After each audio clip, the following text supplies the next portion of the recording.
everybody. As long as Muji is still standing, that's what's going to happen.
わしのじゃ。強い。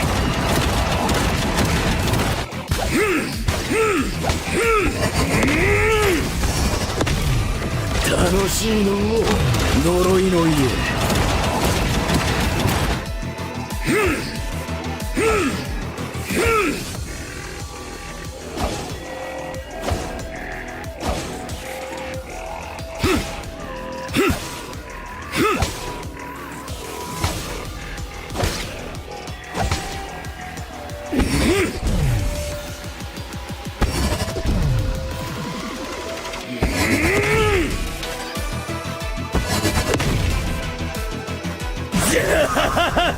爽快じゃの。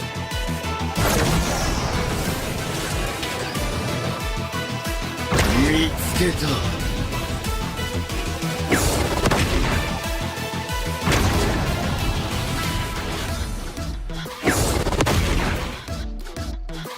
わしのじゃ。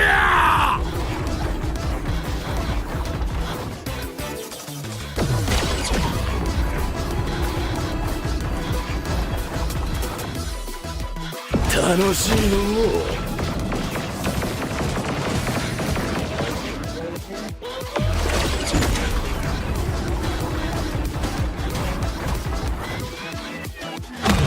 強い。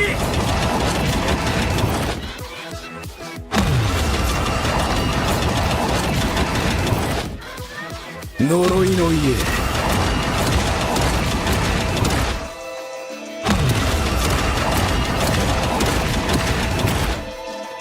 早く戦うぞ。待ちくたびれたわ。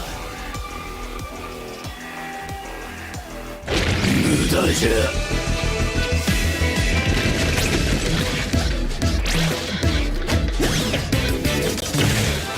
これから人間にとっての地獄を見せてやるからの。早くしろ。我は待たされるのが嫌いじゃ。なんじゃ貴様、ぶち殺されたいのか。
てめえはうちを怒らせたぜ。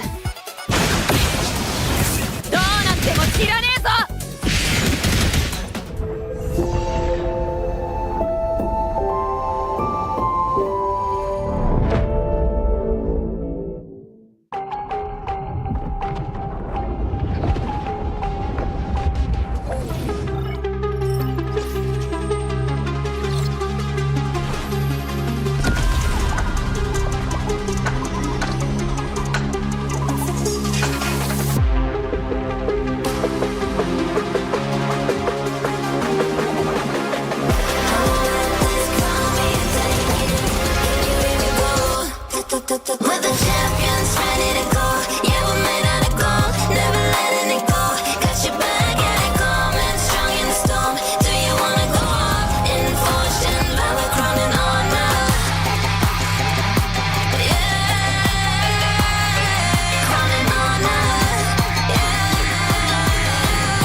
めんどくせえ。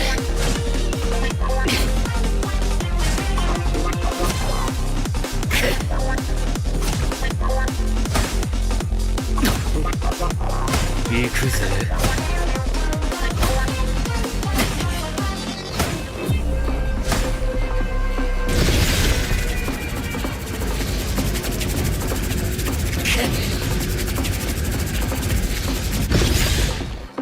ああ、やだやだ。これがターボババアの力かよ。なえるぜ。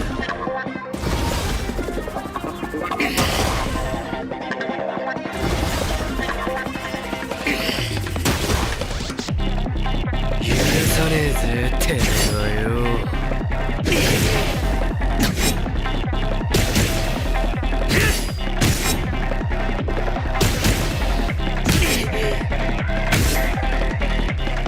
やれやれ、本気出すぜ。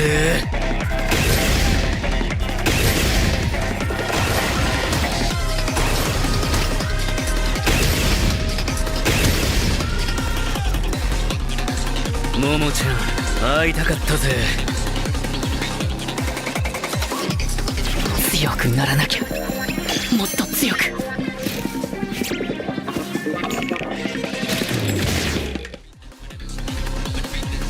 そういうことかよ。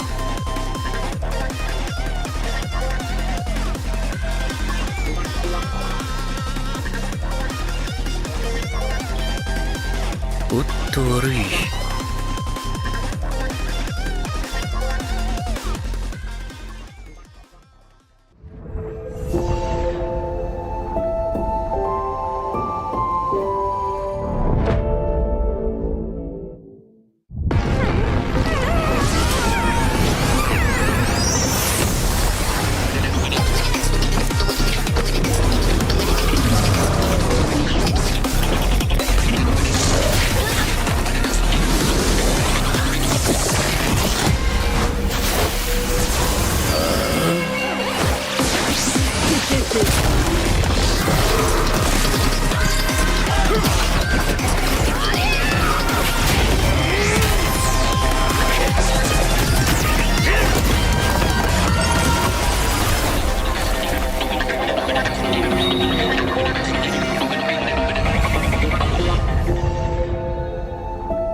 Play is in our DNA.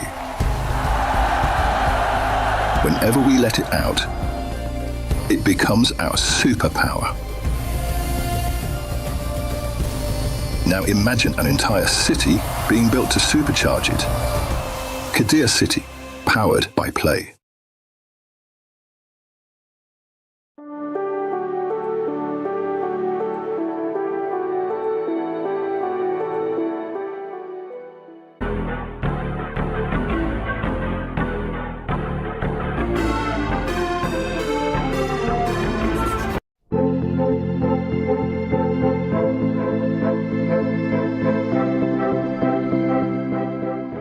The human body was built to move, not trapped at a desk in one singular posture for 12 hours a day. It's time your chair evolved. This is Secret Lab Titan Evo. Ergonomically engineered for you, gamers, hybrid workers, artists, backing your every move.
ドキしようよ準備快適早まだまだこの世界を楽しんでみた順番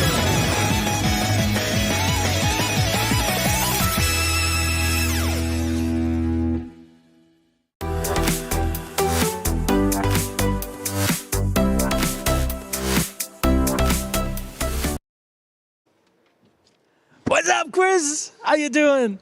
Hey, man. I missed you. I never got to see you in the mornings. No, I'm usually busy. Well, not today. Not today, brother. I'm going to make you busy because we're going to have a little performance review. I know you've been here for a few days in Honor of Kings, and I thought maybe it's time to check in on how things are working out with you. Already? I mean, Of course. it's a pretty deep game, bro. I don't know if... Okay. Yes, fair enough. But it just means that you have fresh eyes for things. I love that. Okay. Let's go.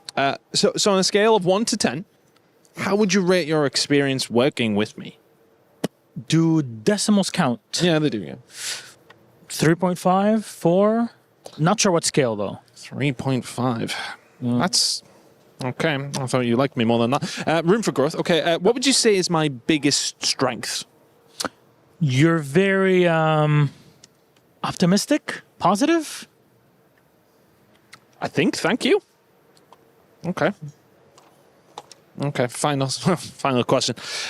What would be one word you'd use to describe me? Available. What does that mean? Well, production needed someone, and you were there. HR is going to love this. Let's get on with the next day of the playoffs.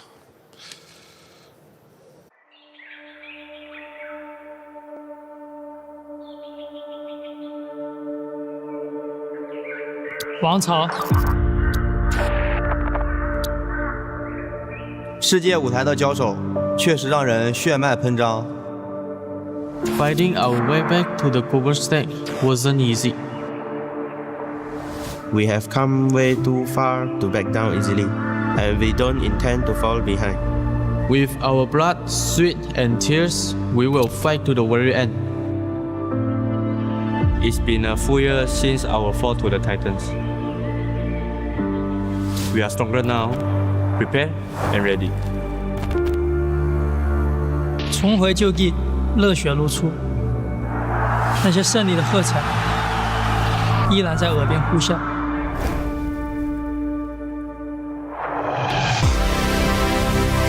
这一次，我们要的不只是过往的荣耀。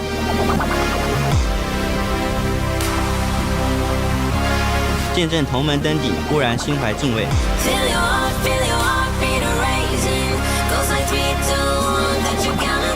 To share this stage with Eno is an honor. 但也该轮到新王当立了。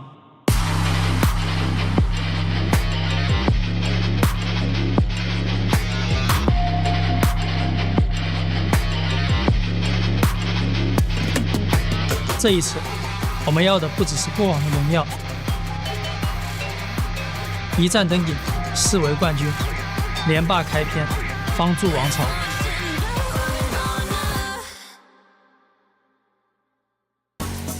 KWC continues at the Esports World Cup 2026 in Paris, France. If you were traveling across a boat cruise on the River Seine and decided to stop by with us as the Expo Port de Versailles this morning, well, you would see fans from all around the world, but maybe particularly China today, ready to represent our KPL teams who take the stage for the first time in the quarterfinals. And this could be a preview of some of the teams that might be seen in the grand finals fighting for that trophy. Of course, so many stories left to tell, and I'm not the only one here to tell it to you. Welcome back to the Lenovo Legion Gauntlet. My name's Rain Day, and I'm joined by an amazing panel, as always, Isaac and Kindofu. Isaac, you guys looking good today as well, ready to go for a big show. I sent you a message, man. I said, like, we're gonna step up our game right now. We need to start doing this because we're coming already to the last of the quarterfinals. Quarterfinals, semis, and then the finals. We got to start looking good because the games are going to be awesome. Ken, you mentioned there's money on the line for just one win here. Yes, there is. So 10,000 if you manage to take one game of the KPL teams. But if you win the series, it's 100,000 USD. That's a lot of money on the line. But money is less of a concern here. They haven't been able to beat any of the KPL teams so far, so today that's their main challenge. A lot on the line. Let's narrow in on what to expect today after looking at yesterday's results, because we saw two teams get heavily tested on the other side of the bracket. We've got two semifinalists already who have booked their ticket, but it was, of course, Team Vitality and Team Nemesis who fell on the way there. Couldn't put enough to the test to make sure that they could move on. But Isaac, that doesn't mean that they didn't play well, and it doesn't mean that that didn't open up conversations that might extend into today about how the heroes, how the meta, how these extended best of sevens are going to play. I'm telling you, I did actually, after I finished casting my game and I was here analyzing, and when I sat there over there with the people, the energy that you can feel from everyone, it was actually really cool, because I was sitting right next to a lovely couple yesterday, and one of them actually played our game to a pretty high level of competition, man. And then he was like talking to me about his experience and everything. So watching the games yesterday, being able to be right over here in France, just seeing the people, lovely experience. It's one of the beautiful things, Ken. You have people who are genuine fans of not just the players and the esport, but the game. Yes, and we also have new players, right? That's the whole point of watching this, is for you to learn from the best of the best as well. And we did also have new players playing the game yesterday. They won with the jungler Ogren yesterday in their ranked match. It was a big win, wasn't the MVP, but hey, everyone starts from somewhere. The jungle was a big impact and has been and will continue to be in this one. Team Nemesis, we thought they might be able to bounce back, but GK Esports obviously a dominant factor there. Rock Esports as well, extremely successful against Vitality, and these are just two teams that have a very difficult time, I would say, finding a weakness in them. They played almost perfect HOK and did not leave a lot of room for their opponents to sneak in. If you start analyzing the pattern from yesterday, right, like it's 3-0 advantage, and then in the fourth game, which for me is like the hardest game for it, like it's very hard just to finish with a 4-0. Yeah. Yes, one team is going to be superior to the other one, but you get to the game number 4, and then you need to start thinking about way too many options. What if I were to lose this one? What to do? The coaches need to make decisions. Really hard to finish 4-0. 3-0 always finished 4-1. It really is about stamina, right? We have seen it in the first one. It was a 4-0, but there was a 4-1 score yesterday where there was a chance for Vitality to come back, and they did it in the most exciting way possible as well. I love the way Vitality has given us the story of resilience, but you need more to win. Isaac, you're appropriate in saying that it is difficult to close out games, no matter whether you're a heavy favorite or not. That final closeout game, you get a team's everything. You get their best draft, you get their best performance, and it is difficult even if you are one of our KPL representatives who play in a league that many consider, many know to have such a strong representation at the international stage. However, that task is going to be up to these teams that we'll see in a moment. And when you look at these teams too, they're not only fighting for crushing these keys or avoiding being crushed, they're fighting for something a lot bigger in the club championship. And that is where in a moment we will see our Aramco Club Championship leaderboard, because of course this sets the stage for the biggest tournament happening across the entire Esports World Cup. Isaac, Falcons currently in the lead. Vitality have fallen, but they are at 4th so far, but AGAL, they play today and they're sitting in 5th ready to gain some more points. I'm very interested. Not only AGAL is going to be playing today, Virtus Pro is going to be in our opener for today. That's right. And right now they're sitting 3rd, man. Yeah. Imagine if they can just make this the screamer and win this game, and they'll just be closer to that trophy. Yeah, Ken, I mean, Aurora Gaming also playing. Again, they are playing against AGAL, but Virtus Pro in that first matchup, I mean, how amazing would that be? Not just to take a game, but to take a series, move up into some club championship points. I mean, that would be a heck of a day for Virtus Pro. It would be a miracle, let's be honest. The challenge in front of them is really tall, and this is a hard climb, by the way. So they are not the only ones contesting as well. Like you said, Aurora Gaming also wants to put some points on the board. You know what? Let's see how they do today. We've done a lot of overview, big talk. Let's talk a little bit about the bracket, start narrowing down our focus for today, because of course we have some teams going up toe-to-toe that are going to be some matchups you do not want to miss. Heading into this, we saw AGAL find themselves facing off against Aurora Gaming. These two teams, as you mentioned, Isaac, did not get a chance to pick. Aurora Gaming maybe not even expected to be on this side. No, like they lost their whole tournament against Rock Esports in the first game, and it was just that difficult. They lose the game against Rock Esports, sends them to the second places, and they need to just kind of like just be out there, just praying for the best. And sadly for them, is their best is going to be AGAL. They need to prove more, right? Aurora is number 1 in MKL coming into EWC. So to have that loss, definitely, they lost their balance for a little bit. So they need to improve, but their challenge against AGL, it's no easy feat. Now, I want you to pay attention to that middle matchup right there. That's like, where is that in the quarterfinal? I don't know. How does that work? Kang Kang team, Ping Ping team. You'll be familiar if you watch the KPL, what those stand for. But when you see these players, oh man, a lot of people online are going to be familiar with who they are. From Cat to Chance, they're going to see this KPL Dream Team matchup. It'll be a best of one. You'll see some of the biggest stars in Honor of Kings going toe-to-toe in one match where everything is on the line.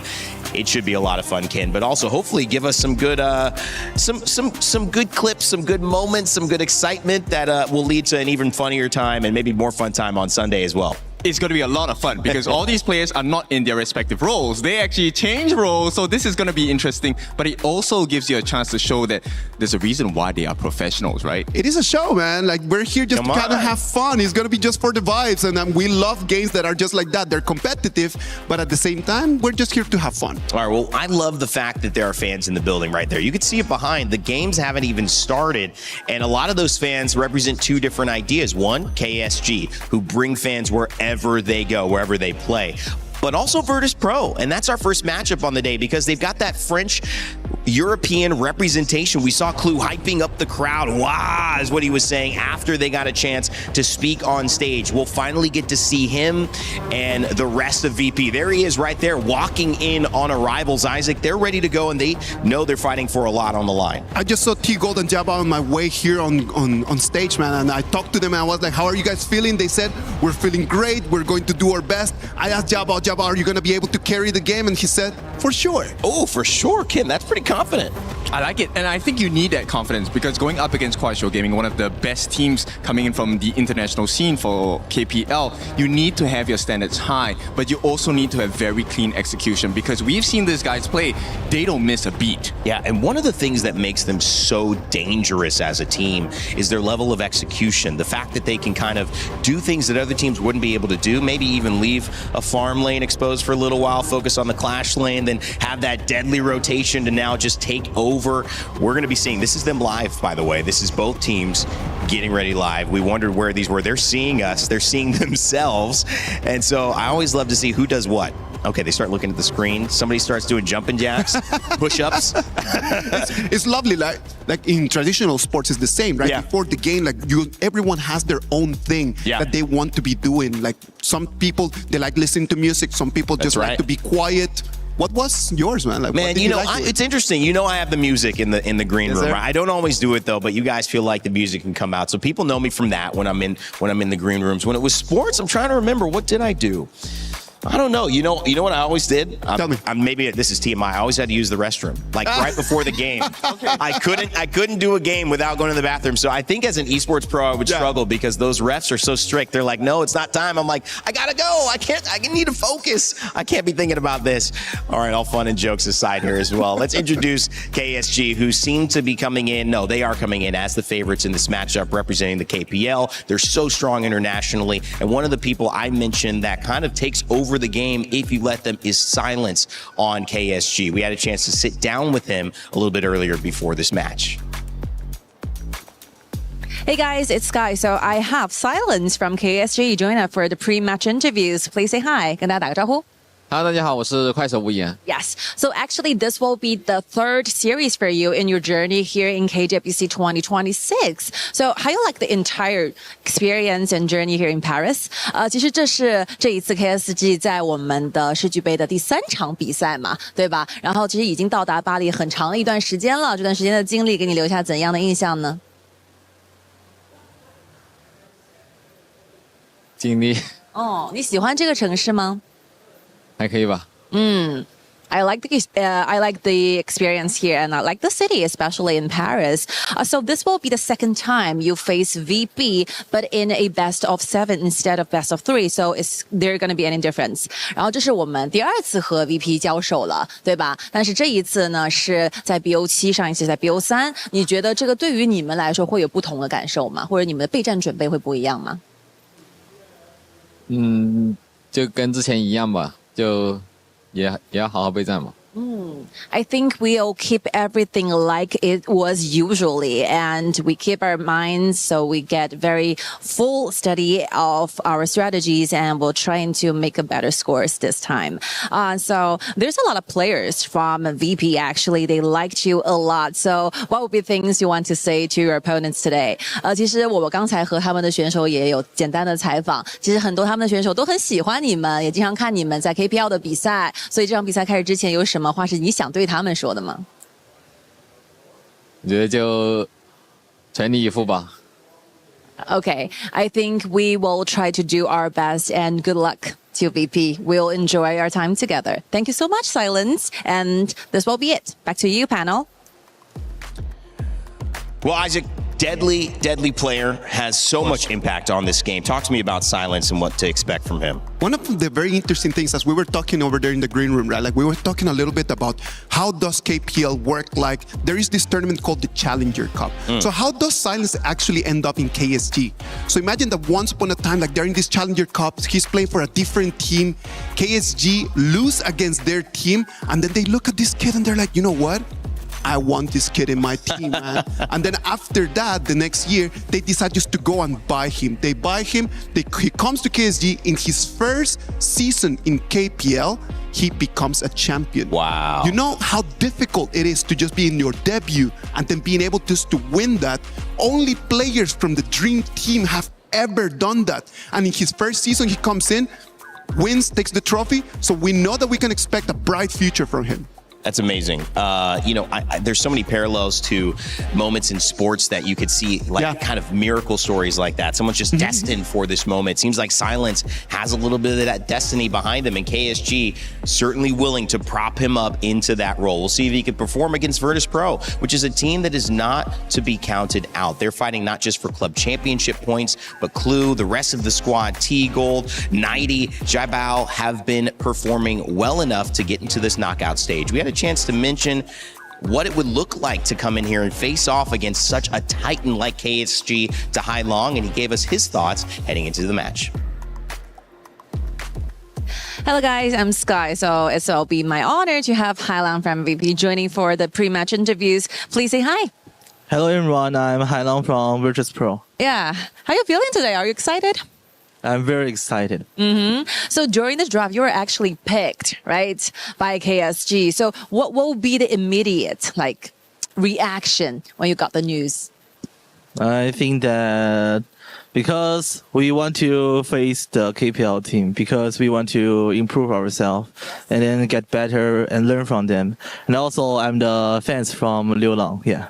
I'm looking forward to the mid laning as well. What is the thing that you like the most about Liu Lang? I think he played very well in game, and also in Chinese the peak, he always make a high point like almost the first. So I want to learn from him a lot. Yeah. Yes, indeed, he's a very hard-working player. So do you have any chance to chat with Liu Lang anyway, at the backstages maybe? Of course. Yes. What do you guys talk about? With who? With my teammate? No, with you and Liu Lang, of course. Now I don't, but maybe after the match I will. Okay. So, if you were to ask to say one goal for this, because definitely we have that Titan Slayer, right? What do you have in mind for today's series? I think we will try our best to get like 1 point. Yeah. Yeah, because obviously it will be your second time you face KSG in 2026 KWC. So what will be done differently this time compared with the previous one? The first time we didn't prepare well, and then I think the second time that you guys are to be more You mean definitely like more times means that you have more times to trying to know harder and know deeper about your opponents in today's matchup. So good luck. Thank you for your time. Thank you. This will be it. Back to you, panel. Well, doing your best to get 1 point makes a lot of sense, fellas, because there's $10,000 for you. 2K a person who's playing in each role. I mean, that's a really good game of HOK. Oh, come on, like 10,000? I am down for that, man. Like, the only thing they need to do is to do the 1 point, isn't it? Yeah, Sami and I want that 10,000 as well. I mean, this is a lesson learned. And of course, I like the response from Hailang here because the concern wasn't about the money. It's about learning from the best of the best, right? And also gaining the experience. Now, this is very important because when they first faced off, they lost 2-0. But the jungler on the side of KSG, Jihao, actually mentioned that VP is one of the few teams that actually managed to put pressure onto them. So is 1 point possible? There very well might be a chance. It's not going to be too high, but we'll see. Come on, like Juhao just said it, like if there is a team that can actually get a point from a KPL team, it is going to be VP. Like we know them, they have experience. For people like Hailang, for people like 90, like for them it's not a new thing just to be able just to win the quarterfinals and make their way into the semifinals. Last year, these two players were able to finish fourth. So they have the experience, they know what they're doing, they know what it takes, and I'm certain that they will try. Well, one of the things you can be certain of is if you're watching our tournament and you're taking a look at KWC, then you have the opportunity to learn from the best of the best. And why would you do that? Because you get a chance to go ahead and play HOK and take that into your game. So one of the things that I love doing when I watch pros, immediately going back into the game, trying it out in the clash lane, maybe the farm lane, maybe you go mid. I'm kind of a mid player myself, or maybe it's jungle that catches your eye. Some of the Jing performances we've seen, first pentakill, I think in the tournament happened with Virtus Pro. Maybe that can be you in your ranked matches. So go ahead, check it out, scan that QR code, download HOK and play today. All right, guys, bigger thoughts before we start heading to it. I'll give you a few seconds because it's KSG, it's KPL day, and we're about to get started. I'm gonna put it right out there for everyone that is watching this game. If there is a team that game style is similar to what the world stage is, what the world players are trying to do, it is KSG. So Virtus Pro needs to take this as an opportunity to see how close they are to them. I'm gonna explain a little bit more about what I mean about that when we get into the game. So, baby steps, get that first point first for the side of VP. For KSG, completely different story. Dominate, show us what you're made of, and make it clean.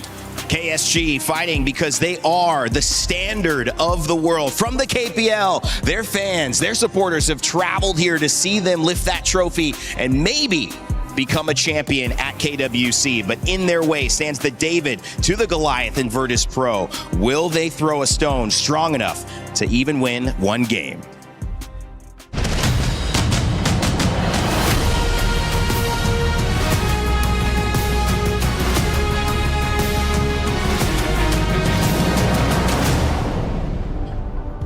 Ladies and gentlemen, friends from all around the world, welcome to day 2 of KWC at EWC 2026. And it is time for day 2 of our quarterfinals and our playoffs. Yesterday was an incredible day of matches, and we've secured 2 teams into the semifinals in GK and Rock Esports. And today we'll get to see who plays against them as they wait in semis tomorrow. And today's challenge is even greater because finally the KPL representatives step on to the playoff stage, widely regarded as the strongest region when it comes to Honor of Kings. They have built a reputation for setting the standard with their discipline, mechanics, and flawless execution. So for their opponent today, this is more than just a series. This is about proving that they can face the very best. And now let's get this started. Introducing the champion from KPL, Kuaisho Gaming.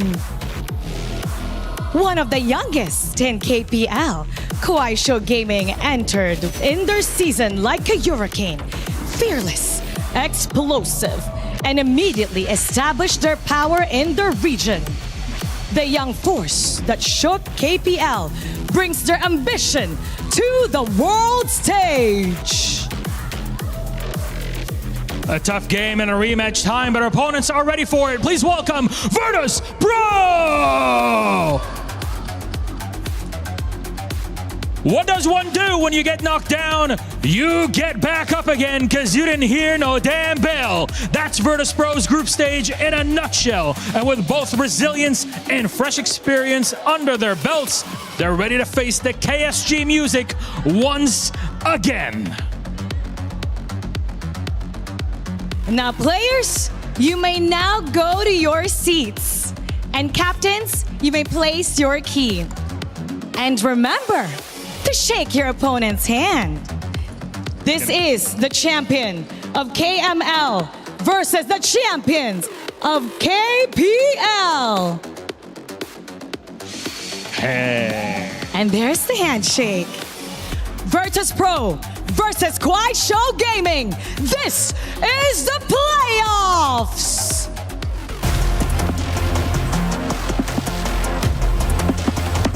我下头挺重的，你们小心。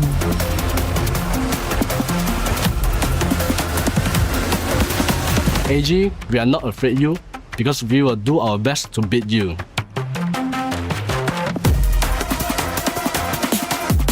你们能赢我们1分就算你们赢。KSG, la dernière fois qu'on vous a joué, vous nous avez appris le jeu, mais cette fois-ci, c'est nous, on va vous apprendre le jeu. Last time you taught us the game. This time, we're going to teach you right back. As a teacher, Isaac, that's some big words there and a big promise that carries the weight of responsibility from vsPro to back it up. As a teacher, the best thing that can happen in your life is to see someone that you have taken from zero to help to grow, to become better and better, just to be able to challenge you. You love to be challenged by your students, That's man. fair. Like, who doesn't love just the one moment you say like, wow, man, like they're just so good. I am proud of them, proud of myself. When it comes to champions, KSG is in the mix, Ken. They have been, they will continue to be. Even taking a game off of them will be an accomplishment for vsPro. But for KSG, is there anything that can stop this volcano from erupting, this amount of skill and experience that they have on this team from doing what they know how to do best? It's going to take a huge winds of change to make that a reality. I'm not sure if that's going to happen today, but I'm curious to see what type of class KSG will put up, because we might be in the classroom, we might be in the surgery room as well. This might be a clean game from the side of KSG. Wow, well, we're talking slinging stones. You guys slinging great metaphors here onto the stage from the panel. I know that this is an exciting one because many fans already early up here into the Lenovo Legion Gauntlet before lunchtime in Paris.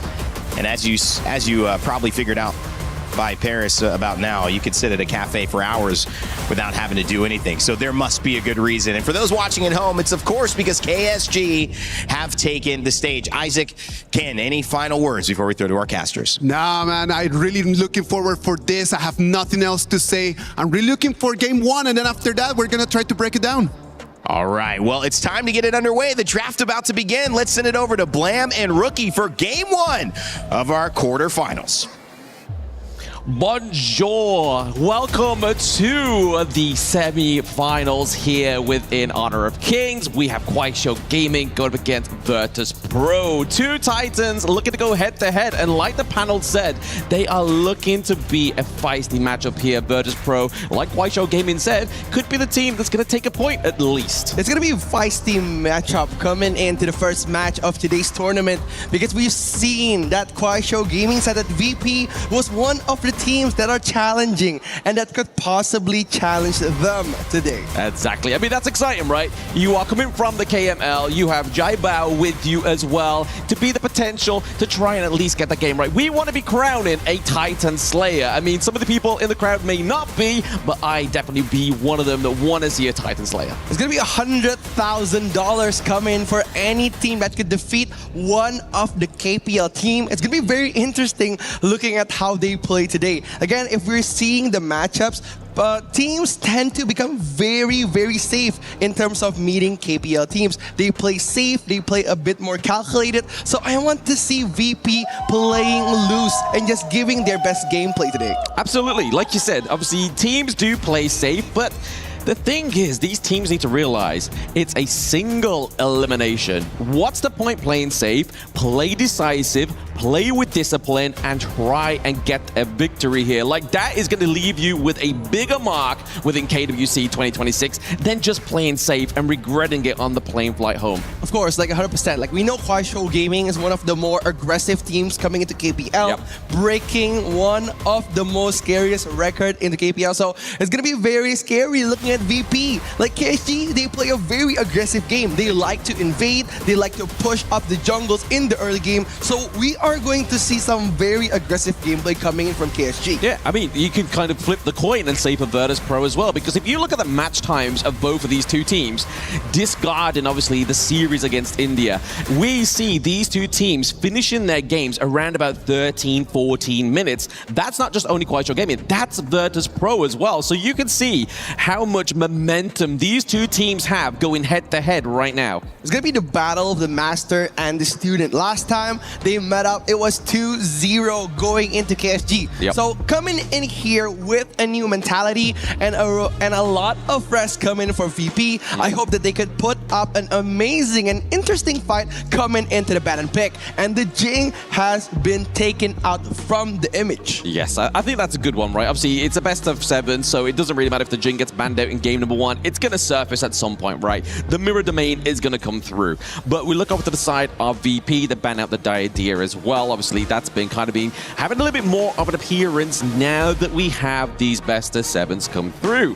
Whereas Mai Shiranui is not only obviously a Hai Lang big pick, but also a Luang pick. Again, I think both teams are very, very good in their own respective regions. But coming in for KSG, they have an amazing mid laner. Like Liu Lang have been performing amazing this whole tournament. Yep. And we have seen so many good plays coming in from KSG. Like, they have played the Lorion pick over and over in almost every series. Yep. And they have won with total dominance across the tournament. But again, the first pick coming in from KSG is going to be that Ao Yin. Yeah, very topical kind of first pick here onto the blue side, the Ao Yin. With then, literally before I could even say it, the Chano matchup we've been seeing time and time again here gets locked in by VP. And I feel like when you're on the red side, rather than showing too much of your cards, why not just lock down the healthiest way of that bot side of the map, right? Zhang Fei as well as the Chano, and then you can kind of react as well into the side of Show Gaming, right? You could go for a support, you can go for the mid lane. Yeah, so I'm all about the support. And looking at Show Gaming with their favorite pick coming into the tournament, Lorion and Lapu Lapu being one of the most tempo heroes available in HOK, and matching in strength in both roamers coming in for the two picks, the Lapu Lapu and the Zhang Fei. They are gonna try to control the river in the 4th minute of the game. Exactly so. I mean, we've been seeing some very frightful performances here with the AOV hero Lorion. I hope a lot of these players that have been scanning the QR code to play HOK for the first time have really got their hands on this one. I feel like this is going to be a hero that could potentially be missed once gone, right? But hopefully they make a return at some point. But over to the side of Virtus Pro, it's going to be the Byron here. One of Nighty's huge picks. A pick that holds so much sentimental value for me, especially within the King's Major West League as well, right? Like, he went toe for toe against players that are just, we thought were light years ahead of him. Yeah, 90 has been amazing playing in the Clash lane, especially for VP, performing very well across the leagues, playing for KML a couple of times. And we've remembered that Byron moment where 90 was going against everybody in KML. So it's very interesting coming into this draft for showing the first phase heroes for the Clash laner. But again, there's Nuta coming in for the ban of Team VP, just playing a bit safe to save the Chano in the backline. Yeah, also obviously the Garuda band there is going up against the sort of the outpoke potential of the Lorion as well into the mid lane. But they're going to be banning out the Lubu here, which is obviously great anti-tank potential here, but also a great dive into the backline, right? Like Chano, T-Gold, we know that this hero has a issue about staying safe. In terms of mobility, it's not the greatest when you look at farm lane matchups. And I like how VP is just respecting a lot of those aggressive early game heroes. Yep. They are shutting down the Diadea, the Pei. They know that KSG plays really well in the early game, and they like to control the first 4 minutes. That's why they're shutting down so many aggressive, high damage dealing heroes. But looking at the first 3 picks coming in from KSG, it's good that they have those 2 damage crowd control dealers. The Lorion pick or also the Lapu Lapu is going to be very interesting coming into the mid and late game setup. Interesting, once again, we have Jiao Bao on his Zilong here as well, right? Like, he seems to be the only player within KWC that wants to pick this one up. And you can understand when we have the likes of the Mai Shiranui, a lot of dive. I mean, it's going to complement the Byron as well, right? You go in obviously with the Spark Mace, get the knock up, and then you follow up with the ultimate as well. But it's going to be really interesting because he used it before. It didn't perform the best against Kuaishou Gaming, but he's going to go and give it another go. But break me down here, rookie, with Kuaishou Gaming's last 2 picks. Yeah, it's very good here. Coming in for Kuaishou Gaming, they're picking the Kaiser and Charlotte pick. It's going to be a good laning phase coming into the Clash lane. And speaking of the duo coming in for KSG, the jungle Clash lane duo, they're very scary. And they had been nominated for one of the best Clash laners and jungle players in KPL. So again, those 2 players are going to be a trouble for VP. Yeah, you make a really good point there. Like, if you can try and kind of get the identity or at least the prio picks for the rest of the team, and then you have this insane duo in the Clash lane and jungle, just say, okay, we'll just pair whatever we want together and it's going to work well. Over to the side of Virtus.pro, this pick normally didn't used to get me so excited, but the first time we saw Highlang pilot the Angela in such an assassin, a mage way, using that second skill to slow down the engage or at least the gank onto the enemy team, it's been so effective for the side of Virtus.pro. I think Virtus.pro is going for shutting down the early game of KSG coming into this tournament, because looking at how they're picking the last 3 picks, it's going to be very interesting. Zilong is obviously very strong against late game CC, and also Angela dealing high amounts of damage in the early game with her Chaos Cinder and also Blazing Brilliance, her ultimate, which punishes so many tanky heroes, which is very, very good against KSG's draft. Absolutely. Against KSG, Virtus.pro, they've locked in their draft for game number 1 here as well. So the rest is now up to what happens onto the Gorge, right? We've gone through the 4D chess game within game number 1. Has Virtus.pro come up with the best example of a game 1 win here to try and get that against Kuaishou Gaming? Because if we look back at last year within KWC 2025, the only time a round was taken from a KPL team was game number 1. Then after that, sayonara. Yeah, it's gonna be history in the making here, but we're gonna see who will take game 1. KSG, Kuaishou Gaming against Virtus.pro on game 1. Thank you for that beautiful introduction there, rookie. But also for those watching at home, don't forget to follow HOK Esports on all social media and those in the venue as well. But no doubt you already are, because you are here. But obviously, in the early game, there's just going to be a little bit of a control for this early wave. Again, like, if we're speaking of like the mid laner matchup, like Liu Long and also Hai Long is one of those mid laners that could play really well with the team, and coming in looking at how Juhao and also Diablo is helping them in the mid lane, it's just helping the mobility of those 2 slow mid laners, right? Because Lorion is very, very weak in the early game. That's why they're just helping Liu Long to get those mobility skills and make him move with the team. Exactly. You can see here, VP's identity is coming through already, right? Trying to contest those small points in the early game into the enemy jungle, which is what we saw when we first saw Virtus.pro within KWC this year. But then last time they played by Kuaishou Gaming, they played, like you said, in the introduction, rookie, a little bit too safe. So now they're playing quite aggressive so far. Again, aggressive is the key, especially when you're facing teams that are so aggressive like KSG. KSG is one of the teams that make and create their own tempo. They love to engage team fights and pressuring those side lanes. They're not going to focus on the mid lane if you're like looking at KSG's gameplay, because they're going to funnel all the gold, all the help to all of the weak side of their map. So basically just focusing on the Clash lane and also the farm lane. That pit. I mean, I think Virtus.pro should just not look at the overall pit. That boat there is going over to the side of Kuaishou Gaming in game. But we want to be seeing some more support for Virtus.pro there. They need it. It's like a glimmer of hope. And again, don't forget to go in-game and vote your favorite teams, because the voting will be concluded after 10 minutes and the logo is going to appear on the Overlord's pit in that moment. Exactly. A good little bit of a motivator here for either of these two teams. But right now, motivation is not the game. It's getting the resources. It's making sure the Kuaishou Gaming don't quite get a good early game lead within the gold, especially like if we're looking towards like the 1,000 gold before 4-minute mark. That's where it starts to get scary. But speaking of scary there, using the ultimate is Xiao Bao to get out of that one. Top side of the map, we do see the rotation here from LFF as well as Yu Lang, just to try and give some aid to try and get the takedown onto 90. It is the usual KSG special. They like to pressure the Clash laner because right now in this meta in HOK, Clash lane plays a massive part in those big team fights. But remember, Clue has the outburst. The potential reverse gameplay is still here. Yeah, I think that's a problem, right? We've obviously already got the rotation from Clue. If he gets battered a little bit too much, he's going to burn out that ultimate already, and that's not where we want to be in the 4-minute mark there. It's going to be the knock-up onto the FF into the backline, but the unbridled outburst met with the rising tide is going to stop the momentum here of Virtus Pro. LFF looks pretty low. The charge in Stampede there, but nobody falls.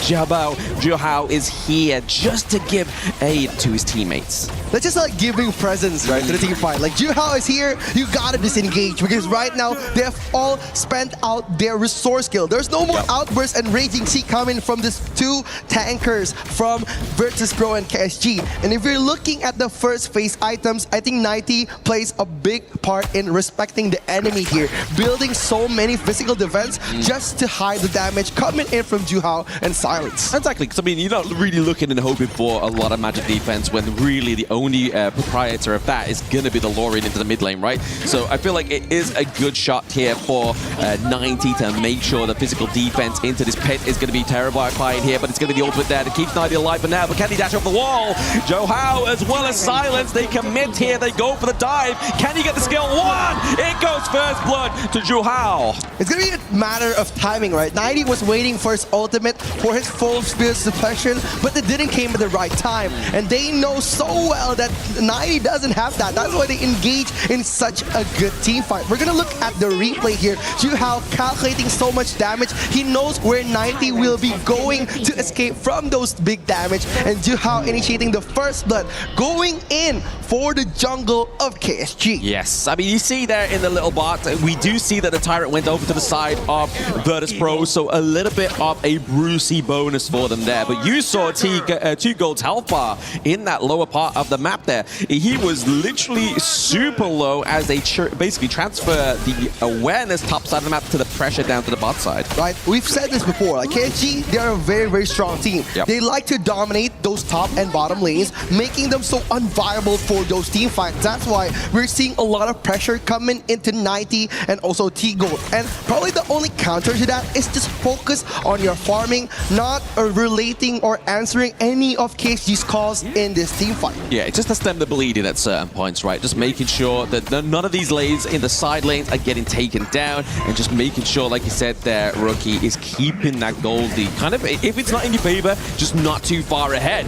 But a lot of commitment, top side of the map. Once again, they want to get the takedown onto 90 because it wasn't successful last time, but it is a 4-man dive. They get 90, they get the T1. It's all about the trade coming in for KSG. Getting the kill and also the tier 1 will be so rewarding playing the long game. Yes. And this is so good, right? LFF just doesn't save any of his skills, initiating on 90. And again, it's all about the Clash lane in this meta. Shutting down the Clash lane, especially Byron, is very, very uncomfortable for those long-term team fights. I mean, they got to buy one, get one free. They get the T2 top side as well. But you can kind of see here, Virtus Pro try to make a little bit of good out of something bad. They get the T1 down to the bot side, but nothing else yet to transition into that one. They got to be careful here. We do see Jiahao into the enemy jungle. They're looking to try and cut off this minion wave. Oh, it's going to be a revenge move coming in from Jiahao, just opening up the map for Team KSG here. But again, we have to say that KSG, they have been very smart at taking risk on the game, making them so unviable for this team fight. Yes, they're replaying that evidence there. The takedown onto you. They're like, okay, we see what you're doing. You're diving our men at an outnumbered advantage, we are going to do exactly the same there. So Virtus Pro getting the kill here against Kuaishou Gaming. Just taking you off with the gorge here for 10 seconds more means that we can kind of see T-Gold have a bit more safety in terms of that 1v1 matchup down to the bot side of the map. It's good for VP, right? They have like their own gameplay now. They are not KSG, playing a bit more aggressive, but look at the FMVP, Liu Lang just opening up the map.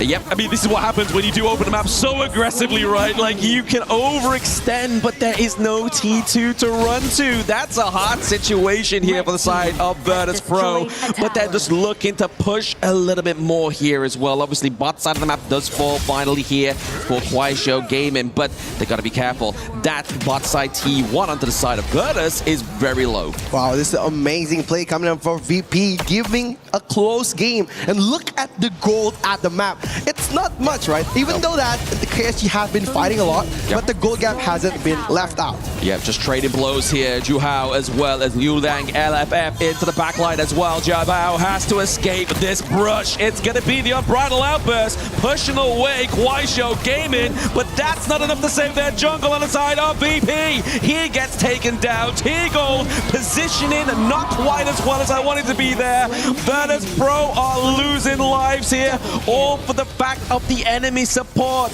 That trade just wasn't viable here. They're so scared, right? KSG, they're moving like a single unit. The 5-man rotation has been very suffocating for VP. If you're looking at this team fight, there's 4 players shown on the map, and they're not wondering where you is. And that's why when T-Gold was positioning himself to target the backline, you was able to get the pick on T-Gold and also on one of the other players from VP. Yeah, hairy but scary team fight top side of the map there as well. And I feel like Kuaishou Gaming is like, right, okay, we've opened up the map so much, we may as well have free roam of the buffet of Virtus Pro's jungle. They're able to now bring a goal lead, a very substantial goal lead here for the side of Kuaishou Gaming. And again, they're a very young team, right? Coming in from KSG, they're playing so aggressive, even though there's a lot of changes coming into the team. Like, they changed their roamer. Before, it was one of the best roamers in KPL. That's why right now they're moving as an absolute unit. VP, they were trying to control and contest the game in the early game, but right now, after KSG taking control of the game, there is not looking good for VP. Yeah, they're so young that make Rookie look old, and he's the youngest man on the broadcast here as well. But Silence is able to escape that one. We do see a little bit of a boogeyman strat there from the side of Virtus Pro. They're trying to get a lockdown onto at least one member of Kuaishou Gaming, because when they're behind so much gold, a team fight, even 5-5, is not going to go great for them. Yeah, it's going to be very interesting, right? Especially coming in for Juhao as the jungle of KSG. It's going to be very sustained in the mid lane. A lot of sustainability into the mid lane there. The takedown of the T1 as well. It's just a lot of structural damage being taken away from Virtus Pro at this 10-minute mark. We always talk about KPL teams and that frightful 10-minute timer, right? As soon as that comes up, that's when you know the red alerts go in. The sirens are marching for the enemy team, and it's a hard place to come back from. Yeah, we talk about the gold lead, right? The gold lead has been going to KSG since they got them the double kill from the top side. KSG has been suffocating the whole map, rotating, especially with Silence and Juhao on the gorge. They're making VP very difficult to get those small jungle counts because they're holding not only the timer of the Overlord and Tyrant, but also those small jungle camps that spawn around the map. Yeah, we got a bit of support for VP in the crowd as well. I mean, it may look like, I don't know, a very small fraction, but there is support there, and they definitely need it now, as obviously we're getting past that point where we have the Tyrant going up the side of Kuaishou Gaming. They have that immense gold lead for now. And if you look at the KDA as well, right? Juhao, Liu Lang have just not been caught out as well as Silence. You really, only really, the lucky one you got caught out there was you. It was very difficult. Yeah, it's going to be very interesting coming in for Liu Lang here. Yes, Liu Lang, he's just able to put the pressure onto the back line there, throwing up those orbs, getting that T2 takedown into the mid lane, just putting more and more pressure onto Virtus Pro. It's going to be very interesting, especially 90 when he's using his ultimate. It acts like a free radiance. Yes. It opens up the vision. So it's possible that 90 was just trying to gain more vision here, but KSG knows that he wanted that. That's why they've been running away from that Byron to save their own positioning on those risky team fights. Yeah, speaking of saving, they want to try and save that Crimson Golem away from the side of Kuaishou Gaming. They're not able to actually get it. It goes over to you. He gets the last hit there. And unfortunately, when you give vision over to something else, priority leaves the side of Virtus Pro. You get to take that onto T-Gold. Highlang falls as well as Clue. They're not quite having a minion wave yet, just onto the side of Kuaishou Gaming. They need it just to push this T3. It's so hard. On VP, they don't have enough damage considering the gold gap is about 7,000. And right now, Juhao and Silence just dominating every team fight. Liu Lang setting up the dunk for them, and it was so good, especially catching them with the Starry Night. Slam dunk the Funk. We saw 90 with a good effort, but they don't have the power. It's going to be Kuaishou Gaming with the Lonely Minion taking game number 1. Kuaishou Gaming dominating game 1, making VP unable to breathe since the first minute. Total dominance on game 1. Hey, I mean, they got to breathe in the early game, right? We saw a little bit of moments there for Virtus Pro to try and mount some gold for themselves, some kills for themselves. They got a kill onto LFF, they got a kill onto you. But other than that, there was no real momentum, right? And what we always say within Honor of Kings Esports is if you're looking for a kill, it needs to be converted into some more objectives, be it a turret, be it a steal from the enemy team's jungle, be it a neutral objective. But none of that came into fruition for Virtus Pro. Agree, 100%. Especially KSG coming in, dominating the whole map. Yep. Especially when they got the mid lane tower and also the top lane tower onto the tier 2, making the map so small for VP, engaging in those risky team fights. But the return to risk is so big for KSG. They got the clash lane. They shut off 90 in the first few minutes of the game, taking so much from T-Gold and also from Diabao, destroying all the carry heroes, making VP so difficult to turn the table around. Yeah, you talk about it there, Rookie. It's irreparable damage to the game state of Virtus Pro, right? Like, yes, losing a T1 and trading it down to the bot side is great, but losing a T2 is Anyway, I'm going to throw it over to my fashionable twin, Mr. Rain Day there on the broadcast to see the breakdown of that game number 1 for himself. Thank you, Blam. I mean, great minds. You know what they say about that. KSG take a win here in such convincing fashion. It makes you understand immediately the stat that they won their spring finals 4-0, which is an accomplishment to say the least. They are primed to maybe continue that run as we head into more of this tournament series. Our first quarterfinal of the day does not disappoint. KPL does not disappoint here at the Lenovo Legion Gauntlet. And Isaac, that was just pure dominance. I love the idea of earning something, but earning isn't the motivation. It's not just to have the earning, it's that to earn to then get something bigger in return. And you could tell that KSG, they just had something behind every move, and Virtus Pro, while getting a few kills, that was it. They got the kill and that was it. Well, when you analyze like the compositions of these two teams for this specific game, you knew that it was going to be very difficult for them to win it, for Virtus Pro to win it over there after the 10th minute, after the Kaiser was going to be on, after the Charlotte was going to be on. And the problem is that for 90 was like such a difficult game. Like since the minute 2, like he's being just targeted again and again and again. And the problem is that as 90 just starts falling, there's no actual tank in the team later more than just Clu's Tranfei. Exactly. And if you want to take a look at the usage of Jiabao on this Zilong, I mean, Zilong was also meant to be the guy that weaves in and out, able to sustain, take some skills from and hits from the side of Kuaishou Gaming, but that never really came into fruition. We'll talk about the bans and pick and how the idea of this composition was supposed to work, but like you said, KSG really had everything in the books. It is very difficult when the Kaiser's composition just goes online very early. Yeah. If it just goes on early, like there's no turnaround, because what you're expecting is actually that in the moments that the Kaiser still needs some more gold, some more items, that he's not really that tanky, that he's not that big a warrior. Okay, it's gonna be fine, we can still fight. But the Kaiser just gets online very early in the game and then there's no turning point.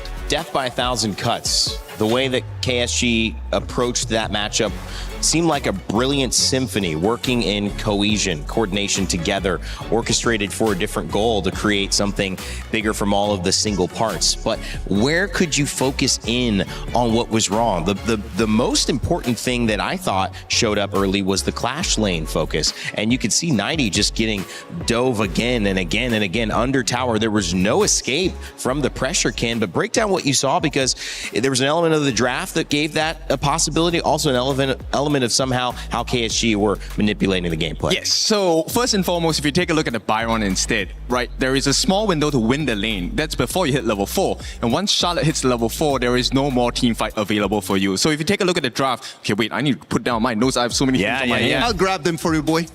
All right, so welcome to class. Now, if you take a look at the bans here, one of the first few bans that they were focusing on the side of Virtus Pro was the fact that they want to take out the Nerza as well as the Lupu. These are two big counters for multiple people across the board. First and foremost, Lupu wins in lane against Byron because he deals true damage when he uses his first skill onto your hero. So Byron's shields don't matter. They wanted to put more focus on giving him a comfortable laning phase for 90, right? But here comes the pressure. When you have a Charlotte, you have until level 4. That's not a lot of time, right? And besides the fact, we all know that Yu on this Aowen, he can play solo. There's no problem. Once he hits 4 as well, infinite vastness, he takes the dragon form.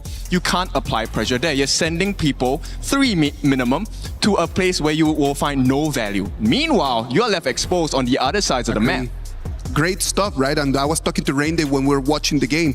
It's just the moment that they just split them around. It comes VP, they win the Tyrant, and then after that, just 90 just starts falling again and again because the Aoyin is just able to survive. He takes on to 1 against 2, 1 against 3. He can just proc his ulti and then just survive in there. Not a good use of the resources there, Ken. But what else did you see? I mean, what moments stood out to you? Okay, so here's the scary part, right? Right before the 10-minute mark, this is where KSG is so scary. They did not put pressure. No buffs were stolen from the side of VP. They gave them some space, right? And they went to 90. They killed him twice in the clash lane itself. And this is where the goal started to swing. We talked about Kaiser farming fast. Of course. But what do you do when Kaiser gets a couple of kills? It gets even more difficult for the side of Virtus Pro. There's no way to come back after that, and that's the problem, right? After the Tyrant fight over there at the 10 minutes, like everything just falls apart for VP. They tried their very best just to kind of like hold on to it for a little bit longer, but they just couldn't. It was just too big. Yep, and you know, swinging from that, all went down when this 7 minutes 55-second fight happened. Now, we're gonna slow this down for a little bit because I want you to pay attention to what Clue does on the Zhang Fei. He did a great job, but this was not the right timing because the true damage did not come yet. So if you take a look at this, he actually used his Unbridled Outburst to stop 2 of the different members on the side of KSG, right? Being the Kaiser as well as the Lorion. But when that happens, you have no more utility to deal with, number 1, the Charlotte, as well as Ryu on the Aowen, right? And they got all the free hits in. Byron, yes, he can tank for a bit. But what do you do when you're left alone in the middle of 4 different members on the side of KSG? There's nothing for them to do because as T-Gold comes in that is supposed to be dealing the damage, he is already bringing an Aoyin on his back. So in the moment that he just jumps in and the moment that the channel is actually part of the fight, 2 seconds after he just disappears because Aoyin is just poking from behind. And bear in mind, this is the fight where they started and they took out T-Gold as well as Jiabao. So there was no more damage, there was no more mobility. And even with the help of Hailang on the Angela, he did throw everything out onto the floor. But at this point, you have no more damage. Who's going to help you finish the job? That's a question that Virtus Pro needs to answer. Obviously, they didn't have a good one in Game 1, but that doesn't mean that they aren't in a position to do it in Game 2. KSG come in as the clear favorites, and you can see why by taking a look at how their little moments of execution, even their little moments of giving a little bit to Virtus Pro, turn out to be great investments that get great return later on in the matchup, to the point where what feels like a long, slow, steady, patient approach is actually one of the shorter games that you can get in HOK with under 13 minutes while they take their first win. Isaac, it's gonna be a lot for Virtus Pro to get that win, but again, still $10,000 on the line, and every game is an opportunity to start your comeback. And if they were gonna lose a game, it needed to be this one. In terms of the heroes that they used, the Chano, the Tran Fei, but there's still a lot of other heroes out there that they can still use. They have not yet passed the ball to Jabba for him to be the star. So I am actually still very confident that VP can still try to win that game. Okay, I'm not as comfortable because VP, they made 3 mistakes and they got punished this entire game. It was 2 kills and 1 fight. That was it. Well, we'll see what ends up happening as KSG take the stage yet again against Virtus.pro. And I'm going to send it not over to just one of my fashionable friends, but both of them, Blam and Rookie, to continue on. Can VP do it, or is it going to be more of the same from KSG? Oh, sorry, I just woke up from Kin's class, but don't worry.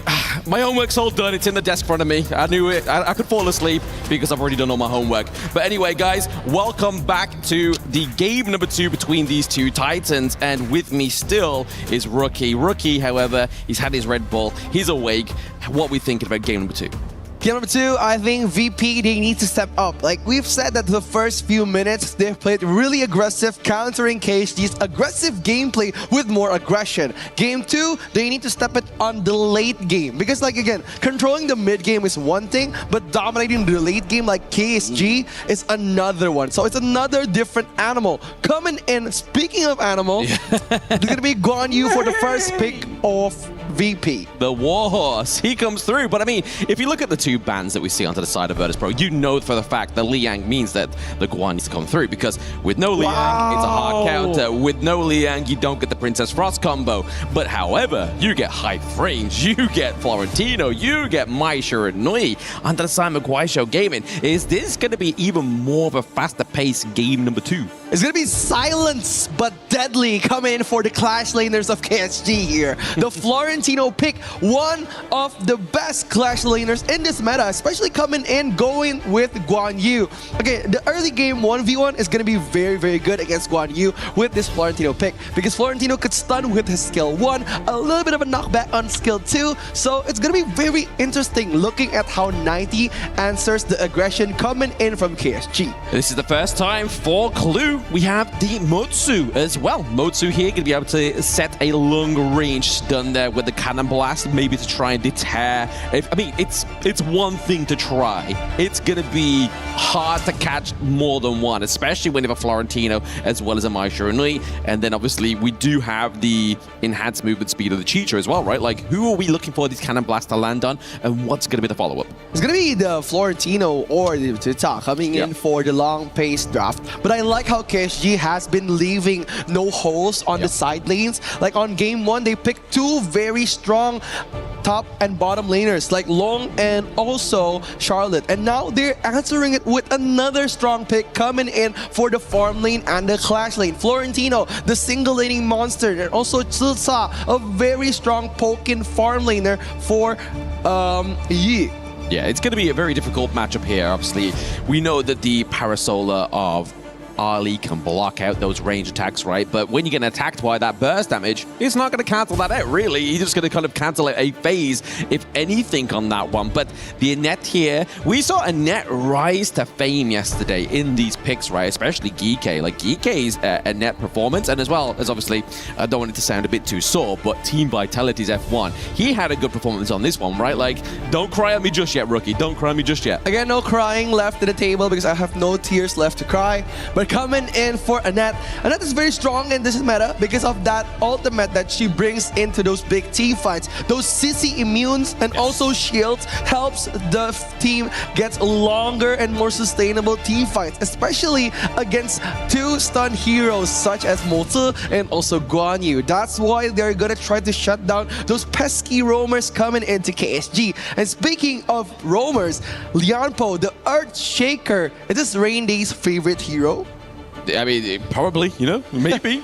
I mean, he doesn't cast rain, but he definitely shatters the earth, so maybe that's going to be the case here. But the Liempo, yes, as you said correctly there, Rookie, Roma onto the side of Guaisho Gaming, just another use of pouncing on your enemy team, but this time around, it's a massive AoE. You're not just looking for a small hitbox, you're going to cover a whole area. So for the side of Virtus.pro, they've got to try and kind of like mitigate that, right? Like, there's not really much they could go for here. They're just got to try and play play the best within these team fights. But the Orgrim for the first time being picked up here by Jai Bao, as well as Hailang on the high note. This is a throwback to like EWC 2024. Again, the Hano pick is very interesting coming into Hailang, just reacting maybe for that pay. But again, getting 4 aggressive heroes for KSG, this brings trouble to VP.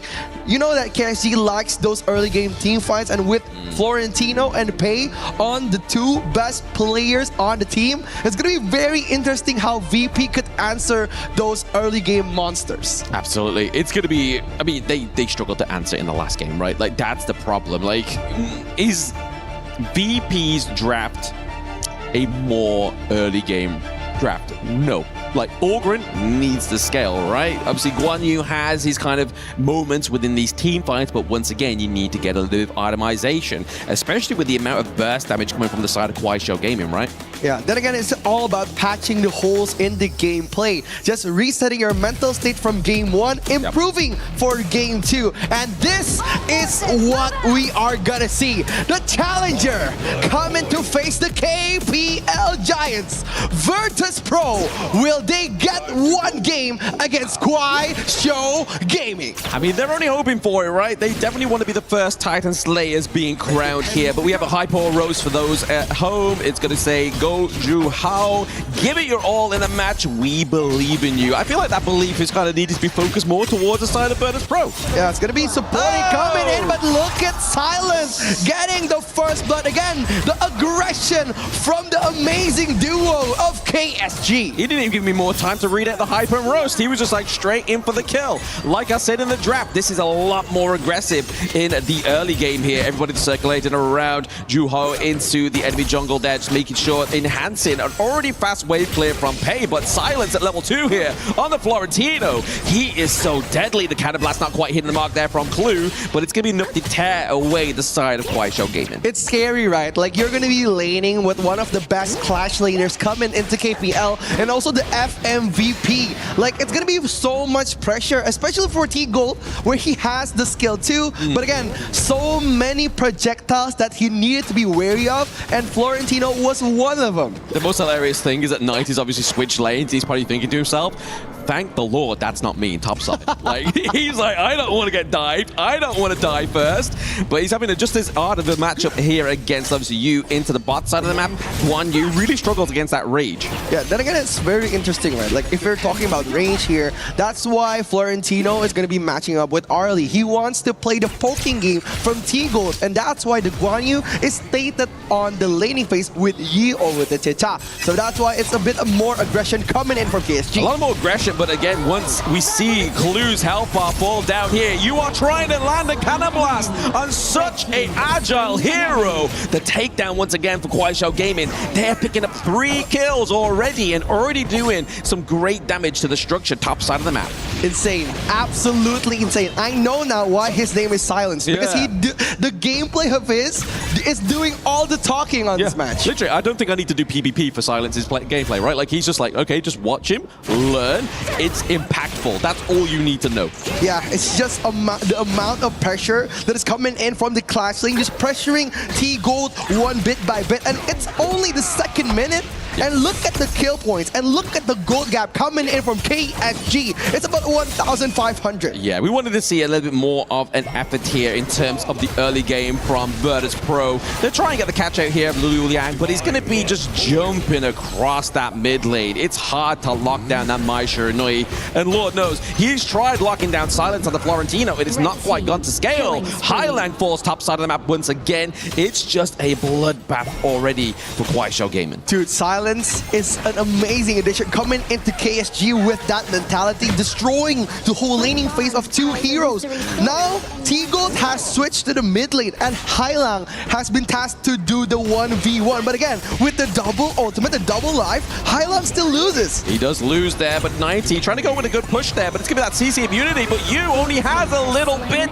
Jai Bao with a pickup for the side of Virtus Pro. They get a first kill, but like you were saying literally moments ago, Rookie, the damage to the gold lead right now, that's something that's going to be harder to actually repair onto the side of Virtus Pro. Yeah, that's why they picked Pei, right? Like to match up the pace of Florentino. They just want that early game pressure, but Yes, indeed. Tigo gets taken down into his own jungle. If you're not safe at 4-minute mark in your own jungle, where will you be safe? As Virtus Pro, Clue manages to maintain his life into the mid lane. Oh, it's insane, right? Highline forces a flash just to hop from the Florentino and come in and look at you how. Just soloing every objectives onto Virtus Pro. Virtus Pro had their lead in the first game, but on the second game, KSG took the wheel, threw it out of the car, and drove away. Hey, I want to say, somebody has confidence within Virtus Pro because that voting box is definitely a little bit higher onto the side, on their side, right? It's not all the way down being hammered onto the side of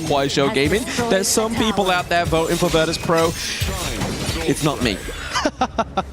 But then again, like, support matters, right? When you're at the lowest, and especially facing against one of the giants of KPL, KSG, you need all the support that you can get. Absolutely, support and more, right? I mean, we're trying to see here Clue trying to be the best support he can as possible, but it's just so agile into the backline. 90 has to be there to try and feed his team, but if he gets stuck there with this Guan Yu, it's going to be a bloodbath once again for him. But top side of the map here as well, we just see Juhao just pushing even more turrets. It's once again the 2-for-1 down bot side. It's so scary, right? Looking at Juhao just pressuring so much of the map here, and we know that KSG is a very aggressive team. They love to pressure those side lanes, and that's what they've been doing since the first minute. Look at 90 building the respect item of Frigid Charge, but look at T-Gold just disappearing. I feel like the spectators, it's so fast, the spectators struggling to keep up with Show Gaming. Jai Bao doesn't have the itemization to keep him alive. You with the double kill as they look to push the high ground. We have Highland with the poke, but it's not going to be enough. Ooh, Highland just trying to defend here, opening up the map, just defending the high ground. But 90 on the other side of the map, just trying to out-macro KSG. But look at the sheer amount of gold difference coming in from KSG here. 4,800 gold on Silence alone. We look at the timer. That's the important part. Like, normally, yes, 4K gold is very impressive, but we are pre-10 minutes. We are 6 minutes and almost 30 seconds, and Show Gaming have an even stronger lead in game number 2. They're able to maintain the Azure Golem on the side of Virtus Pro, but what good is that when your bot side's completely fallen? Means that red Crimson Golem is free reign for Show Gaming. It's going to be very interesting. Look at VP, how they could come back from this lead from KSG. Because right now they can only hold the game as long as they can. And we're going to look at the replay real quick. And Liu Long did an amazing job at knocking up the players of VP. And Jabao, it hasn't had given many options for him to disengage. And looking at Yi just annihilating 2 players from VP. There hasn't been one answer from Virtus Pro. Yeah, don't worry, Clue. We're all trying to figure out what's happening there as well. As we saw on his player cam, he's just scratching his head, thinking, what can we do to maintain ourselves into this game number 2? And I feel like right now it's almost a impossible turn back, right? Like, we are seeing the point of no return for Virtus Pro in game number 2. It feels like they're just gonna have to try and just go blow for blow and just make sure they go into game number 3 with a better draft. But currently right now, obviously we do see the Either Phoenix being built here for Jai Bao. He's gonna be a little bit more tanky. Highland has to be careful. He has the Freight Rewind. He uses it as well to keep himself and return that enemy bar, but it's also going to be the takedown of the Crimson Golem. Now into the backline, it's going to be the Liam Po. LFF is putting on so much pressure, but now we see 90. He goes in for the dive, but he leaves open T-Gold. It's the think inside the box where we see 2 members inside of Show Gaming get taken down, but it's the minion wave towards the base. It's going to be a pressure once again for Virtus Pro to have to tend. Dude, Hailong is a genius. He pops his ult just to get the marks on the players of KSG, dealing so much damage, annihilating half of the HP of all the players from KSG. But again, respect is still their main focus. I think like if you're going against a team that is aggressive as KSG, I think you should be more aggressive too. Don't be afraid to fight back, because they were in the winning position. They could pressure out KSG, even taking out Juhao, but Juhao knew that the enemy team, VP, was respecting them too much. That's why he was trying to bait them out again to punish them in the front line. But again, a good try coming in from VP. Yeah, I mean, they are trying, right? They definitely need to just make sure they're mounting a decent defense here for the side of Virtus Pro, but it's still not doing anything to that gold graph right now. We see the damage dealt here from VP Ilang. He is at the top here, so even though they're behind, you see the potential of this draft. Yeah, it's going to be very interesting coming in at the 10th minute of the game, and it's going to be the golden mark of KPL. The first 10 minutes is all about control, and after the 10th minute, it's going to be about domination coming in. Speak of domination there, we're going to rewind the potential domination for the side of Kuaishou Gaming. We do see all the man marks here covered by VP's Highlang just to try and do a little bit more damage like you were saying in the previous one. The CC immunity for Florentino means he's able to escape there. Silence gets in. He's silent but deadly. He gets out. But now we're seeing the burst damage potential from Kuaishou Gaming. They trade LFF for Dry Bao. That is not a good trade.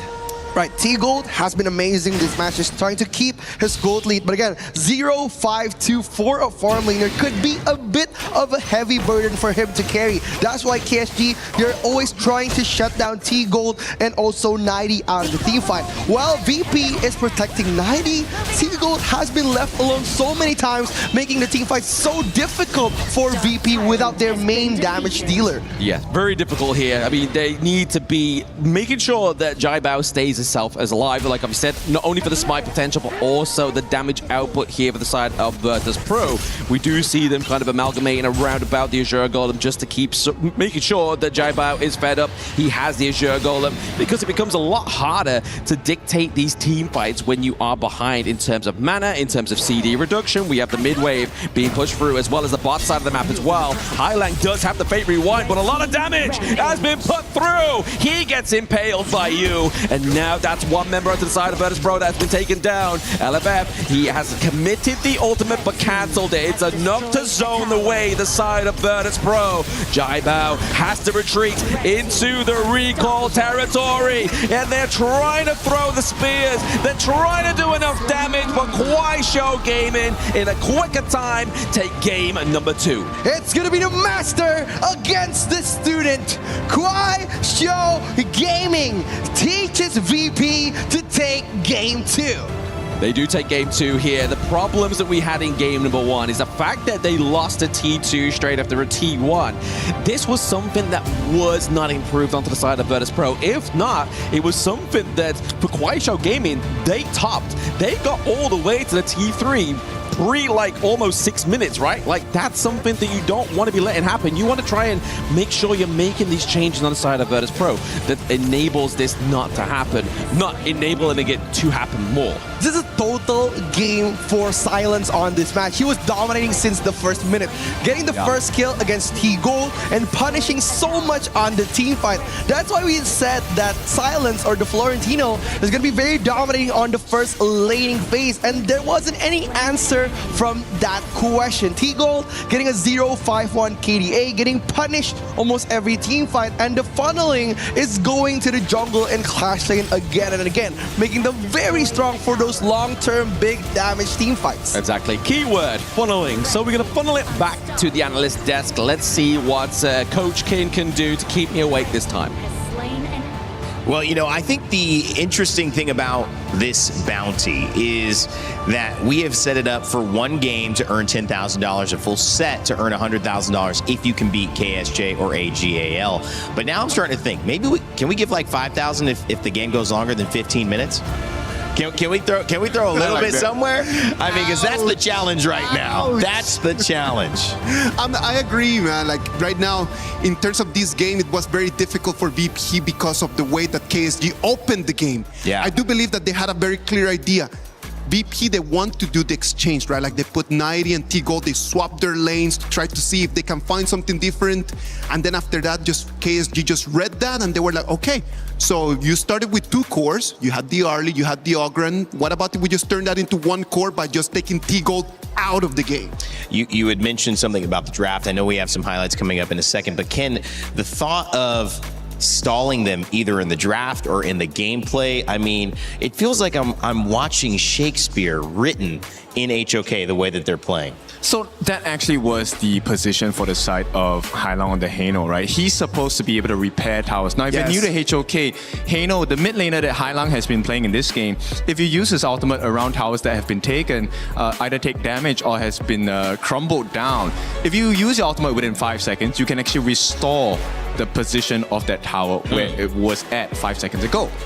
Now, that was not the case. I was actually conversing with Isaac. Burst! Dude, he's supposed to be protecting the T1s, reviving the towers of the tier 1s.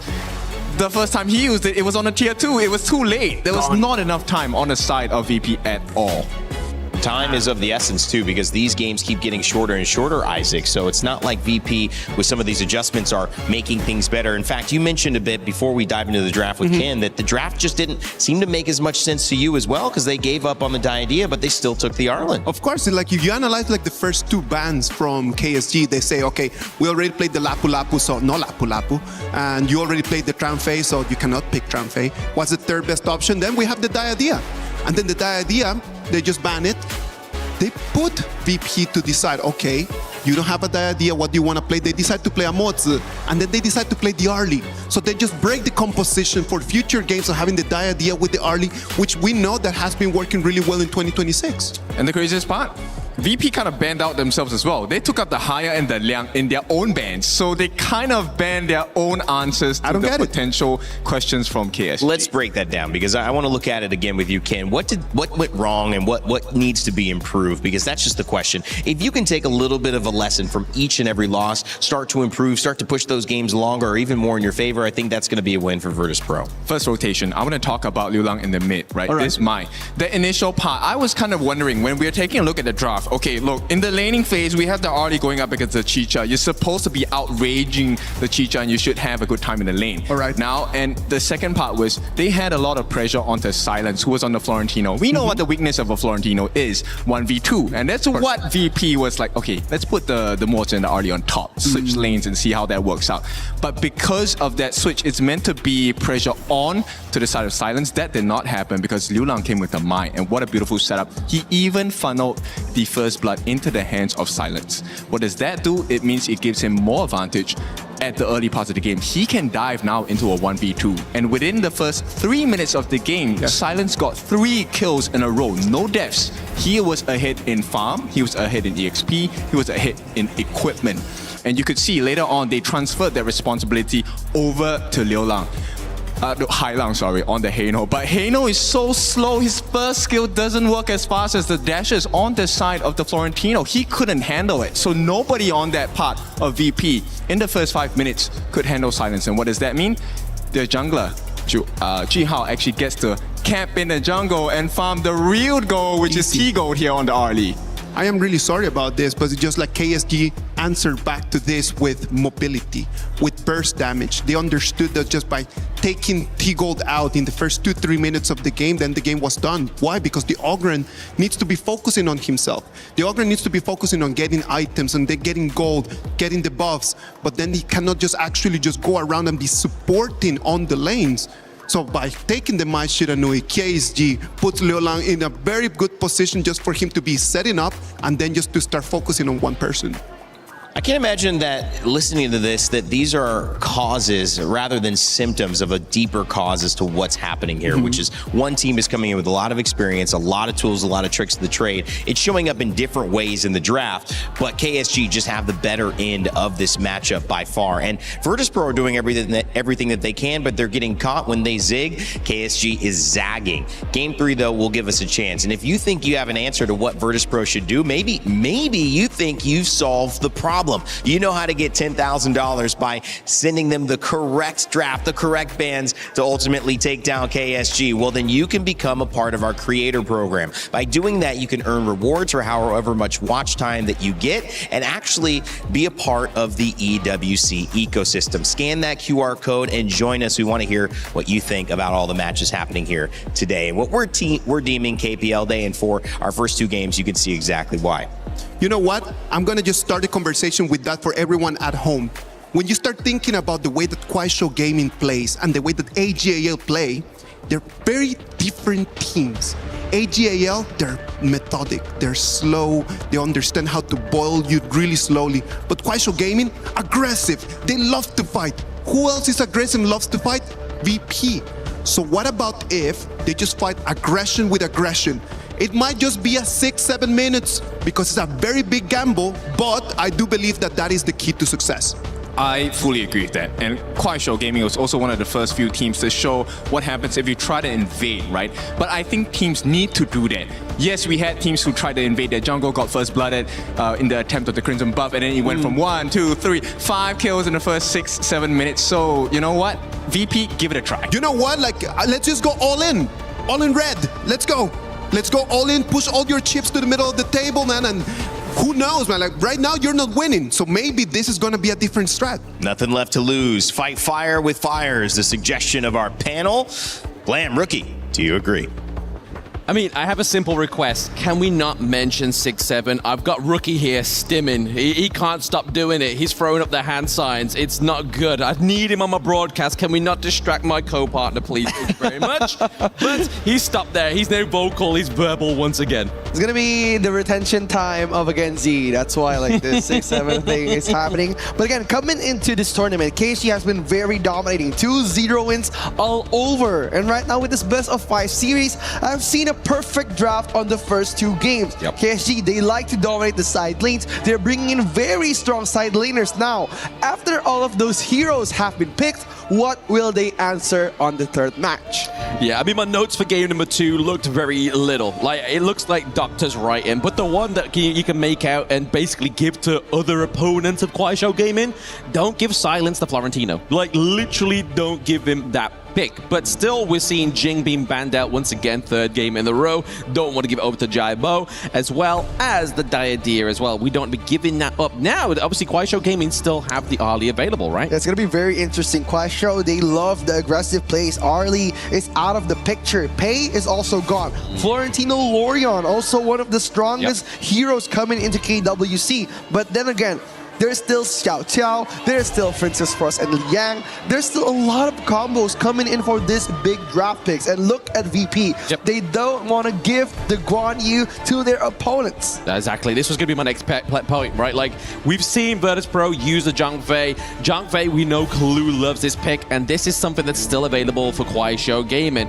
And obviously, in the past few games, they've used the Lian Po and also the Lapu Lapu. So we're seeing just a huge focus for this tank meta for the side of Kuaishou Gaming, regardless of it being a best of 7. They're like, okay, just give us 4 games. We've got 4 tanks. We can do it. Zhang Fei here being picked up. Onto the side of Virtus.pro, they're going to go for the Lapu Lapu as well as the Aoyin. But this could be countered here by the Arlie, right? Yeah, it's going to be very interesting, especially there's still a lot of picks coming in for KSG. There's still Fullborn Marksman and also another one, which is Chano. Yes. 2 of the strongest laning farm laners in this meta. But again, picking Long is just basically saying that T-Gold is going to be left alone the whole game to fend for himself and enabling 90 to become the more powerful side here. Speaking of Chano and also Ukyo Tachibana being the 3rd and 2nd pick for KSG, a very aggressive jungle coming in. Yeah, Zhu Hao loves this pick that he played in the group stage, right? The Yukio, it kind of emulates the same way as Pei. You just got a little bit more burst damage and that potential, and obviously you just get that CC with that ultimate. But onto the side of Virtus.pro, I feel like the Yukio's there just to make sure they don't go for the Pei. But the one pick that has been banned out for the past 2 games that does get to surface right here is the Nurtser, and Jai Bao has had one of the best performances on this hero. It's scary. Looking at the 2 first phase hero picks from KSG, they are very vulnerable for those long-term team fights. That's why the Lapu Lapu and Nusa pick is going to be a lot of trouble for them in the long game. But if there is a long game coming in for the matchup with KSG. Yep, long game potential here. Obviously, we could look at something to go to complement the Chano for the side of Kuaishou Gaming. We could look at, obviously, the Xiao Qiao into the mid lane as well, right? Obviously, a good counter to Aoyin, T-Gold. All you need to do is predict that fall of the Infinite Vastness to then get that knock-up of that 2nd skill. The Haya being banned out here for the side of Virtus.pro means that they're not looking to lose Lapu Lapu or the Nurtser into these team fights, into the Moonskin Mirage. But onto the side of Kuaishou Gaming, they don't want to allow another global ultimate come through. They don't want the Liu Bang. Yeah, the Liu Bang is going to be very tricky for them to fight against with Ukyo Tachibana. And basically just seeing they wanted the long-term team fights without any burst damage coming in from VP side. And look at the ban on the last pick. It's going to be Lorion, the hero with the amount of range that he could just pop his ult, knocking so much. They don't want to face that. But again, they still have a lot of picks coming in. VP, there's a possible control pick, probably a Yuhan, or maybe facing a jungle as Ukyo Tachibana. Lady Zen is still available. I think they could go for the Nuwa here as well, right? We see a lot of Nuwa like to complement the Aoin, right? You get a bit of long range, you get the Annihilation, and you also can kind of scare, or at least hope to scare, you into that farm lane. Yeah, it's going to be that Xiao Xiao pick who's going to be bringing Hailang onto Game 3. And Xiao Xiao on this meta has been very dominant in the early game. But if we're talking about KSG, they love to play those close-range team fights. Xiao Xiao has been a very close-range mid lane. So punishing Xiao Xiao has to be an easy gameplay for KSG. Yeah, they need to make sure that gets shut down. Obviously, the Lorian, we've been seeing that kind of head-to-head go up into the mid lane very often. But in terms of obviously KuaiShou Gaming, we have the front line here. We have plenty of burst. We have the late game. We now have the dual marksman combo, right? And there it's going to be the Huan into the mid lane. So something that we were expecting on the side of Virtus Pro is actually going to go over the side of KuaiShou Gaming, making that team fight a little bit more outdrawn here because of the sustainability of this mid lane pick. Then again, like early game has been the strongest suit of KSG. Bringing the Pharah into this tournament, making them viable for the mid to late game fight. But again, the question is for KSG, how will they dominate with the Vara on the side lanes without the early game? The Vara is a very mid to late game hero. He needs a couple of items for him to be viable. And again, the matchup from Team VP needs to be the strong suit. Florentino, the gentleman, coming in for Virtus Pro. The Gentle Blade. Is this going to be enough? Like, if you've not just been dominated by a hero, do you really want to play it for yourself and then just leave yourself to a huge criticism here? Obviously, 90 has huge shoes to fill. Just seeing the performance of Silence on this pick. Yeah, it's going to be a lot of pressure coming in from 90. But 90 has been performing the best in this whole tournament as a team in VP. Being the clash lane, the podium of Virtus Pro, he needs to perform in the big stage. And what's ahead of him is Silence with that Devara pick. Yes. Silence, kill you.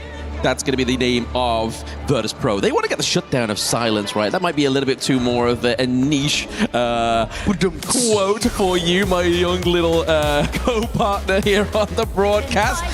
I'll put you down in front of YouTube and you'll understand a little bit later. But anyway, we're getting on to game number 3 here between KuaiShou Gaming and Virtus Pro. Is it going to be a quick game once again for KuaiShou Gaming? Are we going to get that 6-minute domination down to the bottom side of the map?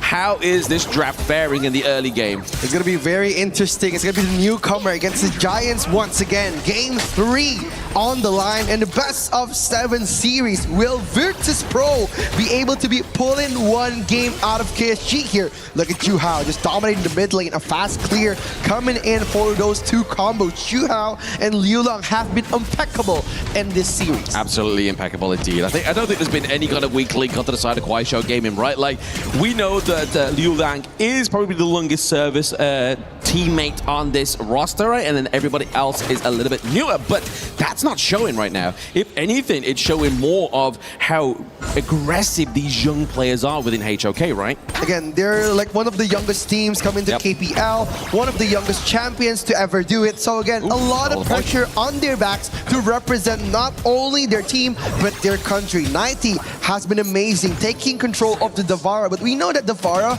could be very weak in the first phase of the game. That's why we're seeing Silence playing a bit passive on this first phase. Bit of a cheeky steal there from Hailang onto the Spike Tail, top side of the map. That was very nice for the side of Virtus Pro. Nice to see that they haven't burnt out yet, right? Obviously, they've been very quick games. It's been very hard for them to keep their mental within this one, but we're not seeing any signs of it cracking, right? But speaking of crack, the flash is being burnt out there by Liu Lang as well as Clue, just so they don't fall to that 3-man trade. Yeah, it's going to be very interesting coming into VP here, just trying to react of the aggressivity coming in from KSG.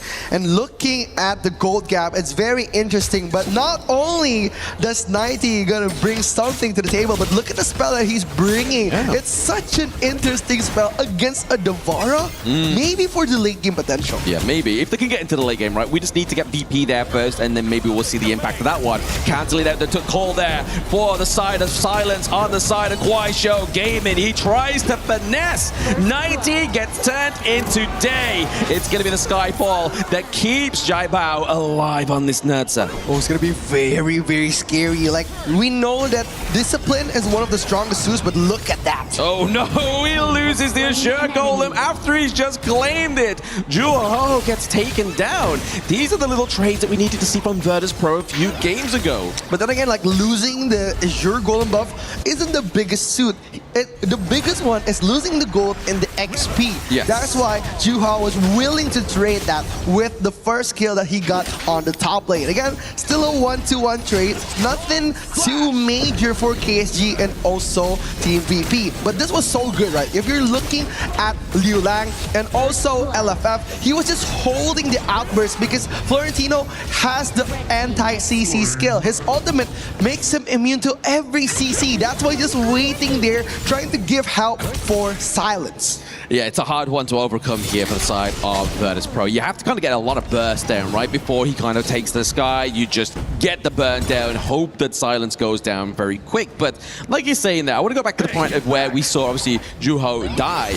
This is the difference between some teams globally and obviously the KPL, right? Like, they don't mind dying as long as it means it transitions into something else, whereas most of the global players are still learning not to tell if somebody dies on their team, and I feel like that is an important skill to be had, especially when you're playing at such a high level. Yeah, you gotta hand it to them, like calculating everything, all the skill cooldowns, all the jungle resets and spawn time would be very difficult for a casual player. But KSG, they've won KPL, they're one of the best in the world. That's why they've been doing this for so long as a young team, dominating all of the Gorge. Yes, and speaking of which, the 1-for-1 top side of the map here, we do see the stun come through, but it's giving the CC of Unity here from Silence on the Devara. And we know Florentino, yes, he can dance around, but he's a gentle blade. Means he's got a low health bar. We see a 3-man dive bot side of the map here as well. We see Clue trying to keep T-Gold alive, but the T1 does fall. BP can get a nice equal trade here for that top T1. It's so good, right? Just coming in for LFF, just bringing pressure by appearing on the map without having to use any of his skills. We haven't seen one outburst coming in from KSG, and even though he still has that full rage bar, the control of the map is just still on the KSG side. So it's a big advantage coming in from KSG. It is. They still got it stored up in the back, right? Like, if we see that VP tries to be a little bit aggressive here, maybe think, okay, guys, we are going to go and take the team fight, but they still need to make sure they burn out the LFF ultimate there before they do decide to take that killing blow. But at the same time, they get the Overlord here for the side of Virtus Pro. We do see pressure being put onto Highlang into the back line of that team fight, and now Juho as well as Silence. 90 going for the blow for blow. There's the Starfall as well onto the side of Show Gaming, but you are just feeding them here. Jai Bao looks low. He gets taken down. Clue as well. He is now in the driver's seat. Wow, just reacting to that bit by bit, coming in from VP. They're trying to pressure, but 90, he forgot that they need a bigger CC to cancel the portal. But KSG has been very, very good at dominating those big, risky team fights. They made so many skills that came out from VP useless just by calculating how does they take the damage. This is another good reason why you pick up the Hu1 into the mid lane, right? Obviously, we saw that T-Gold was not too sure what the target was going to be, but he then lands the Flaming Palms onto Liu Lang. But then he has the Unending Sorrow just to completely mitigate any of that damage going through. So there was really no follow-up. The only thing that Virtus Pro able to get out of that whole mid-team fight was saving that T1 for moment's notice. Yeah, then again, they need to just farm here, because right now their gold spike, their power spike hasn't reached their fullest potential. 1,000 gold lead coming in from KSG, making them so strong, especially with the outbursts coming in from LFF. Also, Silence and Juhao has reached one of their strongest items coming in. The Spark Force Dagger makes him so painful against Florentino and also Xiao Cao. Yeah, it just gives him a little bit more wave clear, right? Like able to get the attack speed, get the wave clear from the Chained Lightning here as well. But it's looking like a hard match here. But we are still waiting for Virtus.pro to get that turnaround, waiting for that crucial engage here. We do see Liu Liang just driving himself into the backline there, just making sure if he can try and CC one of the members of Virtus.pro. But it's going to be Zhao Bao. He's a little bit too below. He is into the backline, and he is him. Silence gets the kill. Onto Hylang, onto T-Gold. Down goes 90, and Clue is on the run. The Raging Thunder God coming in from Silence, dominating the backline, counting so much of the damage, dealing the triple kill pressure on the backline of VP. Looking at how they dominate the team fight, it's so scary. Like, he counted those damage, destroying the tower, blocking the exit way of VP, getting those risky kills, but it was worth it at the end, eating so much gold just for that Devara pick alone. Oh, absolutely. I mean, he's stacking up the bans, right? Like, he's like, right, okay, 1 kill, 2 kill, 3 kill. We're done. Let's get some structural damage come through. Top side of the map has now been dominated onto the side of Kuaishou Gaming. The T2's literally holding on for dear life down into the bot side. And now this is where, once again, we see Virtus.pro becoming at that basically irreparable point of no return. Yeah. They lose their Crimson Golem. What can they hold on to, if anything, here, Virtus.pro? Again, I'll say the same thing as Game 1 and Game 2. They couldn't force those risky team fights. We know that Kuaishou Gaming is a very dominating team on those big risky fights.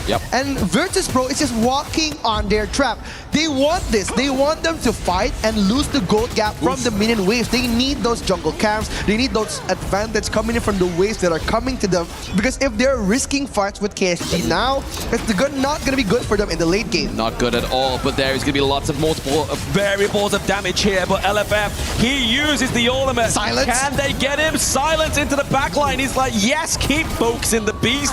Don't focus on me. I'm going to get the kills. You picks up Clue, and then once again, nobody falls onto the side of Kuaishou Gaming.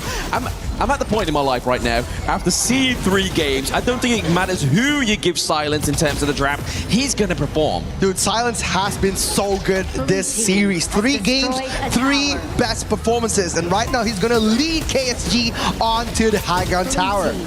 Lead him onto the high grade tower. The T3 gets taken down there as well. Look at the claim, the T3 top side also, but they're able to get that wave clear here for Virtus.pro. Maybe a little bit of a saving grace, but at this moment in time, we are pre-10 minutes, and we are slowly but surely looking at a 7k gold lead. It feels like every game, it just transitions or translates into more aggression, more gold, and a faster game pace here for Kuaishou Gaming.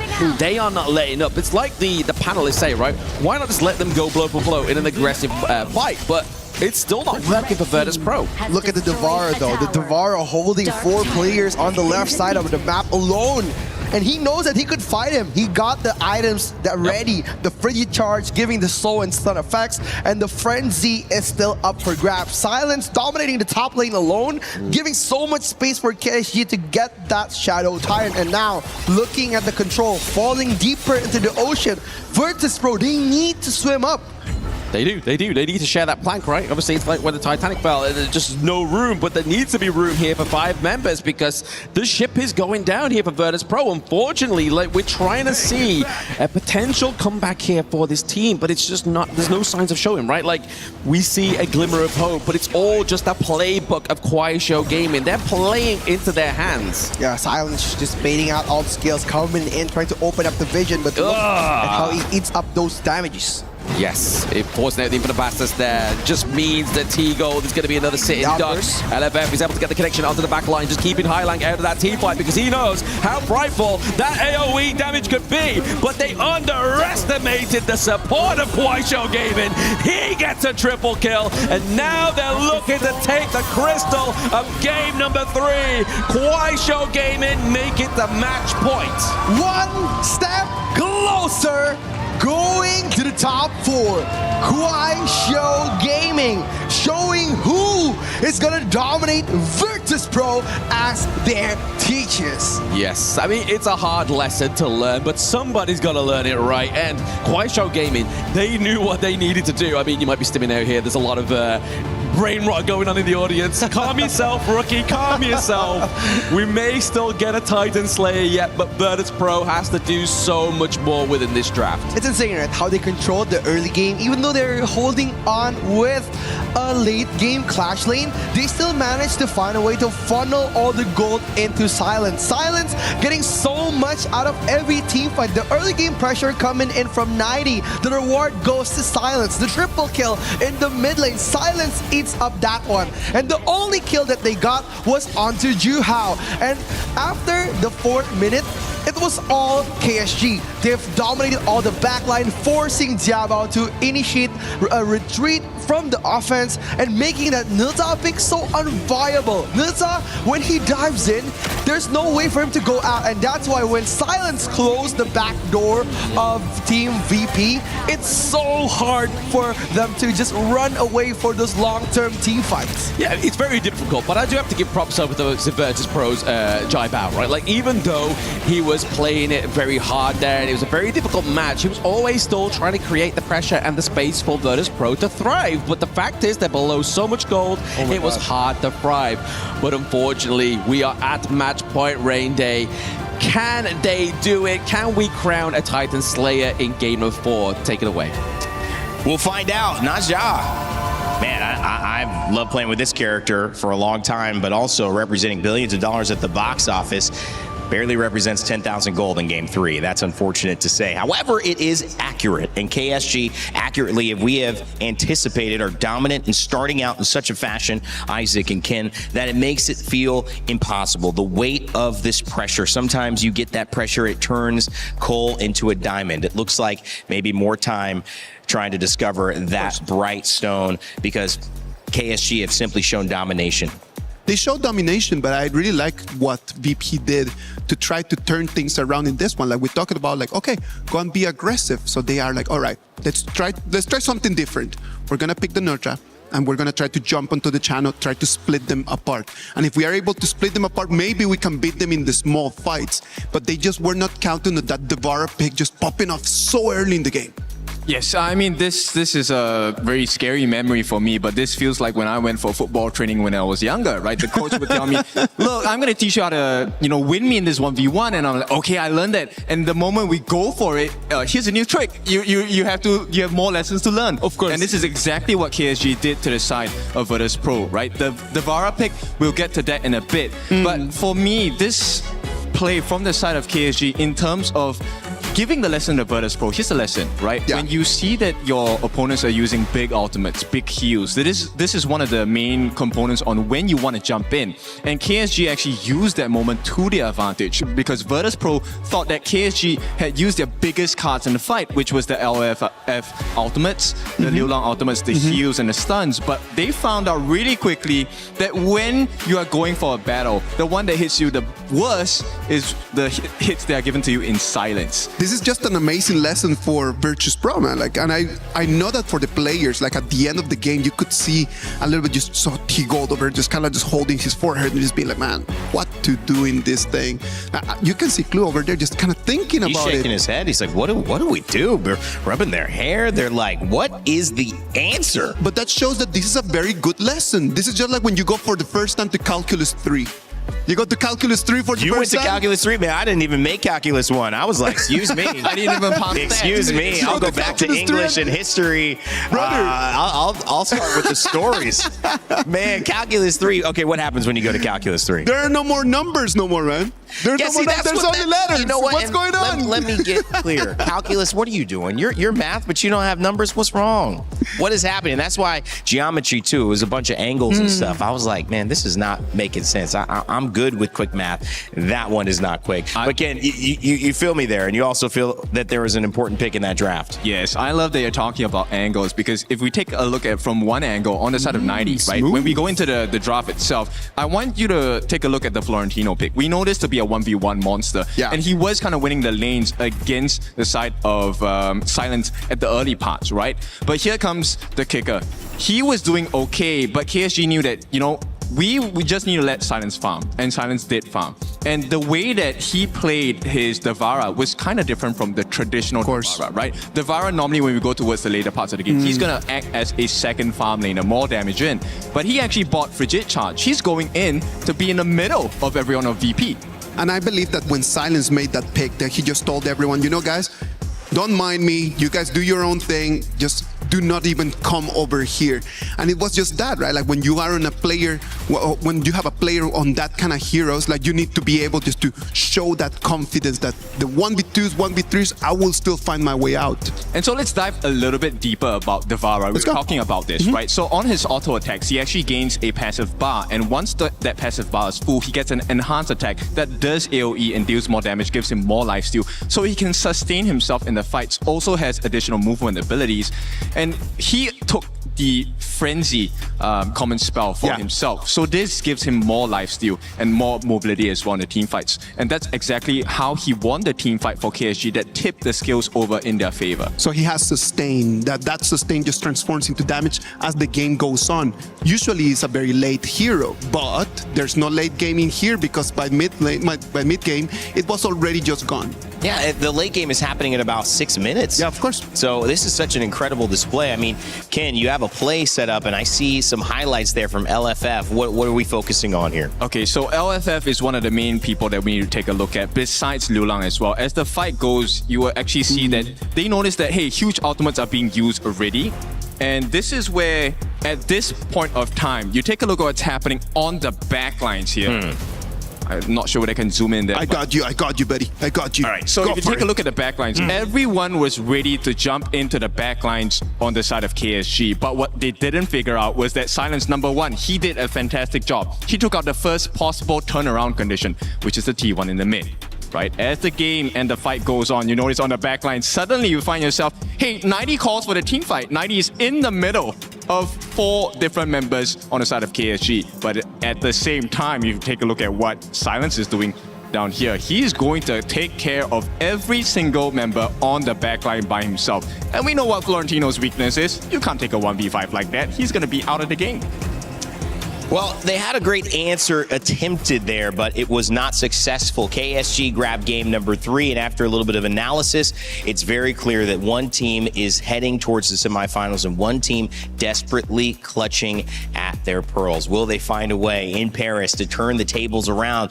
We'll have to wait and see. When we come back, we'll get game 4, but before that, we want to let you know that there's a new Princess Frost skin specifically for EWC. Check it out.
is home to the best Honor of Kings players in the world. Pressure at its peak for AGAL. Everything comes down to their captain.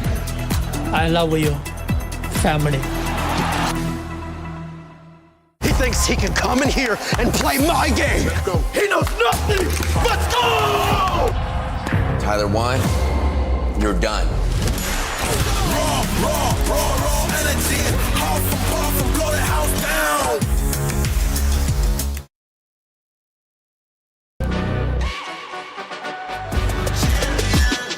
This ain't no regular thing. I came for the ring, you know what I mean. You see my name in the lights. Better get right, I'm champion.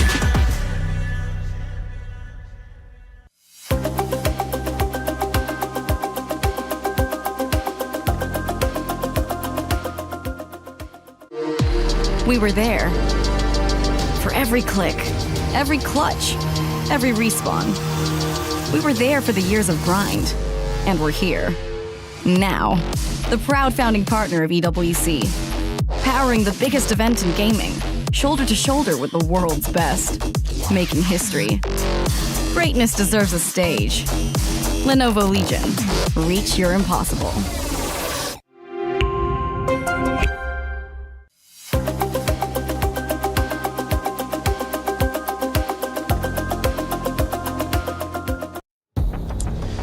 Well, after suffering a reverse sweep in one of their last outings in China, the KPL Spring Champions have now made an assertion to the rest of the world that we are here and we are bringing our best. 3-0 against Virtus Pro. The challenger, David, not so good against Goliath today. Can they find a way around the trials and the tribulations that have been presented to them, Isaac? Or is this just too tall of a mountain to climb? Yesterday, we saw 3 zeros turn into 3 1s. Yesterday, both games had exactly the same thing. So if we keep on the patterns, hopefully we can come and play and watch a little bit more of this. I think it's a completely different story. We had the miracle run from KSG, right? Right now, they're on their way to have a second miracle run, this time on the international stage at KWC. And someone is in their way. If you're KSG, you don't let this go. Of course, I'm telling you, the kid is just like, little hope? Nah! Who needs that? I love it. Well, Blam, rookie, what side of history will you be on? Potentially the biggest upset of all time, or KSG finally booking their spot into our semifinals here at KWC? I mean, the reason why it's not so David and Goliath is because we're in France. It's David and Goliath. But I would like to still root for my boys on Virtus Pro. I am going to be one of those in the audience. Always standing with them, representative from KML. I mean, is it hopium? Yes, it is. But I'm still going to do it because I can. Yeah, it's going to be an interesting phase coming in for the 4th game of the day here. The Liang and Haya pick, the Haya band, sorry. It's going to be very interesting. VP, a potential single carry hero coming in for Jiabao. It's going to be maybe a Jing pick for them, or maybe there's a Luna, but we never know because the first pentakill, I remember, was earned by VP. Oh, and they're going to give it over. They're like, you know what? It's the last game. It's the last dance. Let's make it sweet, baby. And they give Jiabao that Jing. I'm very excited, but I just hope there's got something in the draft that's complement the Jing, right? It's all great having a Jing, but if you've got nothing as a follow-up to kind of implement or at least promote that kind of pentakill potential, it's kind of just like dead wood, you know? Yeah, if I'm talking about like support, there's still a lot of support coming into table of VP. There's still Dolia, Yuhwan come in for like the setup, and there's still Lorian too, just to help him getting those like risky stuns. But the counter to Jing has been picked by the jungle, Juhao, taking Flowborn tank. Hey, I just want to say, I mean, it's great counter, but it hasn't worked so far.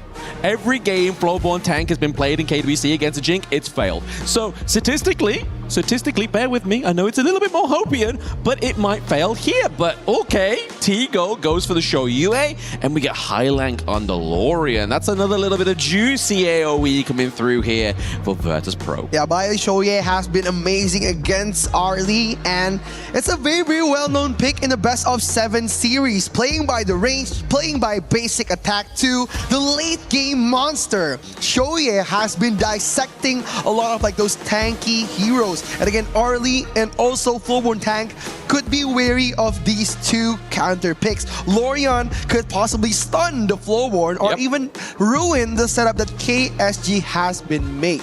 But it's a lot of burden onto the side of Highlang, right? Like, that's a lot of pressure that you'd be putting onto somebody that's playing at a potential match point against Kuaishou Gaming, the champions of obviously the KPL Spring, right? So that, once again, is still just trying to make it a mountain out of a molehill. Like, that seems to be the case here between these two drafts. But you give it over to LFF, right? LFF has the same problem as what Clue did in that previous game. Trying to get the land shots onto somebody as mobile as Jing. It's going to be a difficult one. Yeah, again, trying to get the stopper, right? Coming in from KSG, they have the Moltze, they have the Arlie, the single target damage dealers. But again, what will the FMVP Liu Long pick as the final rounder of the draft? Because right now we're seeing a lot of black bans onto the Clash lane here. The Fatih, the Liu Bang, and also the Guan Yi. So again, an interesting banning phase coming in for those two Clash laners. Yeah, because we've already had Charlotte, we've already had Florentino, but we still could potentially have the Byron, right? Like, Byron is a big pick here for the side of Kuaishou Gaming that could still come through for them as well. Virtus Pro has used the Byron. So in terms of frontline, if you're trying to thicken it up thicken the source up here for Flowborn Tank, you definitely want to go for something like the Byron. The Chow here being picked up because they don't want to go up against the Chow into the mid lane and have that obviously TP back to base and whatnot. But it's going to be the Dharma here.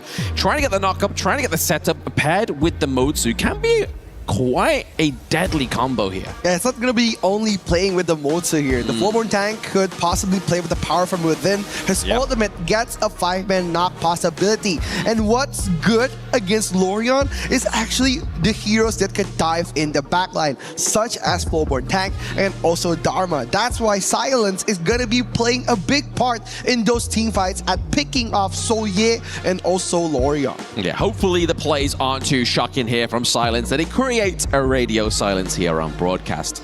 But I feel like VP, they definitely need to kind of like try and find an identity here. Okay, they get the Inet. We was talking about it previously ago, but they get the Baichi. I already feel a little bit of bubbling on the analyst desk there. We know obviously the Baichi pick here can be a little bit kind of iffy. It hasn't really gained the results that we really want to within these team fights, but it's going to be there to soak a lot of that damage from Kuaishou Gaming. But is enough shielding going to be here and health bars to delete or at least mitigate that damage that can potentially come through here? This is a funny face though. This is my reaction when I was watching Silence play that Devara. Yes. Absolute shock coming into the English caster table. But again, if we were talking about those two last picks, the anti-immune CC and the CC maker. So I always thought that Baichi acts like a second Clash laner to Byron. So it's like basically just tanking the damage, bringing CC onto those long-term team fights. That's why they need the setup. They need someone to lob the dunk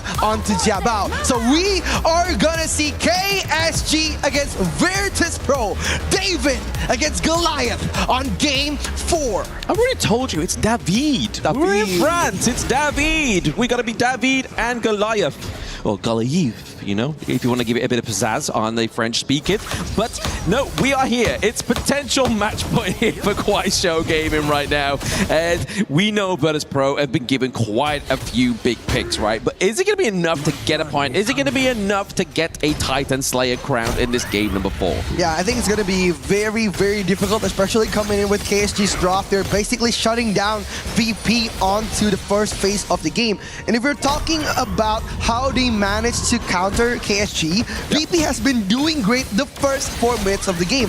But they don't have a plan B if KSG decided to sample their plan A. That's why VP hasn't been able to do a comeback on Game 2 and Game 3. They choked out, they closed all the options for VP to come back. Oof, the flash in there for LFF. That was aggressive, right? Like, that's one way to counter the Shoyue is you get close to him. He's only got one ultimate. The getaway is only going to get him so far. So if you get in close, get the flash, or actually save the flash, you're able to save that space. But for me, the problem causer here for the side of Kuaishou Gaming is the Luang, right? Like on this Garuda, he's going to be able to set up a lot of damage before that team fight even happens. Yeah, the Garuda, massive range potential, especially the Shoyue is going to be playing around the backline. And we know if we're speaking about lane-to-lane matchups, the Lorion is very weak against the Garuda because the early game fast clear coming in from the Garuda and also the late game burst damage potential. The Wings of Judgment, it can be very judgmental to Highland. You know? Exactly, it can do. But I mean, the thing with Garuda as well, he's quite a squishy hero. So if you're able to land those orbs from Lorian, he has quite a bit of decent damage in the early game as well. So he could get caught out. But we've seen time and time again where it's really difficult to try and get the catch onto the Garuda when you have such a stronger front line. But also denial from the Motsu as well. That was very interesting. Like Highland was cooking up the ultimate, trying to get the advantage to stun onto the RLE. But just playing safe.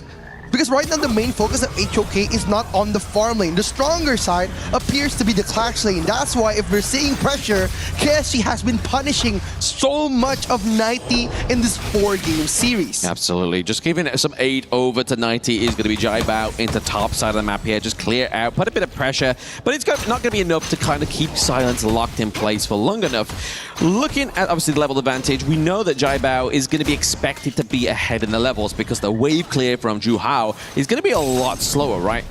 Yeah, Hailang just trying to open up the vision here, coming in from VP, just trying to make space as much as they can because right now they're gonna be trying to play the gold share meta, but Jiabao just appearing on a team fight, making himself look delicious against Zhu Hao. Absolutely. He's just trying to be like, hey, take a bite, big boy. Like, come and get me. Like, I am all ears for this snack right now. But they don't want to take the bite right now. Virtus.pro aren't able to be fortunate within this one to take a bite because it could be biting them back in the behind with a match point. Yeah, we wouldn't want that, right? Nope. Biting Liu from behind, kind of sus, man. But again, LFF just trying to defend here. The cannon blast, just trying to zone out T-Gold. And I like this matchup coming in from KSG. Yep. They're bringing the Molten not as a tool to stop the Jing, but to punish T-Gold. Because the stun coming in when T-Gold is sniping, he can't really move around. That's why they've been poking him with so much damage. Speaking of damage, it's kind of translating here down to the bot side of the map, but it looks like Kuaishou Gaming are going to have a soft and firm hold here onto the Tyrant of the first part of the game. They get the sale here. It's going to be going over to them. It means that that kind of even game state we have in the gold lead between these two teams right now is going to go over, or at least be imbalanced by that takeoff. Yeah, they need something here for VP because they've been playing too passive with the aggressive pick coming in for Hailang and Jiabao. Like, he's making so much mistakes. Yep. Like, the early game phase, they're just giving so much space. Speaking of space, they have to create it here, but you are trying to catch an Ollie that has already used her Paracel. She's going to be like, right, okay, I've already put it in a safe space. You've then got to try and dive on top of me to get there. You kind of, it's really hard to get without any aid, like obviously getting a slow, getting a dunk on with, like, say, for example, 90 on the Baichi there, with the taunt, with the frigid charge. It just becomes a really hard mission here for the side of VP. Yeah, Zhu Hao just opening up the vision, coming in, counterblast, connecting to people. They want this. T-Gold, he's a little bit too low. He has to go back to base. I feel like that's probably the good call here, but at what cost? Nothing quite yet because the minion wave still can naturally crash into the lanes. Yeah, I feel bad for T-Gold. In this 4 series, the 4 times he played the farm lane, he has been pressured so much. Absolutely, but Annette here, Clue has to get out of here. He does have the ultimate still, but First Blood goes over to the side of Kuaishou Gaming. LFF's like, let's peel out the box just to be a little bit of a stunter, but stunt in the grove for VP. It's going to be Hailang down, and then T-Gold is left wide open. This is the problem of VP's draft right now. If 90 commits, everybody in the back line falls, and even 90 falls straight after. What's good about the gameplay and the team fight was KSG, they were very confident as a 5-man team. They know that their rotation was able to suffocate so much of the team fight. And Zhu Hao, he was amazing on the Flowborn tank. The timing on the whale away from T-Gold was so good. He caught him off guard, poked him, Yes. and even doing so much damage as a tank jungle. Yeah, that's the scariest position to be in, right? If you're taking too much damage from a tank jungle, that's going to be a problem here for you. But obviously, we do see a bit of a go for into the mid lane, but it's just going to kind of alter and reset the game state of Kuaishou Gaming. They go back to their jungle, they farm up once again to make it even harder for VP. But obviously, you see from all this replay here as well, just a slow dismantling of Virtus Pro. Yeah, it was so good, right? Like the pressure point coming from the Flowborn, and they're suffocating the map so much because the Dharma has showed himself in the mid lane tower, making him so viable for those big team fights. Speaking of Dharma, we are seeing once again the Net's ult being used too early. Think inside the box. Then climbing on top of him is going to be Zhu Hao. They get the takedown onto Lu Lang, but now Hai Lang pays the cost. They have no T1 into the mid lane. That was a very aggressive play that had higher risks than rewards. Again, playing Jing as the first pick in front of the KPL champions, Jiabao has so much pressure coming in from his shoulders here. Big boots to fill indeed. T-Gold gets taken down here as well. The long range Shoyue is not going to be having that privilege. They want to get close. They want to get comfortable. But speaking of which, Jiabao escapes with little health down to the bot side. Yeah, confidence is key here for VP. They need something here. They need to find a plan B. Because right now their plan A is not working. Playing with Jiabao, Jiabao has been stopped so many times, and look at the rotation coming in from KSG. They know which jungle camps are spawning here. Ooh, obviously Clue getting forced back there, having to force out the ultimate as the Wings of Judgment fall down and forces the flash there. So Annette has that no flash ultimate combo that can really be saving tide of a team fight. T2 gets taken down top side of the map as well. Kuaishou Gaming are looking scary. Dude, Yu has been so dominating on his laning phase, and now with these Gold Spike, he's so strong at picking off backline heroes such as Hai Lang and T-Gold. Like we've mentioned before that T-Gold is supposed to counter Yi, but look at how KSG has been playing around the weaker side of their laning. It was Yi that has been funneled so much gold, and now with a 5,000 gold lead, Virtus Pro, they need to fight and they need to find something here. They need to find something, but I mean, it's always Kuaishou Gaming finding what they don't need to find, right? They've already got the lead. They've already got the dominant game state here, and we just see the LFF just throwing these cannon blasts left, right, and center, getting the catch onto Virtus Pro, and then we just see once again this clear zone in here from Lu Liang's pick. The Garuda is just too much for Virtus Pro. When they're at base state, we see a dive onto the back line, but it's going to be the takedown for Clue. Actually, Silence falls for 2 matches. This player was on a no-death run. I feel like that's kind of just like a constellation prize here for Virtus Pro. It's not going to amount to a victory, but it's a constellation prize nonetheless. It was a risky move, right? Like Very he was risky. not only focusing to trade on Clue, but he was focusing to trying to get that high gun tower. Those enhanced minions are going to go a long way, especially coming into the 10th minute. So again, with a 7,000 gold lead, I think one death from Silence wouldn't matter much in the long run. No, wouldn't matter at all, right? Like it's just going to be kind of a blemish on his record, which is not going to do much for the side of Virtus Pro. They do try and go for a big engage here as well. Zhou Hao is taking so much help, but in what regards? Nothing comes and claims here for the side of Virtus Pro. Insane, right? Like he wanted that Azure Golem, he risked it all for that one objective alone, and now look at KSG. Dominated the whole map, holding one vision only with that Moza, and it always has been that way. Like they're gonna send one person to guard over the Overlord, where the other 4 focuses on the objectives that they want. That's why KSG has been dominating so much on the first 10 minutes of the game. Absolute map control and how they play as a 5-man team is just scary. It just shows discipline. Like this from Kuaishou Gaming is just disciplined gameplay to the T. We see obviously they're able to aggress when they need to, they back off when they need to, and they also are able to kind of like move members of their team. They're not always huddled together like you were saying there, Rookie. LFF is always just trying to get the intel, always just trying to man check the other objective that they're not taking, and I feel like this is something that the global teams need to realize. Yeah, they want this right now. Looking at the high gun tower with that Tyrant's buff on the 44-second timer, and the 3-lane push is coming on for Team KSG.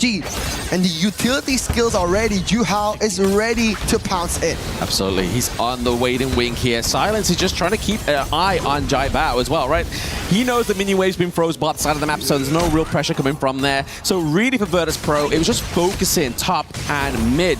But this is going to be a problem, right? Yes, it froze it here, but now you've got kind of like 2 enhanced minions coming through. That's going to be a bit of a harder wave clear. Yeah, it's all about the illusion of choice coming in from KSG. They're giving VP a choice, whether they would want to clear the waves or contest the Overlord, but it's all about the illusion, right? Because right now the map control, the vision is full on KSG side, and right now look at how they dominate the jungle. And the Dharma from Silence, he's just gonna walk with the wave, clear the bottom lane, and he's gonna join the fight, bringing another enhanced minion that he fought for in the bottom lane. And on top of that, well, obviously we have the Shadow Vanguard ready to be executed, right? Whenever Zhu Hao thinks it's going to be the case and point to drop the minion wave here completely in one of these waves, he has that privilege.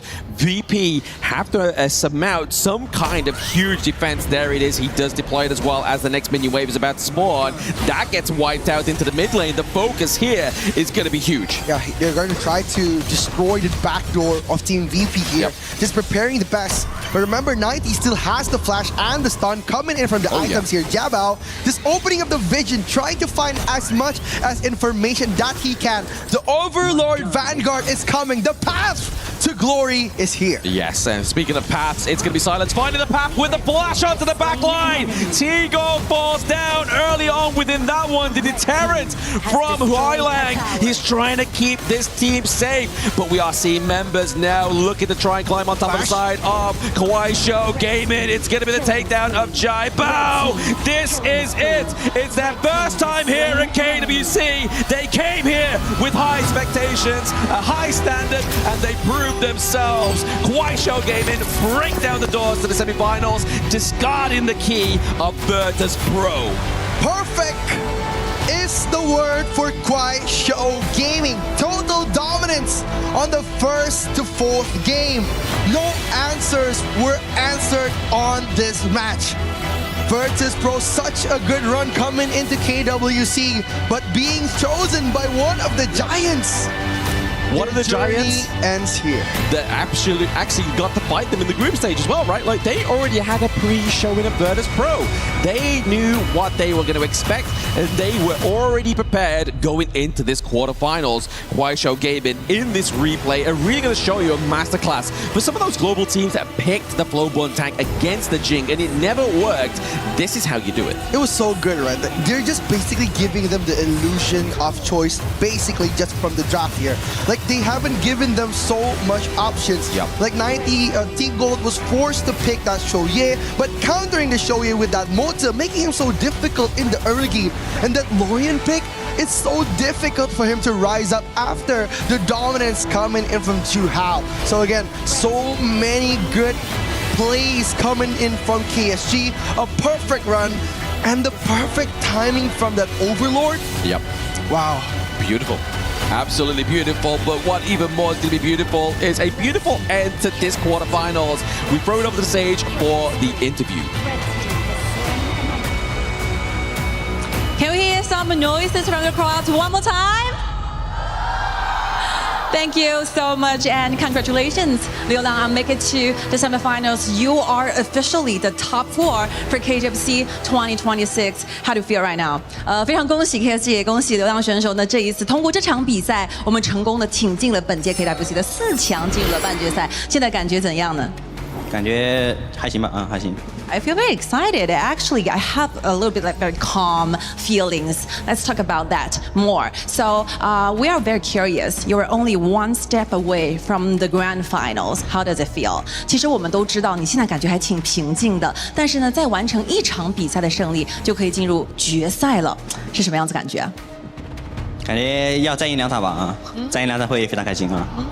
I think we wanted to have 2 consecutive winnings, then we will be extremely happy about it, which means they will be the champion for the KWC 2026. So we see very clean games and moves compared with the ones you showed us in the group stages. So we're wondering, what did you guys work on after the group stage? 其实对比起我们小组赛的表现，感觉今天无论是大家的配合，或者说理解，或者是大家整体的节奏，好像都比小组赛打得更清晰了。可以跟我们分享一下，在这场比赛开始之前，你们都做了哪些准备和调整吗？就大家都不上头吧，就走节奏，就随便赢啊。I think the best thing that we do is calm ourselves and be the master of our own emotions, and we just do according to what we planned and do according to our strategies, and we will be the winner of this game. So your next match is going to be going against EK Esports. They are a very strong team. They've only dropped 1 game of the entire series and the tournaments here in KWC with very strong and convincing wins. So what's your thought about this? 你们的下场比赛，你们的对手是 GK， 他们其实非常强势啊，他们在目前的所有比赛当中只输过1小局，就是昨天的比赛。所以对于明天的这场交手，你有什么感受和看法？也听说过他们很强吧？啊，你这挑战吧啊。I heard they're very, very strong, so it will be a challenge for us, and we're really looking forward to tomorrow's matchups. So last, please send a message to the fans all over the world, and especially for the audiences who come here in Paris to support you guys, KSG. 就是最后，我们也希望你可以和我们全球的观众朋友们支持 KSG 的，当然还有来到我们现场的各位粉丝朋友们，说一些你们心底里的话，好吗？希望现场来的朋友大家能玩得开心吧啊！希望现场支持的朋友大家都能天天开心。Thank you so much for coming so far to Paris, and we hope that you enjoy your time in Paris, and we'll do our best in our tournaments. Thank you so much, and this will be the time that you guys will be remembering for the rest of your days. Let's welcome the boys. Please follow me. 来。孩子们，跟着我，接下来是属于你们的荣耀时刻了。This will be the time you crushed your enemy's keys and proceed your journey here in KWC 2026. The key representing VP is now being crushed, while KSG's glory continues.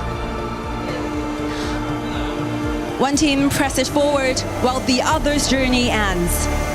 Please keep chasing for the glory and greatness, and we will see you guys in the semifinal.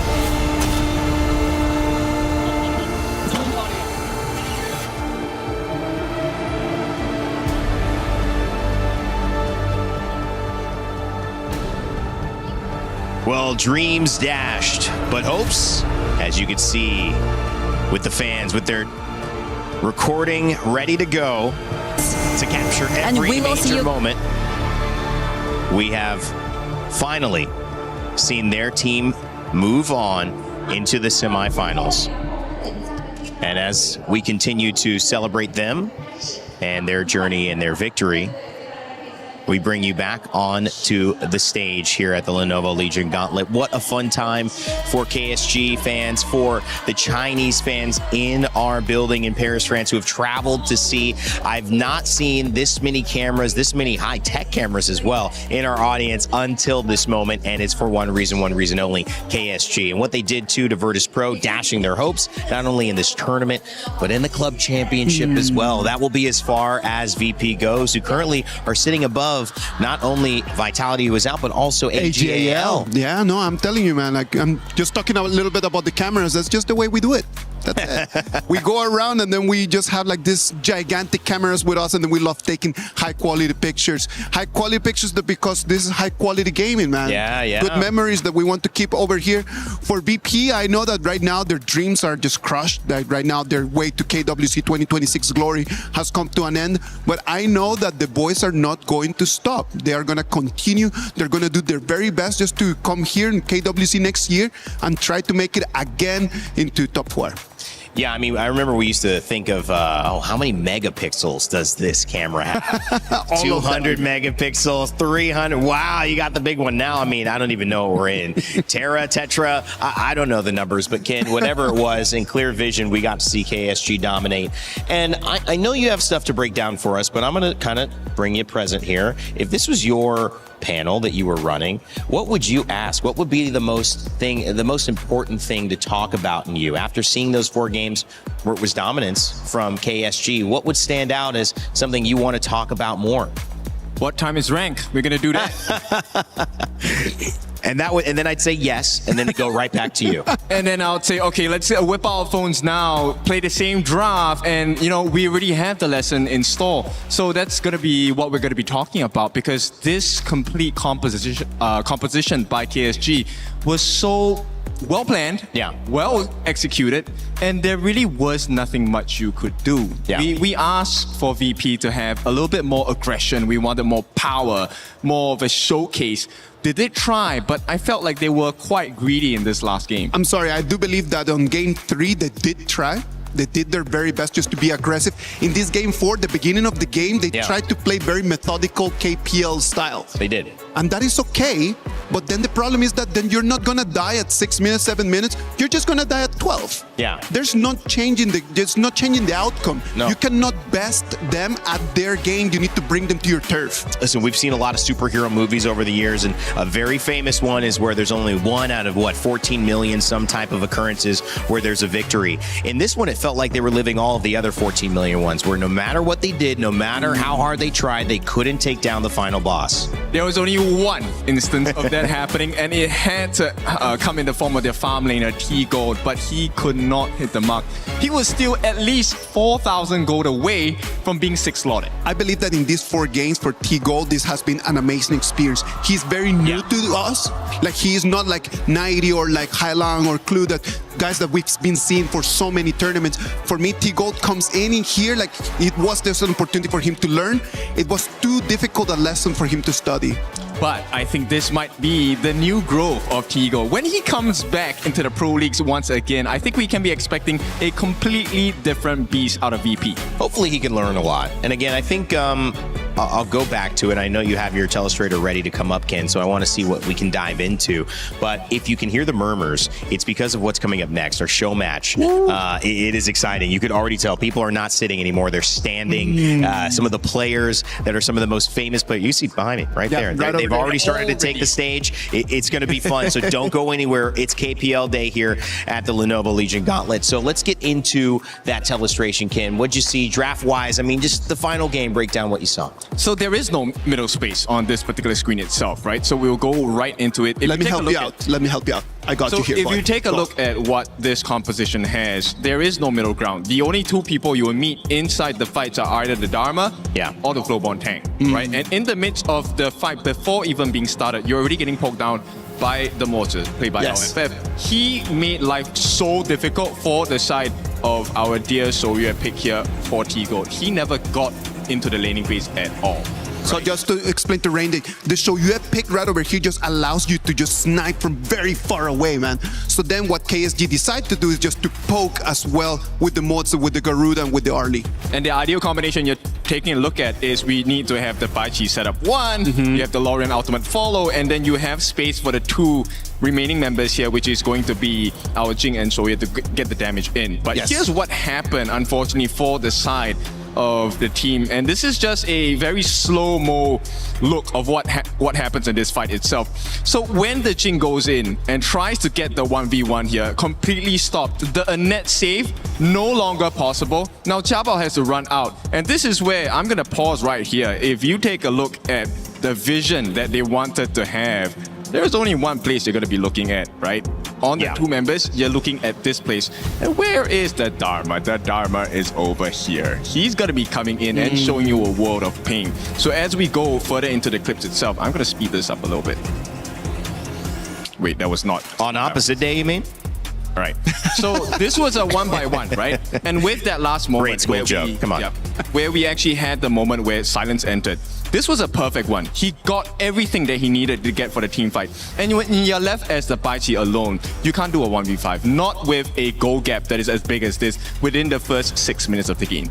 They keep saying that I hate on the Baichi, man. I love the Baichi. It's one of the heroes that I love playing. It's just that in this patch, in this specific KWC 2026, it's just not working out, man. And that's it. It's just very simple. The only person that has been able just to make it work is Inuo.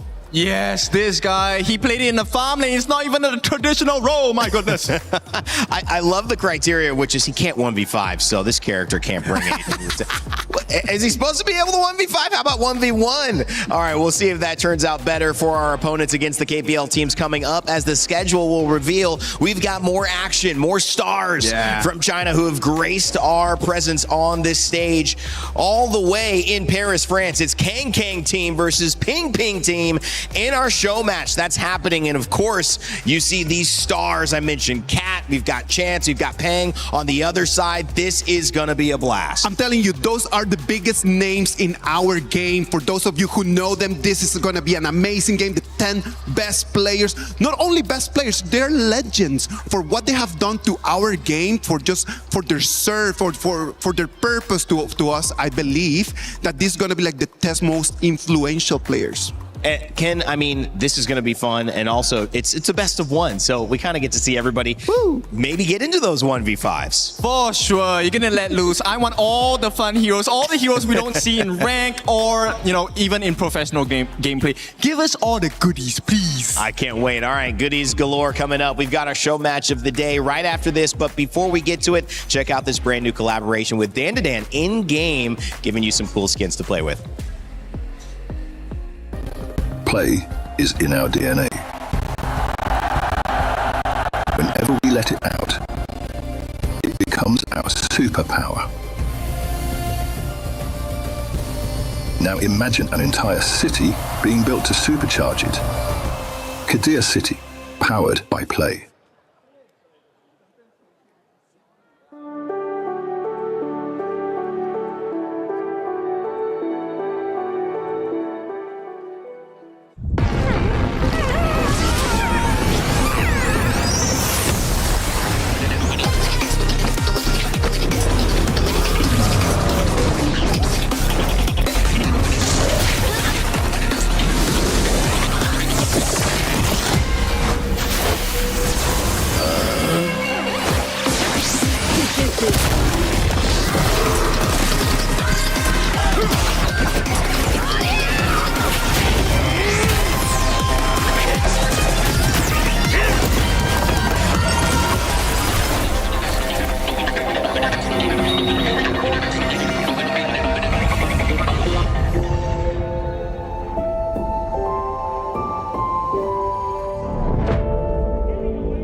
くぜ。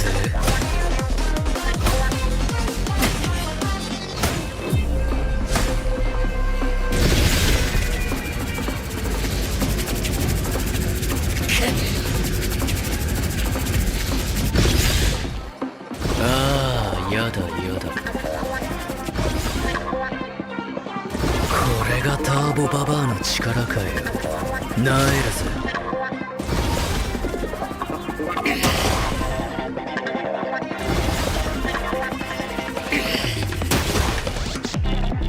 許さねえぜ、てめえはよ。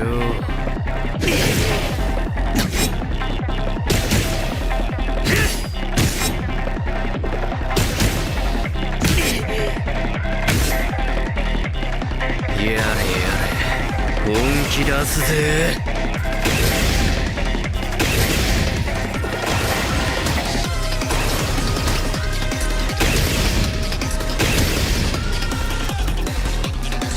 ももちゃん、会いたかったぜ。強くならなきゃ、もっと強く。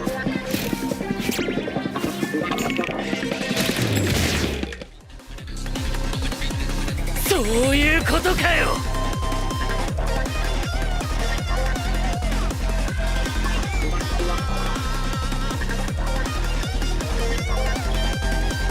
おっと悪い。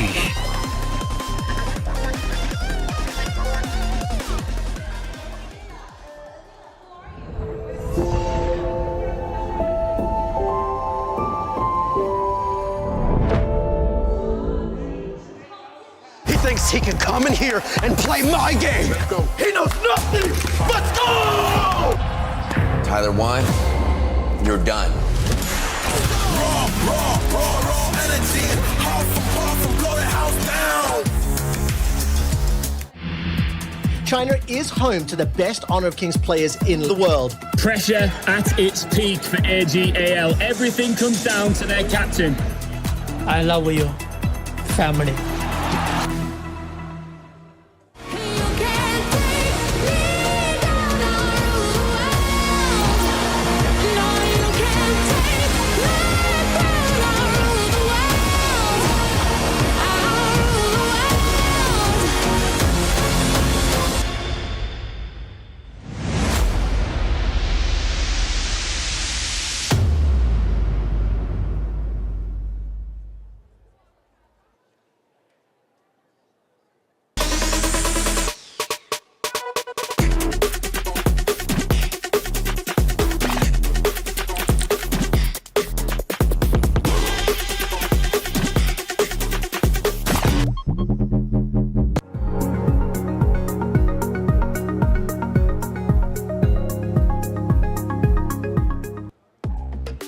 Welcome back to the Paris Expo, Porte de Versailles, just south of the River Seine, where the EWC action continues in Paris, France. My name's Randy, and I'm joined again by a lovely panel. This time, Chantel switching out for Isaac, bringing the nice class, the all black. I'm enjoying it. How you been doing? Everything has been great so far at the KWC. I'm just excited. I'm just really excited when I woke up. Finally, I get to see KPL teams and even a dream team play in a show match. Your first time? Yes, my first time. And my first time too. I'll tell you what. Oh yeah, you were going for the high. Yeah, Let's go. thank you so much. Let's start with the high five. Body language. That's what I'm talking about. All right, Ken, as well. We just saw KPL teams take the stage. It was dominant. There's nothing like it. But these are the biggest stars. These are the people that you know around the world. If you've been watching the KPL for years, they're here. Yes, they are, and you get to see them in person. But, you know, it's not just about the serious stuff, the professional stuff. We also have professional fun. So this is going to be a best of one with the 10 biggest superstars from the side of KPL. So learn, enjoy, and you know what? Take more photos and, you know, scan the QR code in the game as well. I love it. I love that QR code shout out. We can bring that up whenever you guys want. But we also can bring up the fact that there are people that you know and love that are going to be playing. But who are they? Who are those stars? Who are those members traveling all the way to get here to Paris, France? Well, you can see it's Kang team and Ping team. And I'm actually going to look at my clock here. Is it 14? We're actually early. Okay, so we're early. So that set went a little farther. So maybe somebody's showing up in about 45 minutes saying, I can't wait for Kang team. I can't wait for Ping team. Okay, you might have to rewind the VOD. But we're getting through to the action. That's why you got to be here from the start. But Chantel, look at these names. I mean, these are just heroes in the scene. Yeah, you know what? And if we look at these players, these are the best ever produced for KPL. And I gotta say, it's not just about winning the game, but it's more like bragging rights for them. Imagine you being the winners against the supposed to be the best. Yes, I mean, some of them are still in their prime, very much so. Yeah. And these are very interesting matches because each single one of them, if I'm looking clearly, I don't think they're playing in their respective roles. Everyone is playing a different role than their professional roles. So this will be interesting to watch. Who are you excited to see in a different role? I want to see Xiaopang. So for those of you that are new to KPL, Xiaopang has been a veteran in the KPL scene. Recently transferred over to the side of TTG, I believe, and he is leading the charge for the team. They have won some reverse comeback games. I like the way that this guy plays because he shows me how to be greedy and how to be good at being that. Oh. For my case, I'm looking forward to see Coach Gemini play. Yes. Imagine Coach The coach gets the moment with his players this time around because we played earlier, so it's kind of a new vibe for Coach Gemini, and up against Chance, who's also known on having a strategic mind. Well, having that strategic mind is good, but when you have a moment like this, you kind of got to give the fans what they want, which is the different roles, get the coach out onto the field, maybe get some unique item builds going on, some fun, funky stuff. I don't really know as much as you guys might in terms of the history of what a funky or a fun or a risky item build might look like. I do. Okay, Ken, what would that be? We're gonna go with the Dolia machine gun build. Ooh. Yeah. So when she uses her first and second skill, when she's in water, she actually has a AoE attack. And some of the geniuses online have posted on social media. This has been a while ago, but you build attack speed on Dolia and she shreds everyone. Ooh, I love that. Okay, what do we think? Now that we're talking about crazy stuff when it comes to item build and such, maybe we get to see a hero that is not meant to be a jungle, but is played as a jungle here. So, these players are very knowledgeable about the game, so anything can happen. Probably might be a Princess Frost on the jungle. Why not? Because it's the EWC skin. That could be fun. I mean, listen, one of my favorite things to do when I was playing MOBAs and teaching people how to play certain heroes, it would be, and actually there's a Guan Yu as well, so it would be taking a character like that and running full damage, going away from the tankiness, just saying, how can I make this maybe roam character or this Clash Lane character lose any of that defensiveness or sustain and just go all in? Ken, who's a fun hero that we could see kind of run that more damage route? Okay, before we go deep dive into the damage route, I think let's highlight the Princess Frost one because, okay, look, professionally, everyone builds her as a utility. So if there's any hero I want full damage, it has to be Princess Frost, right? You get the freeze in, second skill, instant delete. You know what, Princess Frost is one of the basic heroes that I mean, the first hero that I learned in HOK. So it would be fun to see it on a different build, maybe a different rotation for the hero. And going back to these players, I think some of them are playing against each other, but is playing on the same team. It will be fun to see them play against each other this time around. That's a good point. I do have one request. Yes. Now, what is it? Do you know what the library build is? No, what is that? What is it? Okay, so one of the strongest magic items in the game is the Sage's Tome.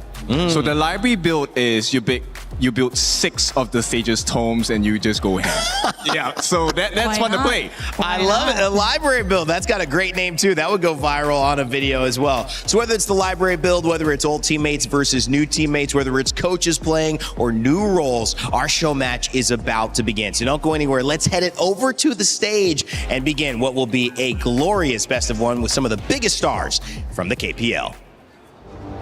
Honor of Kings fans, we got something special for you. some of the biggest names from KPL have come here to Paris, France for one purpose, and that is to put on a show. Welcome to the KPL Dream Team Showmatch. Indeed, Mara, I'm super excited to be standing right here because lately we've watched so many intense games, playoffs, right? We've already seen 3 seats of our semifinalists being taken away, and we still have 1 more to go, and we'll figure that out in the next series. But before that, how about we have something fun on the stage? That's definitely what's about to happen. We're gonna have a lot of fun. It's only gonna be a best of 1. So this is where creativity, mechanics, and entertainment will take center stage. So for everybody watching here and at home, you're definitely gonna love this one. So, are you ready, Paris? Let's welcome our special guests to the stage, the top star players from the KPL Dream Team. Introducing Team Kankan. We have Fox, Gamini, Chin, Kat, and No Fear. Welcome.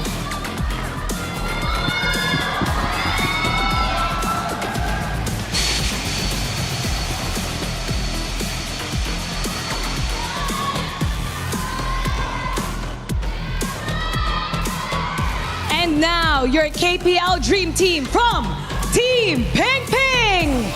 Wrong. Fly. Chance. High. And Pong.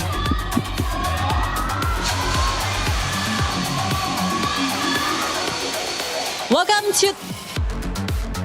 to Paris. It's nice to see you. It's been a long time. I missed you guys. Okay. I know you guys are really, really excited about this. So how about we have a little bit chat with the players from KPL Dream Team about the show match. So first, Fox. 很好听的名字啊，九尾啊。这场比赛呢，你觉得你最针对的选手会是哪一个 ？Among all the players on your left, who is gonna be the player that you're targeting to? 去牛子野区给他上一课。 Okay, I think some lesson will be learned for Fly, because Fly is a jungler for your team. Oh, how about for you, Wrong? How do you plan to dominate your opponent? 青荣，你打算在这局比赛当中怎样拿下胜利呢？首先，打好对线吧。哦，这么简单。哦，你有自信吗？是比较突出的一条锋线。你最近有玩的很多吗？ 对我玩的比较多。All right. So firstly, in order to win, I think behave well during the lane is super important to me. And lately, I've done so many practices. I'm super confident about that. Very disciplined. Of course. And next, please, 九尾啊，给我一个空间。葛明你要和九尾一起进行下路的双人组对线啊，有信心吗？最近有偷偷练一下吗 ？So Gamini is doing those bottom lane duel together with Fox. So have you guys practiced lately? 我很有信心，但我对九尾有点不太放心啊，希望他今天能够好好的辅助我一下。你可以吗？有点不信了。 Okay, so I'm personally very confident about myself, but I'm a little bit not sure for Fox whether he can play well in that roamer, and we will take that into our battles. How about you, Mara? I'm here with Fly earlier. Your opponent says he's going to target you. He has his eyes on you. What do you have to say to him? 哦 ，Fly， 刚才啊，九尾也有说，对不对？他会一直针对你的野区。作为你们队伍的打野，你有什么感觉？有什么想要反击一下的吗？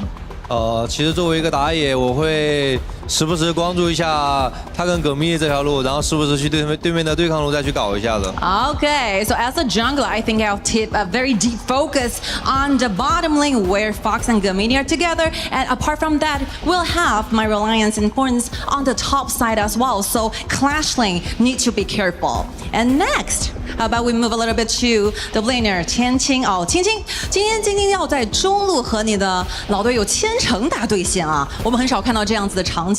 你感觉你和千城谁的法师玩得更好一些呢 ？So these days, you'll be having those mid lane laning together with your former teammates, Chance. So what do you feel like? Competing with Chance, and who do you think will be having a better behavior and performances on the stage? 我只能说要对位一下 Chance 选手了。哦，我的中单练过。哦，有什么狠话要告诉他的吗？我的中单练过。I practiced a lot of Mage's heroes and super confident of like bursting out on the laning. How do you feel about that, Chen? Chance. So you're former teammates with them. Who do you think could be the better mid laner? 刚才是吧？青青非常的自信啊，所以你觉得和青青相比的话，谁的中路会玩得更好一些呢 ？OK， 我只能说这场我要把它打成 QQ， 因为后面3个字为什么没了？因为被我打掉点了。All right, so I will say that the name for Chin will be shortened by QQ. Why is that letters missing? Because those letters are missing in the gorge because he will be completely destroyed by my performances. All right, I like that chemistry. All right, moving to you, Kat. How do you feel about that? What will be the things you want to say to your opponent? Kat 就非常简单，你也是非常有经验了，是吧？那放个狠话，你会想说什么呢？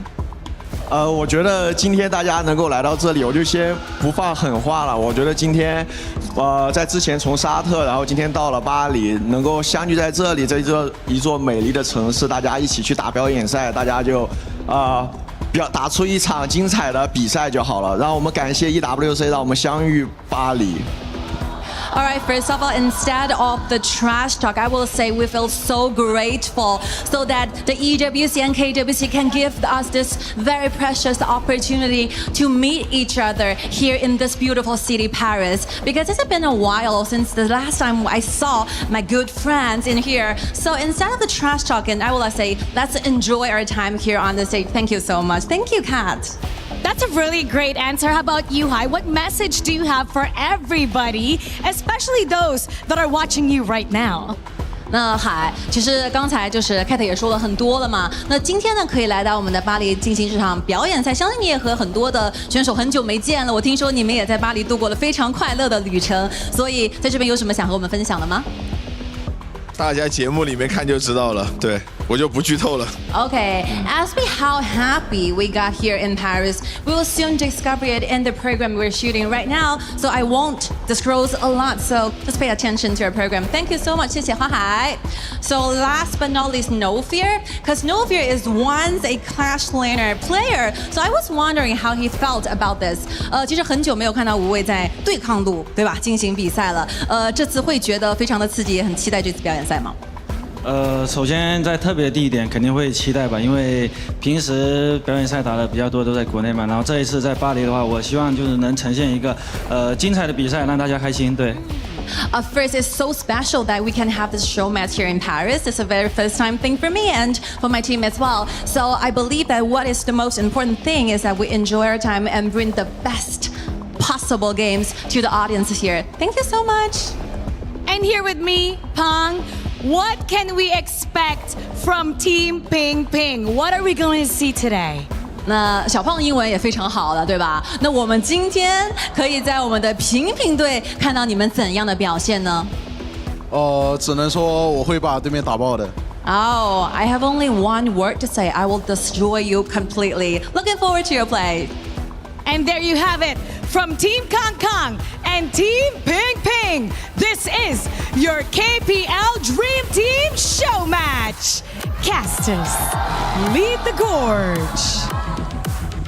Thank you, Mara and Sky. Chantel, fun to hear from some of those big names. Yeah, definitely. I could feel the aura at the arena. Imagine being a room filled with the military generals that has full medals on their chest with every championship, with every MVPs, with every accolade that they had all throughout the years. KPL Dream Team was built around 2024. So it was built by experience and every achievement, every valor that they had. They just celebrated their 10-year anniversary last year, so this is a big moment, right? And to have them on stage in front of all the fans. Now, if you are looking at the screen right now, we have fans who have massive cameras, many phones.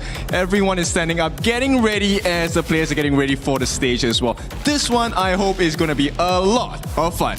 I hope it's around 20 minutes, maybe. Yeah, give us the longest game ever. Dragons, because it's just best of one. Well, it is time to kick it off. A best of one. We hope it goes 20, maybe the longest game of the tournament. It's 28 minutes, 35 seconds. Can we beat it? Either way, we're going to have a lot of fun. So, Saggy, Nora, take us away. Thank you, Rain Day, and we welcome you to Paris to watch the KWC 2026 show match between Team Ping Ping and Team Kang Kang. My name is Sagi here, and with me is Nora. How are we feeling today? Hi everyone, Nora. 大家好，我是一雪。Welcome to Paris, and are you ready for this show match? Make some noise for everyone. Are you ready? I can definitely feel the crowd being ready right now, Nora, because this specific show match, I think, okay, let's answer some questions for the global audience here. What does Team Ping Ping and Team Kang Kang mean? Well, yeah, first thing first, definitely it's gonna be a thing to share with you guys because there's actually two mascots in KPL region. One is in red dragon called Kang Kang, one is in blue called Ping Ping. So that's the reason why they're giving their name as the Kang Kang team and also the Ping Ping team. So it's like a mascot that has been designed as a merchandise and also as a thing representing KPL. That's so true. That's Team Ping Ping and Team Kang Kang. And you know what? Let's save the complimentaries here. Let's straight jump in towards our show match here between these two teams. Oh, I'm so excited to see this show match, you know, because they are playing in totally different individual lanes as they played back in KPL. Oh yeah, like usually we see No Fear, he was back in the jungle, back with Hero, and now he's in the roamer with JDG. Yeah. And he's playing the Clash lane right now here. I'm also wondering like, okay, if I'm changing him like, hey, do you play the Clash lane? Oh, definitely. They are going to play against each other and also the rotations will be made. And in that point, as we can see, Kang Kang team on the blue side and it's going to be Ping Ping team at the red. So it's going to be Fox play with this Quay. And you look over to the side of the red team, right? You have in the lane, you have a Valor. It means there won't be any farm laners, marksman available. They're just like, okay guys, scrap that. We want to come in strong. We want to play heroes that are fun. So we lock them in. And so far for the side of KPL Dream Team on the blue side. Cat and Jing, what are they going to play? Well, I mean like double warriors, we always see it, right, so far in KWC. But played by these teams, you know, this lineup is all-star KPL players, to be honest. So I'm really amazed at what they're gonna show to us, right? As they mentioned in the preview interview, they said like, okay, we practice a little bit, okay, we're gonna destroy you, but what they are gonna offer us in this battlefield, in this arena. I mean, I'm pretty much a fan of KPL as well, especially the entire tournament ecosystem, how the players play. Personally, a big fan of Fly. We know how much FMVP titles he has and also the championship titles here, but that's enough fanboy for me. I think that's a first Ho Yi coming in from Gemini coming in on the side of blue team. All right, ladies and gentlemen, since Gemini was so called in KPL back in China, but since we're now in Paris, we're just gonna call him Gemini. Okay, I'll ride on that. We heard that a lot. And I gotta point one thing. Okay. Usually we say roamer is the second jungle. And if Xiao Pang is in the roamer role, I think he's gonna have no problem playing this role. Yeah, but as we see, like he's paired up with Hai at the bottom, right? Like two top junglers in KPL, they're actually playing as a duo at the bottom. So I'm really curious about how dominating they can be during laning, since they are playing against Gemini and Fox. Now, I'll give you a question here. All right. Are you the type of roamer to follow your farm lane, or are you the type of roamer to be like, nah, farm lane, you sit there. I'm gonna go elsewhere to help the team? Well, if I'm standing at Kang Kang team's point, I would say this time I'm gonna pair it up with my mid lane because they're picking out this Xiao Xiao and Quay, right? And we mentioned that Jing and also Fox, they used to be teammates. Ah, that's definitely a very good point here. here. So the synergy matters a lot. Like you land a hook, you want that Honey Sweet Breeze to land on towards that bottom lane. Yeah. But ladies and gentlemen, let's save the talk. Let's jump right into our show match between Team Kang Kang and Team Ping Ping. Let's go, dive right into this special best of one. Already, Pang. He's not going to go to the farm lane on Hua Hai there. He's going to be like, okay, Hua Hai, you sit there. Let me just go to that top side here. And for Fox, they have the same idea. They want to win the top side. Yeah, I mean like they're just gonna bump to each other, hiding their visions. Roam. Step in. It's gonna be quick coming up. Quay walks up, Fox gets caught by the spell, has to flash away towards safety here. So it's a good win coming in for the side of Team Ping Ping. And Nora, why do we have a lane jungle coming from Fly?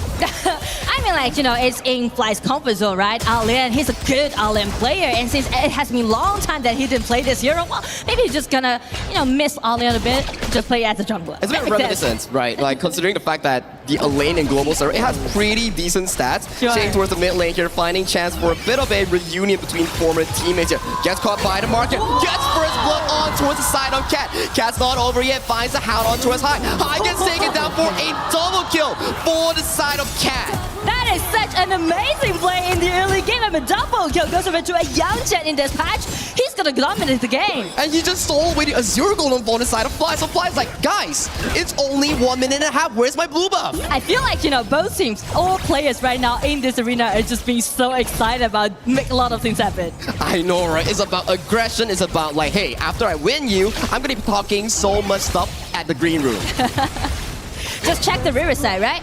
First kill, and then with a smite, slow him down, got him the double kill, so clean. And top side here, Honey Sweet Breeze fighting on towards multiple members here. We do see the Thunderstorm coming in from Wrong. Wrong's kiting, but Wrong gets taken back by No Fear here. Pang limps away, only with a sliver of health. Well, it is really entertaining to see No Fear play against Wrong because they are actually the teammates right now in KPL. And right now they're just, confronting each other at the clash lane. That's the point of the show match here. Usually we don't see these players in these specific roles when it comes down to a show match. We get to see them butts heads against each other here, but this play, it was a beautiful hook coming in from Fox to land it on towards Wrong, setting him to the grave. Exactly, the accuracy that Fox, this Quay has, just allowing them to initiate on top. Oh, Gemini. Some ambush. He's under the tower here.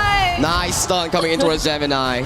Gemini is the only coach so far in this arena. Oh yeah, you make sense, right? He's the coach for the side of JT. Chance splashing in. Who's Mirage abducting for a 1v1 in this domain. Gets a solo kill here out in the winds. We do see Ching finding a counter kill here. Fox finding high. Flashes towards safety here. Doesn't get the hook on towards him. Escape away, but you can see how determined that Chance was just trying to take Gemini down.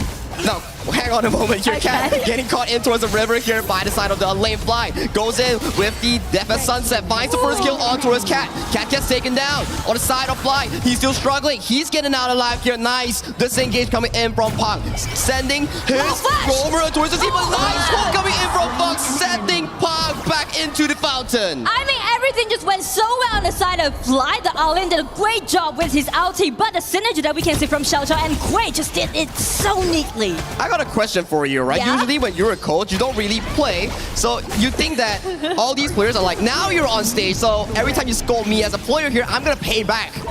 Exactly. That's why we can see Charles being so determined and just targeting at Gemini. Yeah, I see the, the sincerity and also the dedication in actually aiming down Gemini here. So Gemini is gonna have a bit of a pinch later on. We do see in towards the bottom side here. Pong finds the engage on towards Gemini. Gemini gets taken down to a little bit of health. Nice rolling ray coming in from high to take one more additional kill before the Tyrant spawns. That just gives me kind of feeling that after Ping team just find out maybe Gemini can be our target, right? Maybe nice hook coming in from Fox. Finds the kill on towards Fly, but KBL Dream Team for the side of Ping, they do secure the Tyrant. Wow, I mean, Tyrant goes to them as a consolation effort. Such a nice Tyrant, and as we can see, Nova is trying to sneak into the red buff side and try to steal away. Pong finds Novia. No Umbro Moon coming in from Novia. Hit the Millennium Echo coming in for the side of Wrong. Finds the first kill. Hook lands on towards Wrong. Wrong gets sucked in by the void and gets taken down for a 1-to-1 trade. Well, so many things happen simultaneously right now at the bottom at the arena, and as we can see, it hasn't been 5 minutes. Hey, it's like it's not a competitive game. It's a show match. Long to be honest. It's for bragging rights later on. Fly walking up. We do see Pong pops this ultimate Death at Sunset towards the back line here. Finds Ching. Ching gets pulled into a 1v1. Pong left in no man's land. First to take down, but in the Moonskin Mirage, Ching gets taken down by Chance High. Has to flash away towards safety, and another beautiful hook coming in from Fox, sending another kill for the side of Gemini. And they're looking for some invasions, targeting at the blue buff side. I still remember in the pre-match interview, Gemini says, okay, I'm quite confident with myself, but I'm not that sure with Fox performance. But Fox accuracy with his quick skill too, totally did it. I have never seen Fox miss a single hook so far. Every single one, he's been just dominating the members coming in from Team Ping. And you can see, and Pong, he's angry. He's coming for more. Gets Fox in towards the play here. Cat gets taken down. Death at Sunset trying to chase Fox, but a beautiful Honey Sweet Breeze disengages for further chases here. I mean, since Pong is playing as the roamer with this Grey Goose, he's definitely trying to make a lot of things happen with the flash. If it's available.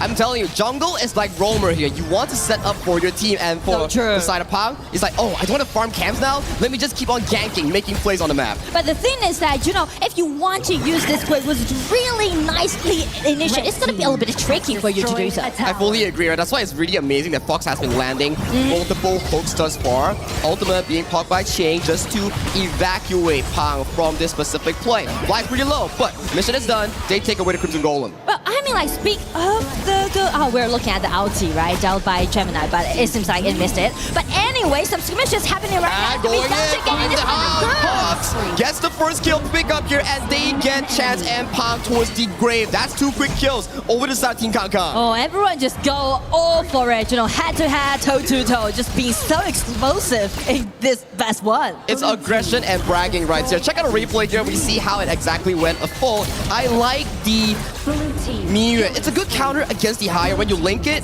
but tech on towards live. We see the side of Wrong going 1v4, almost getting Cat. Jumps in, whoops up an easy kill. Well, I mean, the coordination they had definitely allowing them to do some ganks on the side lane, but as Fly is ambushing right now, he's waiting for his Mr. Right, but it seems like it's gonna be him. Fly towards the back line, uses Death and Sunset, lands on towards Ching, finds a one-man knockout on towards Gemini. Gemini gets taken down as a counter kill for the side of Team Ping Ping. And Fox, he's looking for a hook. He changes his mind. Well, I mean, like, so many back and forth is happening right now. Oh, a Youngjin just getting in.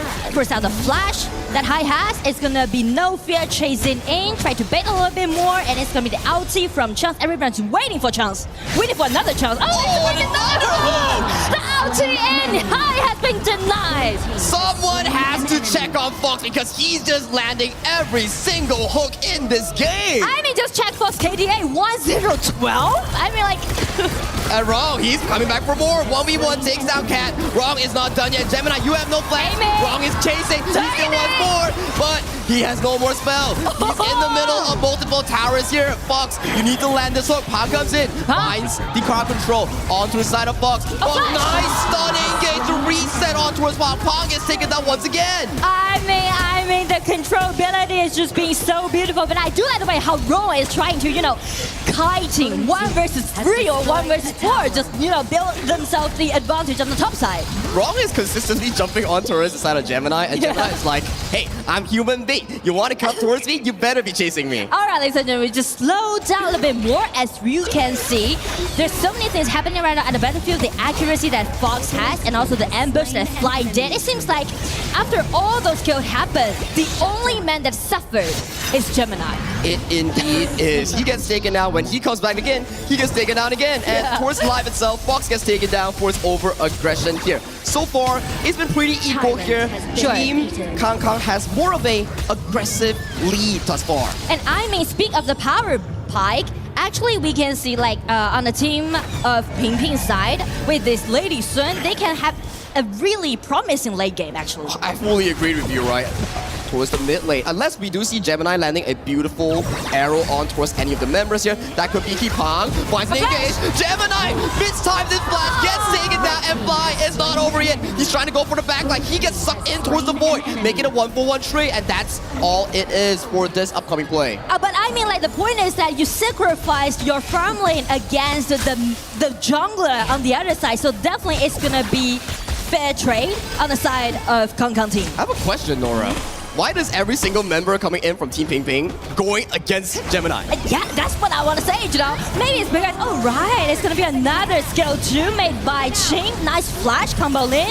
It's going to be Youngjin take the kill, and killing spree goes over to Ching. Yeah, No Fear is just having fun, right? Just like farming, taking Tyrants here. 3-5 for this upcoming Tyrant here. Wrong is finding a bit of a damage here. But with Dire Jungle nearby, I don't think for the side of Team Ping Ping they can actually get this. Yeah, because Olen is still on his way, but they're coming for it. Oh, Pang gets marked by the Hound. Engages in, looks for more damage here. Pang has no flash, gets taken down. Oh, the arrow! Landing onto his high from downtown. Gemini finding a sniper shot all the way from his base. Gemini, after all those suffering finally find him the chance. You just need one shot, one opportunity, and they take him down. Cat goes in for more. Fly has to use the Death and Sunset here. He's aiming for Gemini again. Fly disengages himself, goes critically low, but the crystal is on site for the side of Team Kong Kong. I mean, just check the really high tempo, right? Everyone just been on fire. And on the other side, actually, I do want to highlight No Fear because he's doing his good job, right? He's having his fun time, just doing all those side pushings. Oh, I agree, right? So No Fear is like, yeah, you guys have fun. I'm just gonna play the game according to my own tempo here. Yeah. Pang on the side gets chunked up very, very low. So that's gonna be very difficult for the side of Team Ping Ping. Yeah, but speak of the pushing side, actually Ron is doing the same job, So we may see Ron and No Fear encounter each other on the side lane when they're doing the pushing. I think Wrong is gonna be a critical part, right? Devara has been really amazing here, but there's a lot of people here coming in from the side of Team Ping. Waiting for Cat. Nice Radiance. Fox has no flash. It's the first target to be engaged on here, but a nice arrow landing on towards Pong. Pong gets taken down towards the backline here. Cat finding the resets on towards the How. Goes in with a 1v1 against Chance in the mirror domain, and he gets taken down as well. Chance coming in. Gemini flashes in, finds Chance a little bit more. Chance escapes with a sliver of health. I mean, Chance has been taken extremely low, but by that dedicated flash out, buy themselves more time. Just take a look at this replay, right? Another good arrow coming in for the side of Gemini, landing on towards Pong, and Pong is taken down. And after this point, 8-3 and 6 on towards Cat, just taking down targets after targets after targets. Yeah, only a bit of help, but Chaz makes it out alive. That was so close, but you can see how dominating actually Cat, this Yangjie are, and I do like the way how Fox is clearing all those visions in the bushes, right? Because actually he spotted the ambush at the first time, allowing Cat to find the chance out. It's a roller item, right? Yeah. The Radiance just popping in, clearing all the vision here, giving them so much room to actually play for those specific team fights here. But with the Overlord right now, it's not looking too good for the side of Team Ping Ping. Yeah, because of the gold deficit they're suffering right now is up to like maybe 7,000 deficit. It's too much for them to chill at this time. But as we said, with Pong's Great Woods, you can always find a miracle happen by using this hero. Fox has to use the flash. That is going to be a big cooldown unavailable for the upcoming 2 minutes here. We do see the How coming in from Pong. Beautiful Radiance here. Uses the ultimate to cancel out the crowd control here. Gemini gets isolated into a 1v1 with Chance. Towards the backline, Fly is trying to find Ching Ching. Gemini wins the 1v1. He comes out with a sliver of health. Fly has to run for the hills. And true and aggressive engage for the side of Team Ping Ping. You're on the run. Yeah, I do like the way how they initiate. The thing is that they are kind of scattered. Fly. I'm so sorry, but Fly's not his way home. It is not, and No Fear and Wrong. The two ex-teammates are going for a 1v1. Each other, right? Just like we said during the pushing. But at the bottom lane, Gemini with Fox just being so determined to push the high ground tower. Fox has been so amazing this game with those hooks here. And with the Overlords marching in, Gemini gets pushed in, survives the sliver of health, finds it straight on towards Fox. Cat at the back line here gets sniped by the crowd control coming in from the side of High's ultimate. To be honest, they're very enjoyable to play a game like this, as they said, right? Because it's really a precious chance, opportunity for them to do so. I don't think you see a lot of you get a lot of show matches in, but hang on top real quick here, Chance. He gets pumped up, he gets taken down towards the back line. No Fear trying to 1v5, finds the killing spree for the side of Gemini here. No Fear still going down, but Wrong. He's going in with a Thunder Resolve, finds a double kill. Fly towards the back line, 1v1 Gemini, but Fox finds the void. Kites for his marksman, he is still alive. Wrong is still going. Gemini, he doesn't land a hole. He's fighting 1v1. Gemini and Fox takes down Wrong. Han comes in, gets stunned by the arrow here, but Pong, what can you do? Hello, Crystal is exposed, and Team Kong Kong will take this game. Gemini is still alive, Fox is still alive. Synergy between them is gonna be the game for Team Kong Kong. I am sweating right now on the casting desk, and that was how amazing that Showmatch was, Nora. And to be honest, as a caster from KPL region, I do enjoy to see things like this, Joe, because they are the top players. They are all-star players, and you can see the smile on their face, right? It's such a nice game, such an amazing game played by them in KFC this year in Paris. I think for competitive coaches and players coming in from KPL, you don't get to see a lot of having fun moments because they're always locked in playing pro games, and it's a sight to behold for these 10 players to come in together to play the show match. It's so entertaining to see things like that, right? Indeed it is. And that was our show match coming in from Team Kangkang and Team Ping Ping. I think our audiences really enjoyed that a lot, Nora. Yeah, I mean, like, just hear those rumbles that they made, right, when we're playing, and also, like, so many kills happened in one game. Cat was so aggressive in towards that early game. He was just playing fights after fights, going for jungle, making Fly suffer really hard in towards those early games. I feel so sorry for Gemini suffered so much in the early game, right? You can see like Chance being so determined to do those 1-1 trade happen, and he actually succeeded. But as we step into the mid game, you can see like No Fear side pushing, and also in the front, Cat, this Youngjin just being so dominating. They're just initiating all the time. And also Fox. Oh my goodness. Fox was landing hooks after hooks after hooks. Every single play is just the Fox highlights. And I do like the way again? That's right there. I mean, I do like the way how Jing is pushing, using his flash and with his skill too, right? Really accurate. And Gemini, although he's being targeted for the entirety of that game, he managed to find beautiful arrows towards the map. And without Gemini, without Fox, they couldn't find a game-winning push for the side of Team Kangkang. And I mean, in the late game, as Rong, I felt like he did it. Well, I think the viewers will love to hear what Mara and Sky have us on towards the stage. So let's pass it over to the stage for the interview.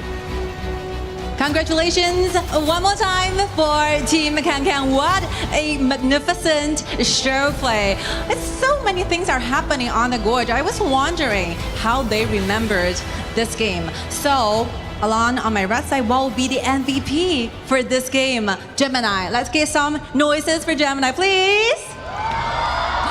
恭喜你们哦，葛明你，你是这局 KPL 梦之队表演赛的 MVP 哦。我看你前期挺辛苦的哈，哦，但是获得了 MVP 有怎样的感觉 ？You suffered a lot during the early time of this game. How do you feel about being the MVP of this game? 虽然是表演赛，但是我已经很久没有打过比赛了，非常的开心。首先呢，要感谢 EWC， 其次要感谢家人们，还要感谢我的队友啊，给了我这么好的环境，让我拿到这个 MVP， 躺了。你要不要和家人们说句英文，感谢他们一下 ？Thank you. Thank you so much. So first of all, it's been a while since the last time I had a real match on the stage, even though it's a show match, but we did have a very joyful time together. And firstly, thank you so much for EWC for having us, inviting us here in Paris on the stage. And we'd like to say so much of the thanks, of course, to the fans and the supporters and the audiences here in Paris and online as well. And lastly, thank you for my teammates taking care of me in the game. Oh, actually, your Yomer has a higher KDA than you. What do you think about that? 其实这局比赛结束之后，你的游走啊，钟馗他的 KDA 比你还高哈，你有什么感觉？我感觉九尾偷偷私下练过，他勾的真的很准。你有吗，九尾？我的赵怀真6.6评分。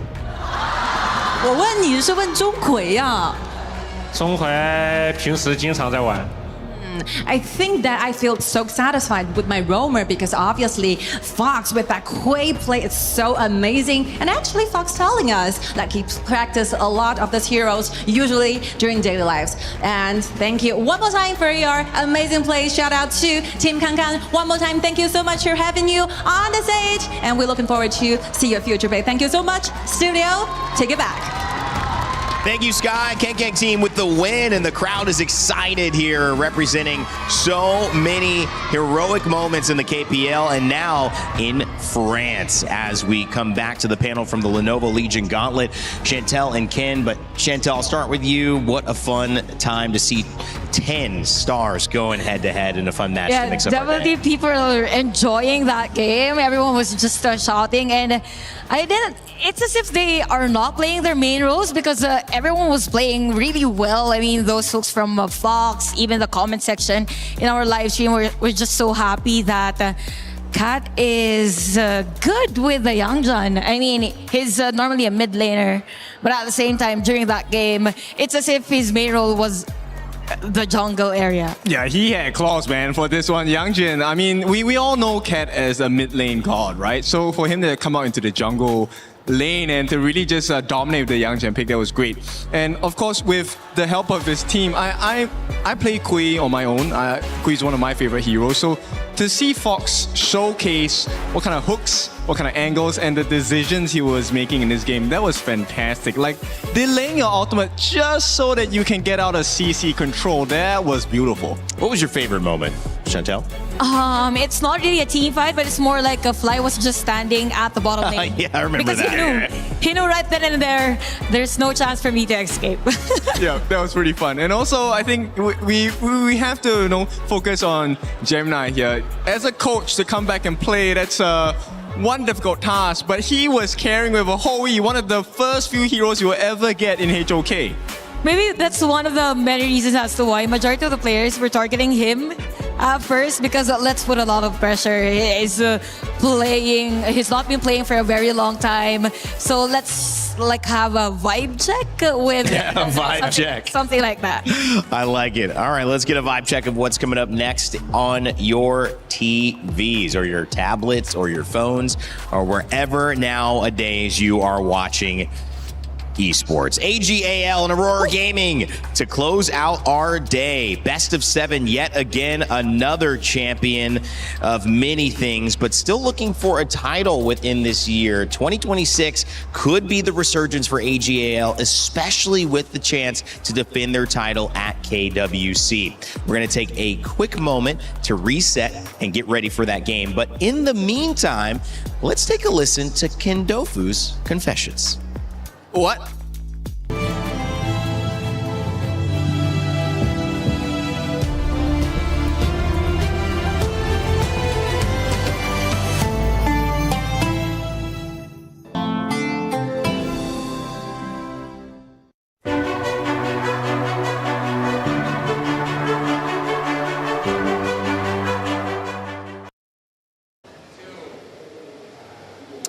Honor of Kings fans, welcome to Kin's Confessions. You are the guinea pig for this week, sadly for you. Okay, sure. No, listen, right, it's not even that bad. I don't know if anybody else is paying any attention to some of the other weeks, what this is. You might not know. But I'm essentially going to ask you some questions that I have researched about yourself. Pretend they're not there. Anyway, let's get into it. How do you feel if I say the word homework? I'm not a fan of homework. I will do it, but it's always last minute. I leave things to the last minute because that is what gives me the fuel, and then you will get the quality. Just your anxiety will spike when I'm doing my homework. So has there not been anything to do with casting homework? Has that not been a thing? We've had a few. So I do my homework. I promise, right? But of course, you can't prepare for everything. No, of course not. You gotta work on the fly, man, dude. That's what I like. It has to be random. Live by the seat of your pants. That's how I like to say it. Anyway, so your tagline is that you are people's favorite kind of tofu, but nobody likes tofu. So why don't you change your name to like Kindo Chicken or something like that? Kindo Chicken, I mean, it takes a lot of time to prepare. Tofu fits with any flavor, right? So I can kind of be everyone's palate depending on what you like. But, some days I'm just plain. So that to me says like you just want everybody to love you, bro. Why not? Doesn't matter about other people's opinions. You'd be fine. I like you. You're fine. I don't even like tofu and I like you. So you have, been blacklisted from certain games at this stage. Yes, why do you keep getting blacklisted from so many different things? Because I'm great friends with the Blacklist boys. We hang out together. When I visited them in Philippines, we went out for the first time in my life till 7 a.m. We got back to the hotel and my manager was there. And he saw me because I was wearing one shirt inside and like a jacket, I would think. Yeah. And I looked like I was robbed at the end of the night. At 7 a.m., we were walking back to the hotel. 7 a.m. is a shift, by the way. He saw me at the entrance of the hotel and he was like, "Do you get robbed?" I was like, "No, but I'm very happy and I'm dead tired." And that was break day, luckily. So, yeah. Okay. So no more getting blacklisted from any other things. I think you're fine now. Does the carpet match the drapes? Not now. You change. I've been told you change your hair color quite often. Yes. So for every event that I go to, if there is a certain theme that is involved, I will try my best to color my hair in that particular theme or KB. If it's not, then I just go to the hairdresser and say, surprise me. Yes. And everyone is surprised. Yeah, just walk in and just absolutely do what you do. F me up, yeah. So what's the inspiration? Was that one of them? I mean, the red color, what's the vibe on that? What was the idea? Okay, so funny story, this was not the color that I was supposed to have. Okay. Because if you follow our game, it's supposed to be the Dan Dan Dan collaboration. Okay, yes. The initial inspiration was Gigi, which was the evil eye guy, and his hair is purple. But I couldn't take the bleaching process, so I told them, you know what, it's too painful. Slap on the purple, and then we'll see what happens. And this is what happened. Okay. Yeah. It was painful. It's bleaching. You're pouring bleach on your scalp. It hurts. Casters these days. If there was an apocalypse and only the English talent was still alive, as the skinniest yet tallest guy on the English desk, who would you eat for sustenance first? This one's tough. We have Rookie, and then we have Blam. So Rookie is tall as well. He's a big guy. But Blam has more meat. Okay. So what do you mean by that? Flavor profiling. Fat is flavor. So correct. No, I'm with you on that one. I prefer a sirloin to a fillet. Yes. So I think I'll go with Blam. Yeah, Blam would be the choice. I think he'd be tasty. I was going to say. All right, that's probably a good spot to end it at. Kin, thank you very much. As the guinea pig, you'll have to tell everybody it wasn't that bad. Yeah, it's not that bad. No, we'll find better questions next time.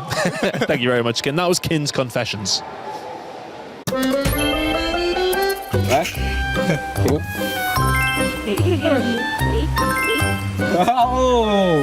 Holy moly. Hey, I cannot see. Hey, like this. Okay. Okay.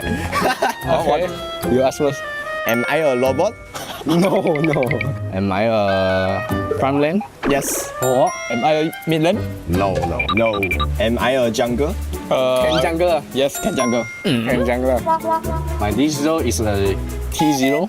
No. Is this farm name? Yes. Am I got many control? Only one. Yeah. My D0 can throw grenade or not? Grenade. Maybe it's grenade. Maybe? Yes. Maybe.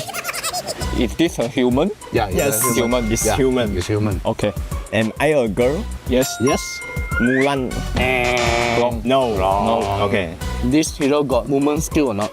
This can? How many? Maybe 2. 2? Yes, 2. I think it's Lady Sun. No. Daji. No. Marco Polo. No. So is this Laura?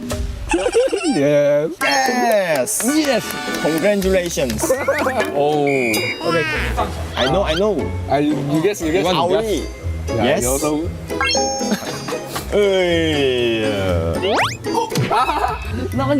We are pro player in this.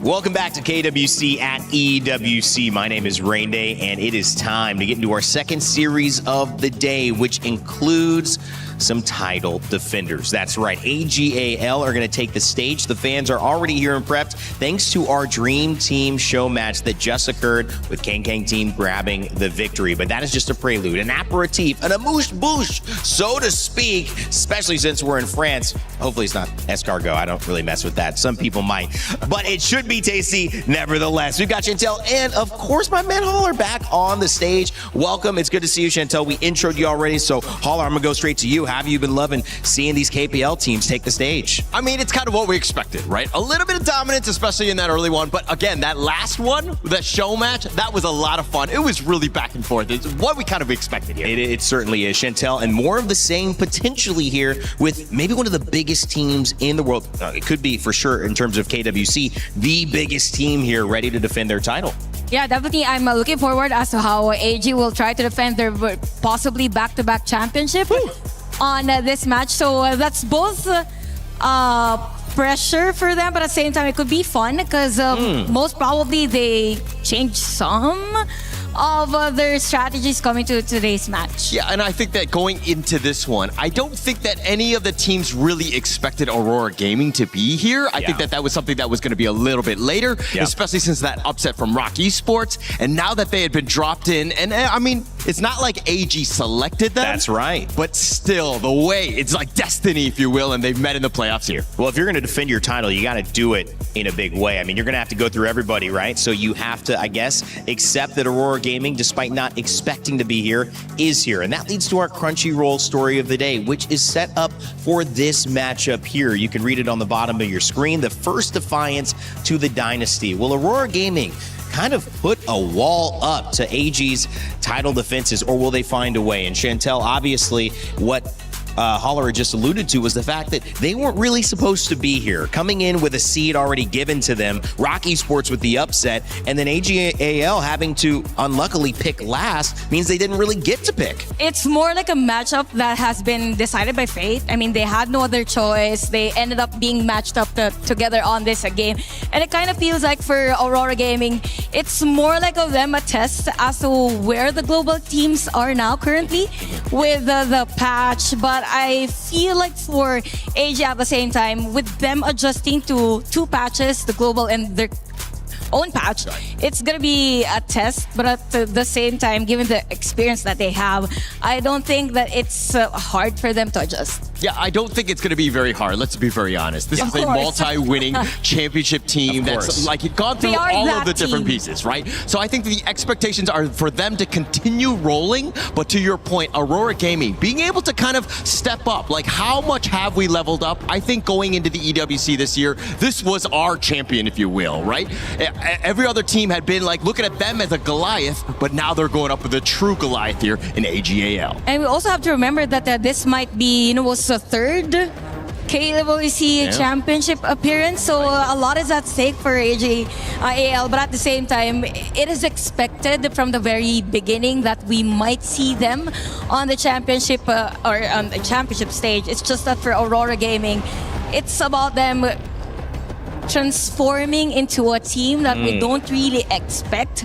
So what expected for them is to go beyond their limits. Yeah, I think all the teams have kind of been going for the crown, if you will, right? The throne. AGL right now sitting high and pretty, if you will, on their own throne. And I think that they've been looking down on other people, not to say that they've been disrespectful or anything like that, but until the king has fallen, I think that they can continue on with this ride. I completely agree with you. And everyone knows that the story for AGAL, as we even look at their roster and we look at big picture, means more than just showing up and being a favorite. It means defending their previous success, going all the way to the top here at KWC last year. But of course, coming off of teams like KSG, who are on the other side of the bracket, who have gone 4-0 to finish out the finals in the spring season, they're going to be facing some great opponents. And even with Aurora Gaming, already faced defiance to their dynasty. But it shouldn't be a challenge if this is truly going to be a title defense, which is why we've set up a very special look at AGL's title defense called the Kadia City Title Defenders.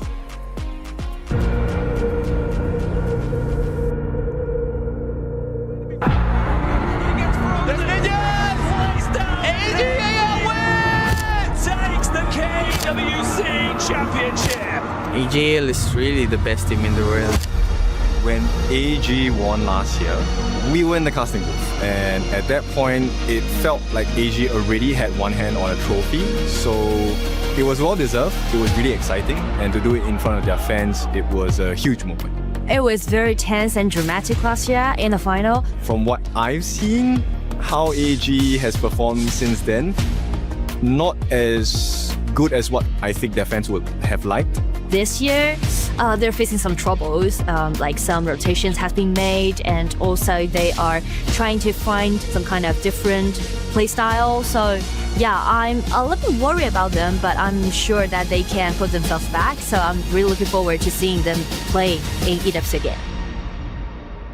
这次时隔1年又来到这片赛场，还是比较兴奋的吧。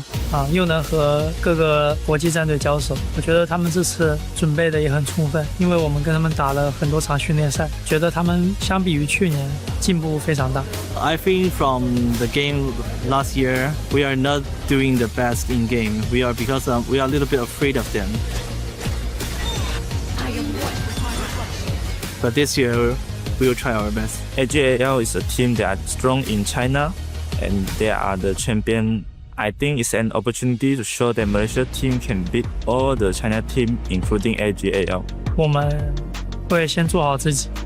AG this year needs to show how resilient they are. Their current performance, they have had games where they lost to comebacks. So it's very important this year, especially on the international stage. They have to keep cool and show the rest of the world why they are defending champions.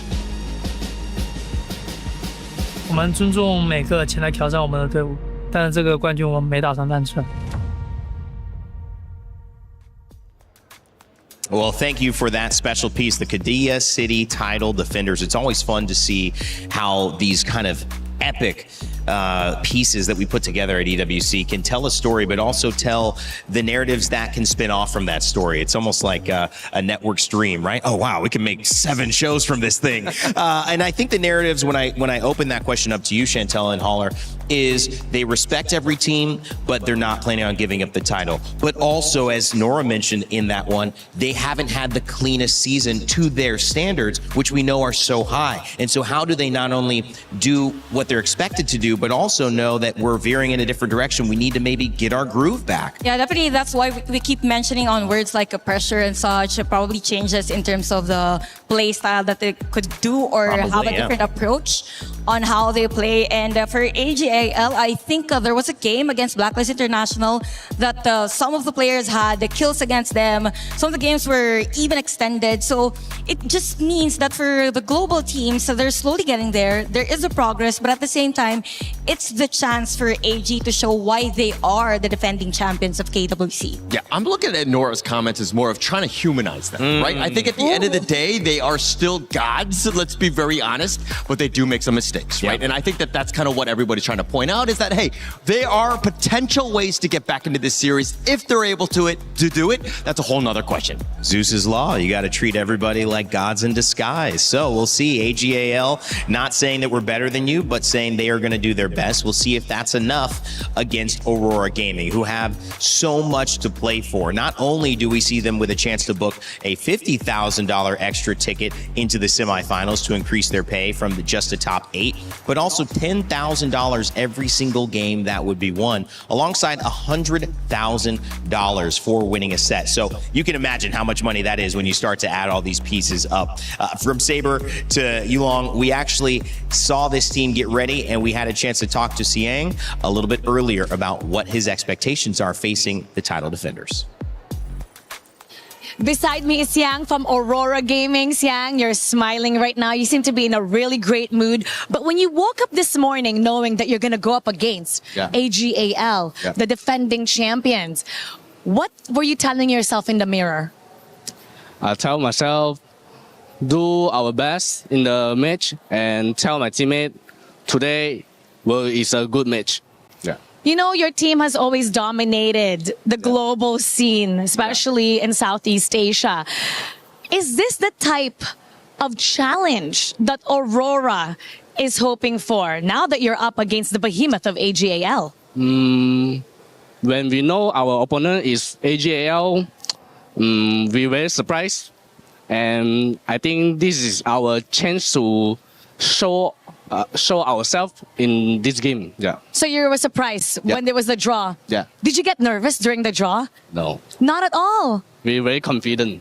You're very confident.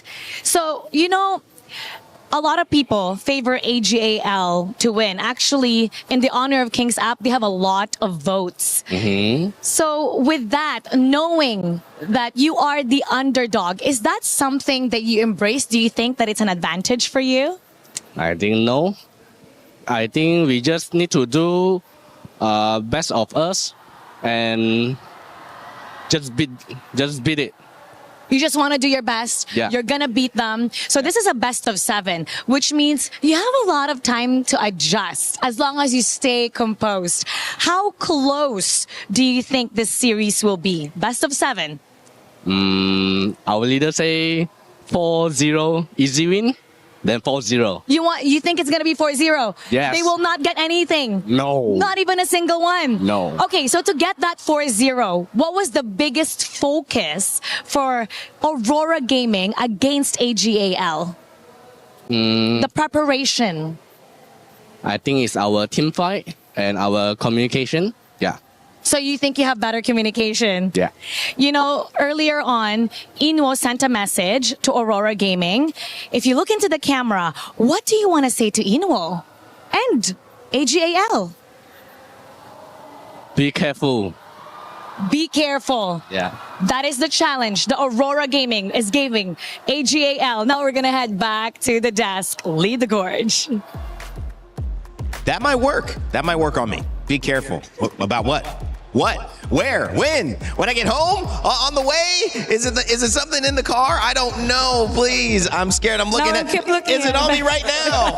I love it. But it's kind of scary because you also have to remember that you have to be careful on what you wish for.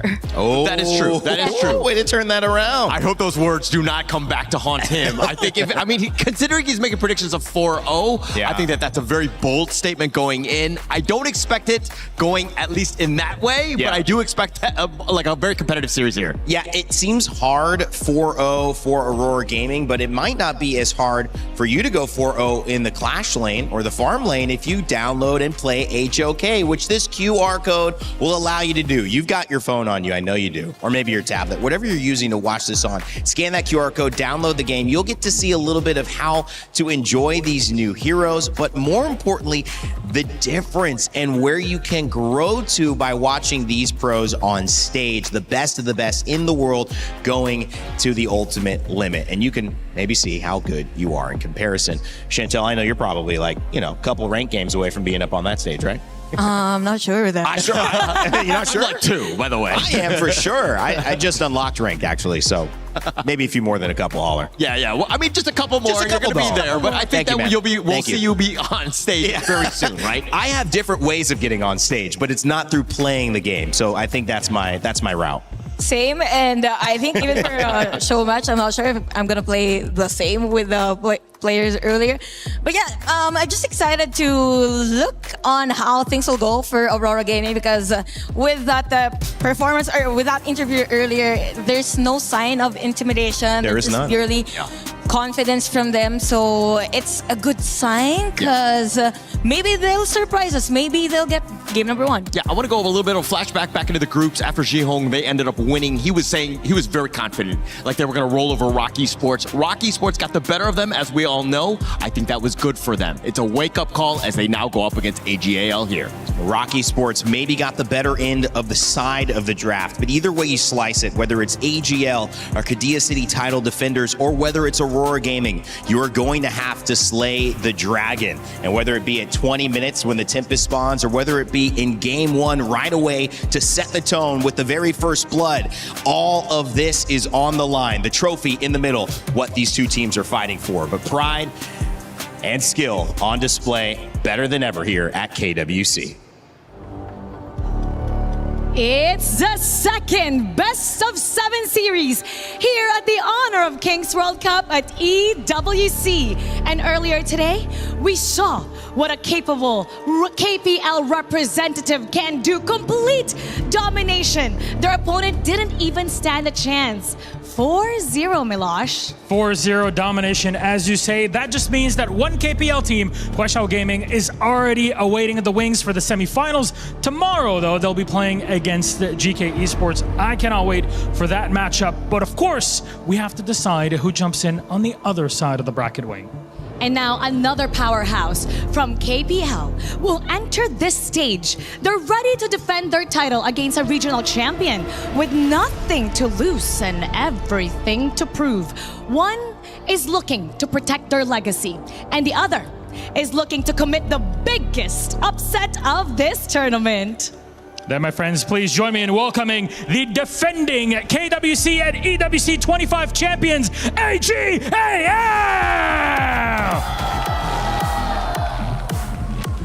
One of the most consistently dominant teams in the entire HOK AOV scene. They have never been not considered the favorites when competing. Having swept both IKL and PKL powerhouses in Group A, their international tour de force keeps marching into playoffs. Facing them is Aurora Gaming! The champions of MKL in Malaysia now looks to conquer the world. A champion in their own right. They're determined to prove that they can stand toe-to-toe with one of the greatest teams in the honor of kings. It's looking incredible here. We got a full crowd ready for both of these squads. So please, gentlemen, Aurora, please, AGAL, make sure to take your seats, place your keys, and remember to go in for a little handshake. Maybe not.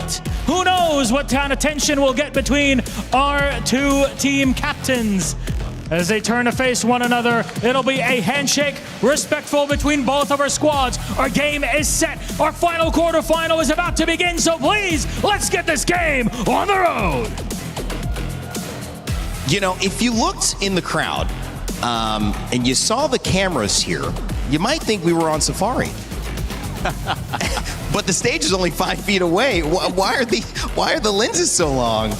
I think they really want a close look, Chantel. Yeah, that would be, I mean... There's a lot of passion here. I think they were here like very early this morning, even watched the first game. I mean, this audience is very into it. Yeah, definitely into it. I think that it just speaks volumes about this team, right? The amount of fans, the way that they will travel, coming all the way to Paris to check you out. And of course, with these lenses, I don't know if those are X-ray level. I don't know what's going on. Yeah, you know, that's right. I'm starting to think, is there some secret technology in there? At the end of the day, I absolutely love it. One of my favorite things about coming into today, and there was a buzz around the building, was just that I wanted to see this in person. You know, having the privilege of being on the stage for 7 weeks, but hosting Honor of Kings here, I heard about the impact that not only in the KPL, but wherever these teams go, the fandom, the stardom, the motion, I like to call it, they have wherever they move. And it's just a testament, whether it's just the cameras, whether it's the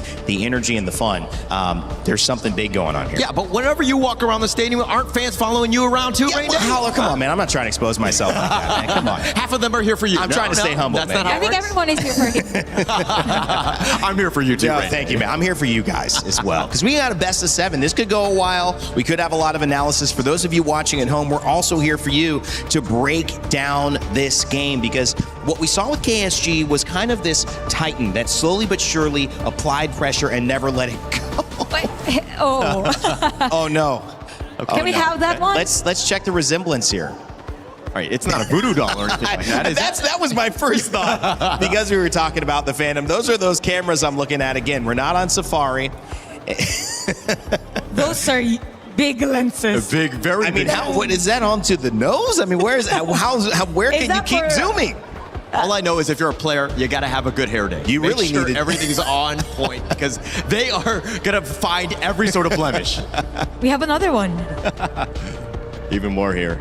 I love it, guys. Well, you know, we're having a lot of fun in Paris. The crowd's electric. The fans are here. You can only imagine what happens if AGL take a win. But of course, Aurora Gaming standing in between. This MKL Spring Champion is not going down without a fight. And to kick off game 1, let's send it over to our casters, because this place is ready to go. Hello everyone, thank you Raindin and Panel. Here is gonna be Sagi and Nora bringing you the draft and bringing you the live action all the way in France, Paris here. Nora, how are we feeling today? I just feel so excited and actually so thrilled to see, because it's gonna be the last spot getting into the semifinal. And this is one of those moments where we talk about AGAL, right? Such a strong team, such a confident one coming in towards this tournament. They are the title defenders after all in KWC. Exactly, the title defender, and also just being so dominating so far speak of their journey in KWC, because they have stayed undefeated when they compete to a non-KPL team. I think throughout 2024, since Yinluo joined in over to the side of EWC, and then all the way to 2026, they have yet to lose a single BO7 match against any single one. So coming in towards today, do you think there will be a change in the Winds of War? Well, I feel like maybe a slight window is open for them, but I'm not that sure. Well, only time would tell. As we head on towards Game 1, this will be AGAL coming in as the defending champions of KWC 2025, going up against Aurora Gaming, MKL's own champion here. And you can see things are getting serious, and also the family member of Yinluo are actually getting into Paris and showing their support, rooting for their precious son. It's one of those heartwarming moments, right? You see your family member travel all the way on a 14-hour flight coming in to support your own son in a competitive tournament here, looking to make history, because we talk about it, right? Yes, Yinluo coming in as 2024, he made it all the way to 2026, he's won back-to-back EWC, so if he wins this upcoming one, it's going to be a 3P for the KPL from the FMVP. Exactly. Not even mention to his long journey playing this game, allowing him to use a lot of diverse hero, which will be very helpful when we're speaking into best of 7. Yeah, I mean, this is a good point, right? Because we did know about Yinluo, he came from a Clash Lane jungle background all the way in 2019. Yeah. And we did see in the group stage, he played a game of the Baiti farm lane, right?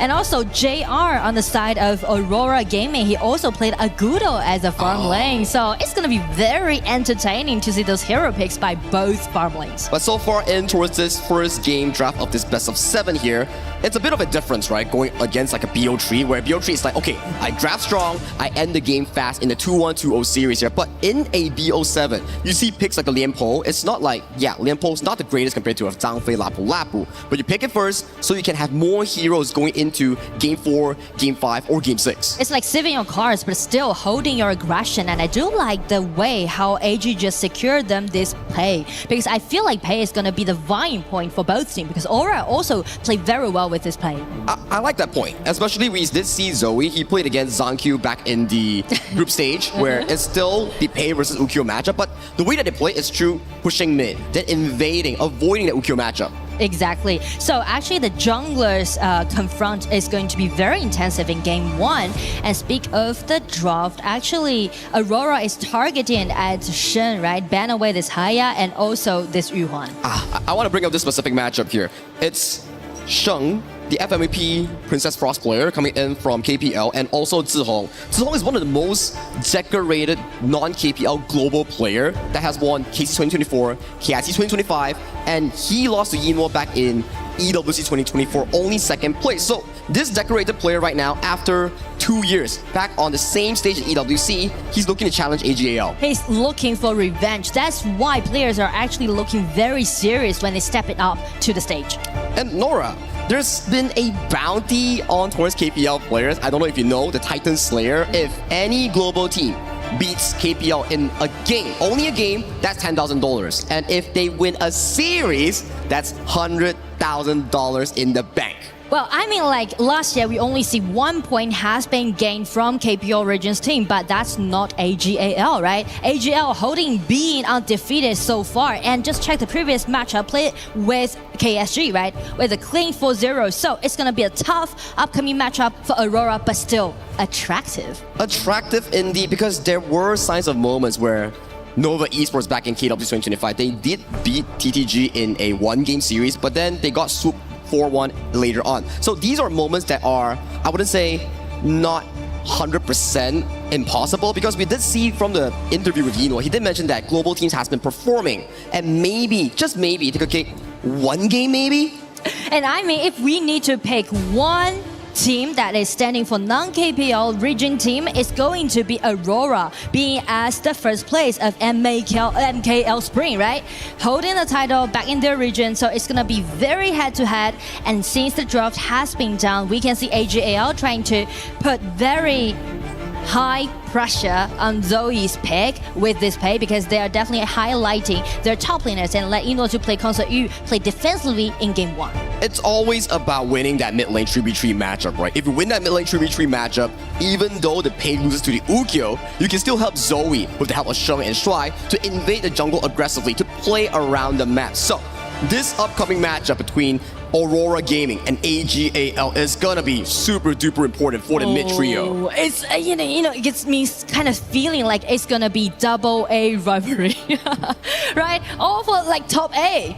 I mean, like they are really good playing this game, and also for Aurora Gaming this time they picked up a really solid draft when they play against AGAL in this game 1 of best of 7. It's a single elimination format here, and if you are the underdog like Aurora Gaming, you need to make sure you win the game 1. And if you win the game 1, then maybe you can pace yourself into a comfortable best of 7 against one of the best teams coming in from KPL. But ladies and gentlemen, this is AGAL coming in from the KPL, the championship defenders of KWC 2025, taking on Aurora Gaming, the champions of MKL. Let's just dive right into game 1. It seems like Pei already got the vision control around the wrist side, trying to make some early invasion happen. Well, he did spot him early game though. Maybe there will be a much of a steal here, but AG going with their traditional AG style, just clearing up the mid wave and then going into the jungle. I think Zoe, he's gonna be an important factor here. He cannot afford any single mistakes in the early game. I feel like his passing matters a lot. Speak of the early game on the side of AG, because both actually all 3 lanes they need time to farm up, so which make Aurora play so aggressively so far in early game. Oh, they're punishing Ron so hard in towards that top side here. So this Spike Tail Beast might be going into the hands of Aurora Gaming here. Beautiful stuff thus far, contesting for those early game resources here. But so far, Nora, after viewing these 2 drafts, who do you think you'll be giving the edge to? Well, I would say Aurora's draft. I would put all these things on Xiang, this Florentino, because you mentioned that actually Florentino isn't that well, speaking of the winning rate, right, so far in KWC. But Xiang always gonna go for that Florentino per game. I like that analysis, right? So far, throughout the 2 group stage games that they play, they always pick up the Florentino. And Florentino is one of those heroes that does amazingly against Charlotte, who is not the strongest hero, at the very least in the early game. Exactly. So I would say they're trying to use their pure mechanics and also their understanding towards this specific hero, try to win against AG on the top lane. Now, I have a question for you. So I was talking a bit with the side of the KPL casters like Li Zhu and Hinzi. They did mention to me that AGAL, they are a very strong team because of how fast they farm and how they avoid fights in the early game. So their early game is a bit slow, but when it comes down to the 10-minute mark, the 15-minute mark, that's where Yino and Ron starts coming online. Yeah, so actually AG, speak of this draft, they were just relying on Zoe's passing and try to guarantee them to have sufficient resources and just even the gold, or even maybe just guarantee the gold lead. But they're putting so much pressure against JR in towards that bottom side, making sure that Yino actually has more room to visit the Crimson Golem, pick up some gold, and then slowly but surely pace into that timer that we talked about. Yeah, I mean, like AG put a lot of pressure at the bottom, trying to gaining them the winning lane. But as we speak of the top, actually Zhiho made a nice rotation and just forced out Ran's flash on the top. Comfortable stuff for the side of Ron here. That Wings of Judgment just chonking Xiang out of his health bar. So in this early game, nice knockup onto a Saber here. It's just a bit of a fighting control over to the side of mid lane here. So you don't want to afford any single loss here thus far. I mean, everything just went so peacefully so far in the 3 minutes. But as we say, AG with those fast rotation, they're trying to build up those winning lists on both side lanes. And as a global caster perspective, a lot of the global teams has been learning and mimicking the KPL playstyle, especially the AGAL style, where they look to farm tree man in the mid lane, farm tree lane towards the bottom lane itself, so you can maximize that gold sharing value. Exactly, and especially guarantee the mid lane clarity. That's the reason why AGAL and also Aurora just moving groups when they're gaining the vision control around the riverside in the mid. It is going to be very important here. Top side here, we do see the Gentleman's Touch starting to chunk out Ron here. Ron doesn't have flash for the next upcoming 30 seconds. Zoe but his coming in towards the top side here. Xiang has to pop the flash. They're going for an aggressive dive. Xiang managed to escape towards safety here. Ron over diving here. Where does it follow? Zhiho still under the tower here. First kill goes over to the side of AGAL. Zhiho managed to escape. Yulong already here finds the stun. Nice disengage coming in from Stry, saving his jungle towards the side of safety here. Overall, 1-for-1 equal for both teams. I feel like the damage just burst out. You know, I do like the way how AG is being so committed, especially Ran just using his skill to dash in and take that Xiang down. But the thing is that we can just watch the replay, right? After this takedown, AG actually waste a lot of skills, so they are just without any hesitation, they just retreat. And also because of Lianpo's rotation, Shuai coming in and help his teammate to get away from all these enclosed. It was a perfect timing coming in from Shuai. If Shuai wasn't there, that could have been disastrous for the side of AGAL. But due to their win towards the top side, that first blood,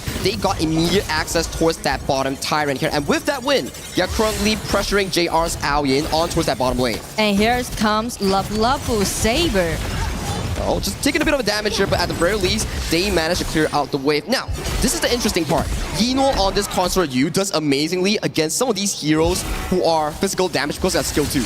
Especially for Aoyin, because you can use your skill to easily deny the versatile damage coming out from Aoyin. So that's the reason why you can see like Shen actually rotate a lot at the bottom. I do like, you know, the quick speed that Shen is doing right now to do those rotations. Yeah, both teams have to really take care of their farm lanes here, either Yino or also JR. They need to make sure that if you're playing Aoyin, you need to find those item power spikes at the 10 to 12 minute mark, then try to beat AGAL before the late game comes, because late game wise, AGAL's composition is looking super good, especially that Charlotte, especially the Consort U. And I mean, speak of the goal difference, actually Aurora Gaming is doing really well, and check Saber's positioning. Oh, Sheng has no flash. He's forced away. JR taking a lot of damage from that turret here. Has to pop the infinite vast to Saber. No flash. Caught in the middle of the river, but he does get evacuated out. So far, the both games coming in for these two teams is pretty slow and steady here. Just vision for vision, objective for objective. But I mean, like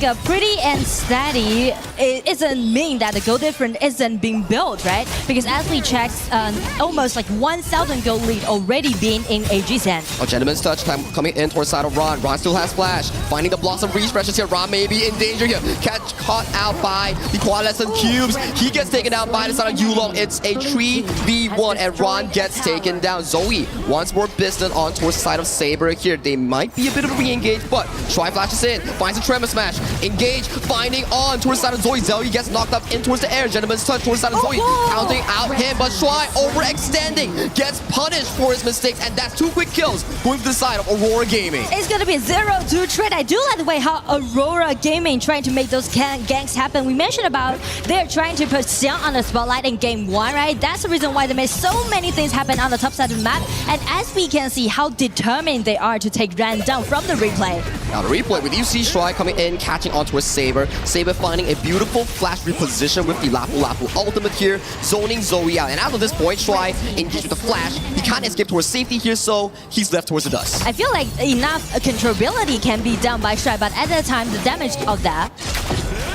That's gonna be pretty difficult without that ultimate here. Yulong getting tagged on by the splash gradation here. Zoe has arrived. There's no pure sky.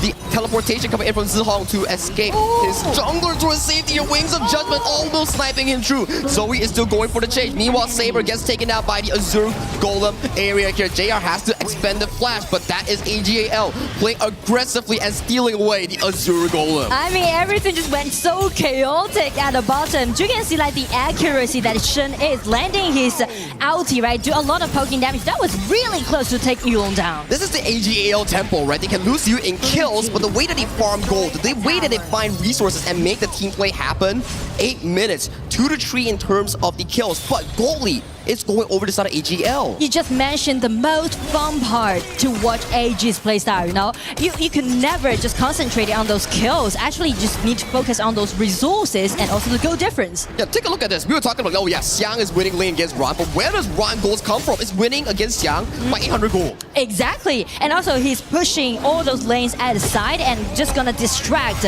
Aurora's intent. Gentleman's touch landing onto the side of Shuai. Shuai just only getting poked out slightly here. Meanwhile, all this is happening. Quick and easy Tyrant goes over the side of AGAL. Aurora is losing control over this game slowly but surely, and it's not even a 10-minute mark yet. Yeah, and because of they lost their tier 1 tower in the mid as such an early stage, so will be suffering from now on to deal with Garuda's ulti, actually.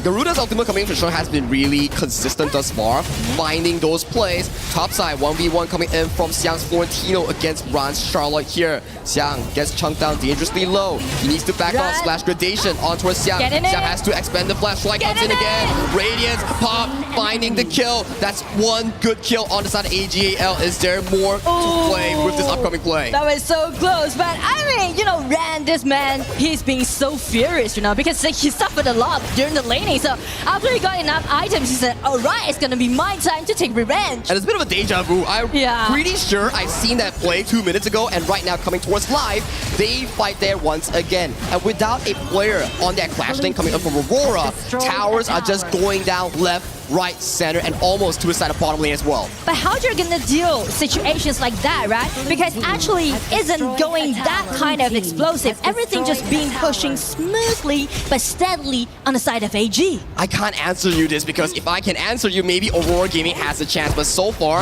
at the 10th minute mark, my oh my, already a 5,000 goal lead for AGAL. I'm worried. How does Aurora even fight for the shadow objective? I feel like the only thing that Aurora can do right now is trying to prioritize this Muwa, right? Because Zhihong actually had a longer attacking range compared to Shen's Garuda. That could be the case, right? Maybe one good annihilation steals this objective here, but that doesn't seem to be the case. Quick and easy pickup for the side of AGAL on the 10th minute mark. And I kind of want to highlight, when we watch KPL games, when we watch plays like this, Zoe's going over aggressively but baiting out the gentleman's touch. But back towards my point.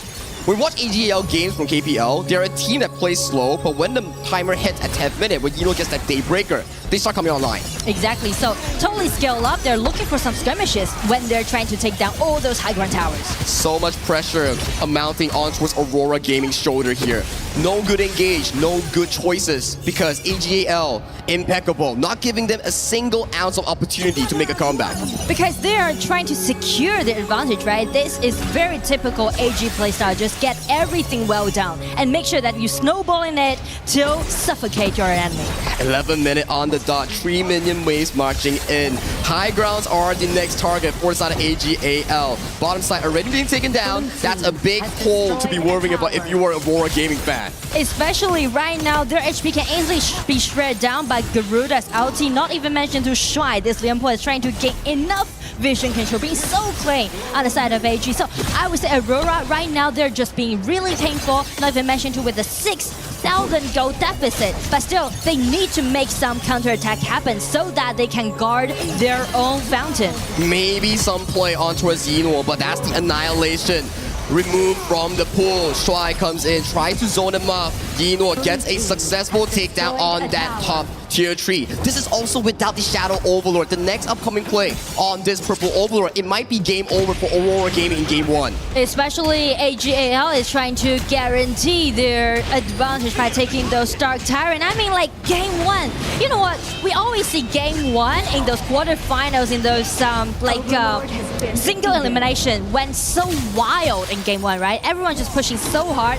But when I play against AG, Aurora just feel a little bit, you know, just can't handle this kind of operation. When you're against one of the best teams and one of the defending champions coming in as AGAL, if you're Aurora Gaming, it's really difficult if you don't have the opportunities to do so. Especially the opportunity is right now at the bottom. They're looking for victory on the side of AGAL. Oh, they have to clear the way first. Shuai looking for a bit of a play. They're waiting for the Shadow Overlord here. Gentleman's Touch coming in for the side of Xiang, going in towards the back line. Crystal is going dangerously low. Yulong gets jumped in. Yulong gets taken down. Saber going in towards the back line, but what can you find? JR flashing in. Isolates Yino. He gets taken down, but towards the front lane, Zoe and also Ron looking for the game-winning push. Xiang, the final man to fall as AGAL. They take game number 1 of this best of 7 series. Game 1, steadily nice push.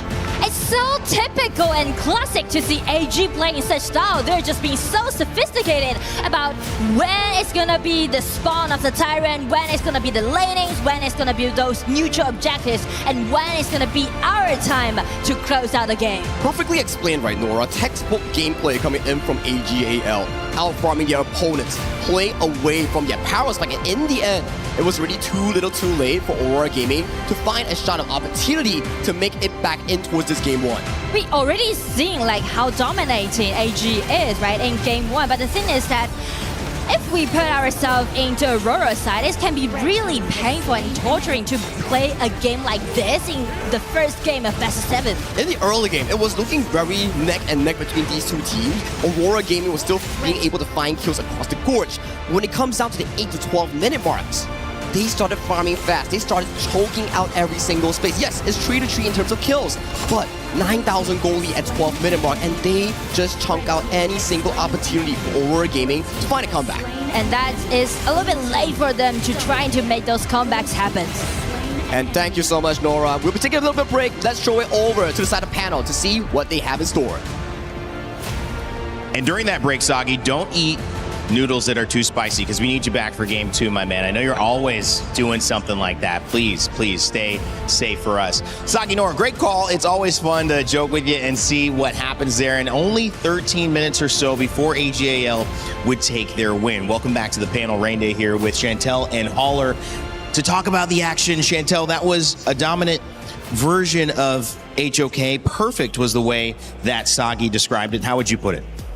Almost the same with Sagi. It was a classic textbook HOK. I mean, it started really neck and neck for both of the teams, but at the same time for AGAL, when they knew that the timers were already there, they just went in for the tower dives, specifically on the top lane. And at the same time, it was before the 8-minute mark that they were able to take down the T1 towers. So that alone shows that they're just playing as how it is expected from them. Yeah, definitely expected. And I well put there, Chantal. But I think that for me, it's more about the fact that like AGAL, they're taking fights. They're actually losing at times, but they're still able to extract farm across the map. It seems like no matter what is going on, they're able to outscale you and nothing slows them down. It's systematic. And the word might come up if you're a science fiction fan, kind of like Isaac Asimov, iRobot. There's this like textbook way of going about something, but it's proven again and again that it works. These KPL performances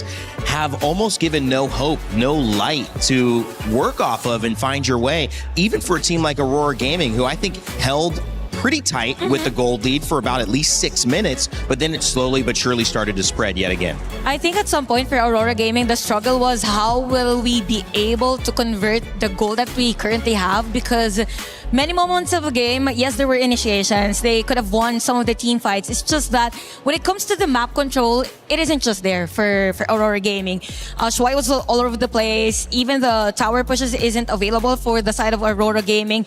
And in a game like that, whenever the other team has majority of the towers taken down, it just means that they're bound to control the rest of the pacing of the game. Yeah, and it's a good point in terms of pace, right? Because I think that once they got a kill, they were completely thwarted. Like the door shut down. Right. AGAL were like, okay, you got one, but you're not getting anything else. You're not getting a tower. You're not getting any person else that's going to be looking to kind of defend. Yeah. We'll see some of those in the highlights coming up later. Yeah, it's great. I mean, they have this means. They earn the goal, but then they don't have the means to the end. They deny it. They don't allow you to build off of that. And so you're kind of sitting there saying, well, for what? I mean, I got the kill, but for what? Virtus.pro was leading half of that game in kills, but they were losing in gold. So you're saying this team is just so good at the macro. Haller, I know you got some clips for us on the telestrator, or at least you might have, Chantel. What did you guys see after game 1 of how AGAL approached this win? Okay, so for this one, we'll focus on the team fight. So we'll have Haller explain that. I'll facilitate the telestrator because this is the first time with a telestrator. Yeah, actually, I'm allergic to technology. That's pretty much what it is. But yeah, as we go into this first one, I mean, I kind of want to highlight some of the earlier fights because of the fact that they kind of went in favor of Aurora Gaming, which surprised a lot of people. And I also think at the same time, if you're talking about AGAL, how would they go? And if we can go on this one, this is kind of the beginning of this. Saber with a nice little play with the Raging Sea, the way that he's able to kind of flash, shift everything, and to, again, get back to safety. At the same time, Shuai, you could see that he was kind of throwing himself in there, trying to protect them as much as possible. And again, Aurora gets the advantage on that one, but again, they're not able to get anything else. All they got was a roam at the end of the day. And at the same time, this has been a story for Aurora Gaming. So if we look at the screen right now, there's a team fight, yes, at the top lane, but we also have to consider that there's the Nua on the other side of the map, which is the mid lane. For Aurora Gaming, they just continued doing that, but it begs the question, what's next after this? Yes, you have someone to clear the minion wave, but then again, Nuo will be late for the next team fight despite having the emergence. So sometimes for Aurora Gaming, it was a 4v5 setup most of the time. Yeah, and actually, as they're running away, look at them. They all have to go back to the fountain. AG are actually looting and pillaging your jungle right now. So that's how they're getting ahead. Even without Shuai on the battlefield, they're still able to make plays being down a mem.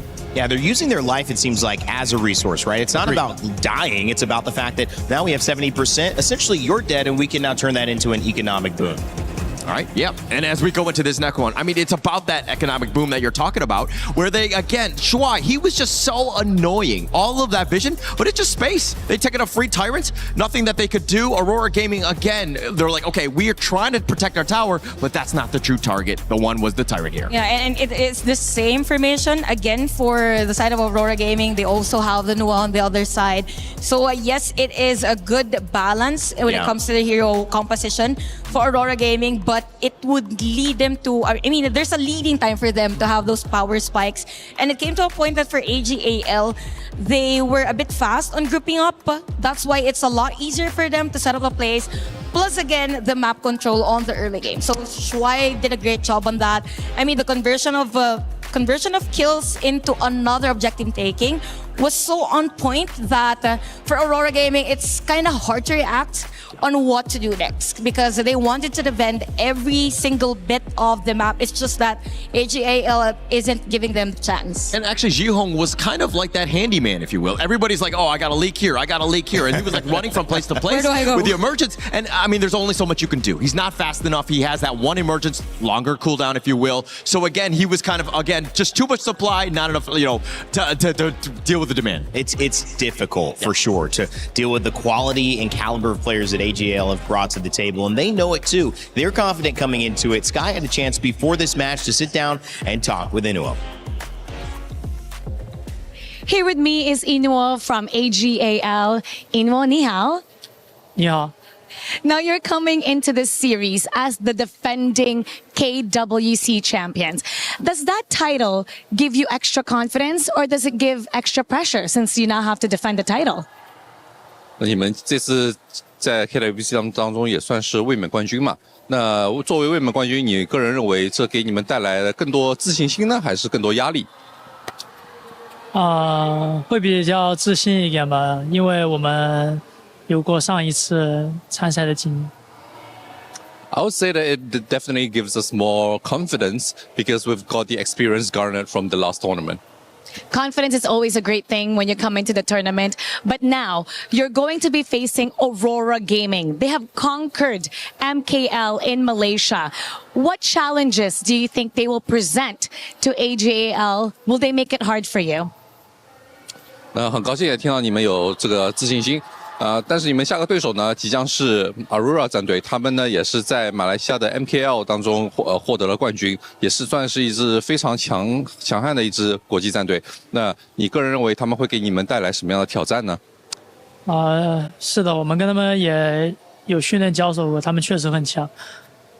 我觉得他们对于给我们的挑战可能是他们的国际服的训练场次比我们更多吧，然后会更了解国际服的版本跟英雄，这点我们可能要比较吃亏一点。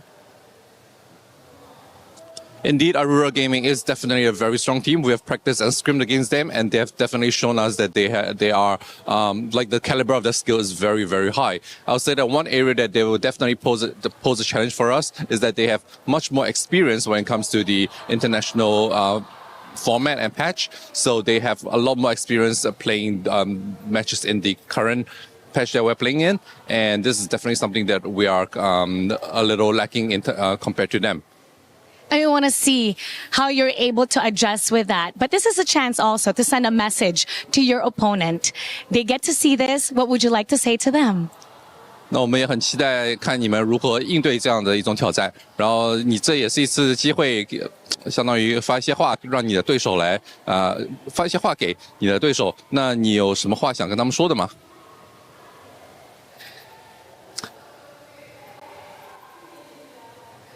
没有什么话，加油吧。I don't really have much to say to them, so just do your best. He's gonna say everything inside the gorge. And now let's head back to the studio. Lead the gorge.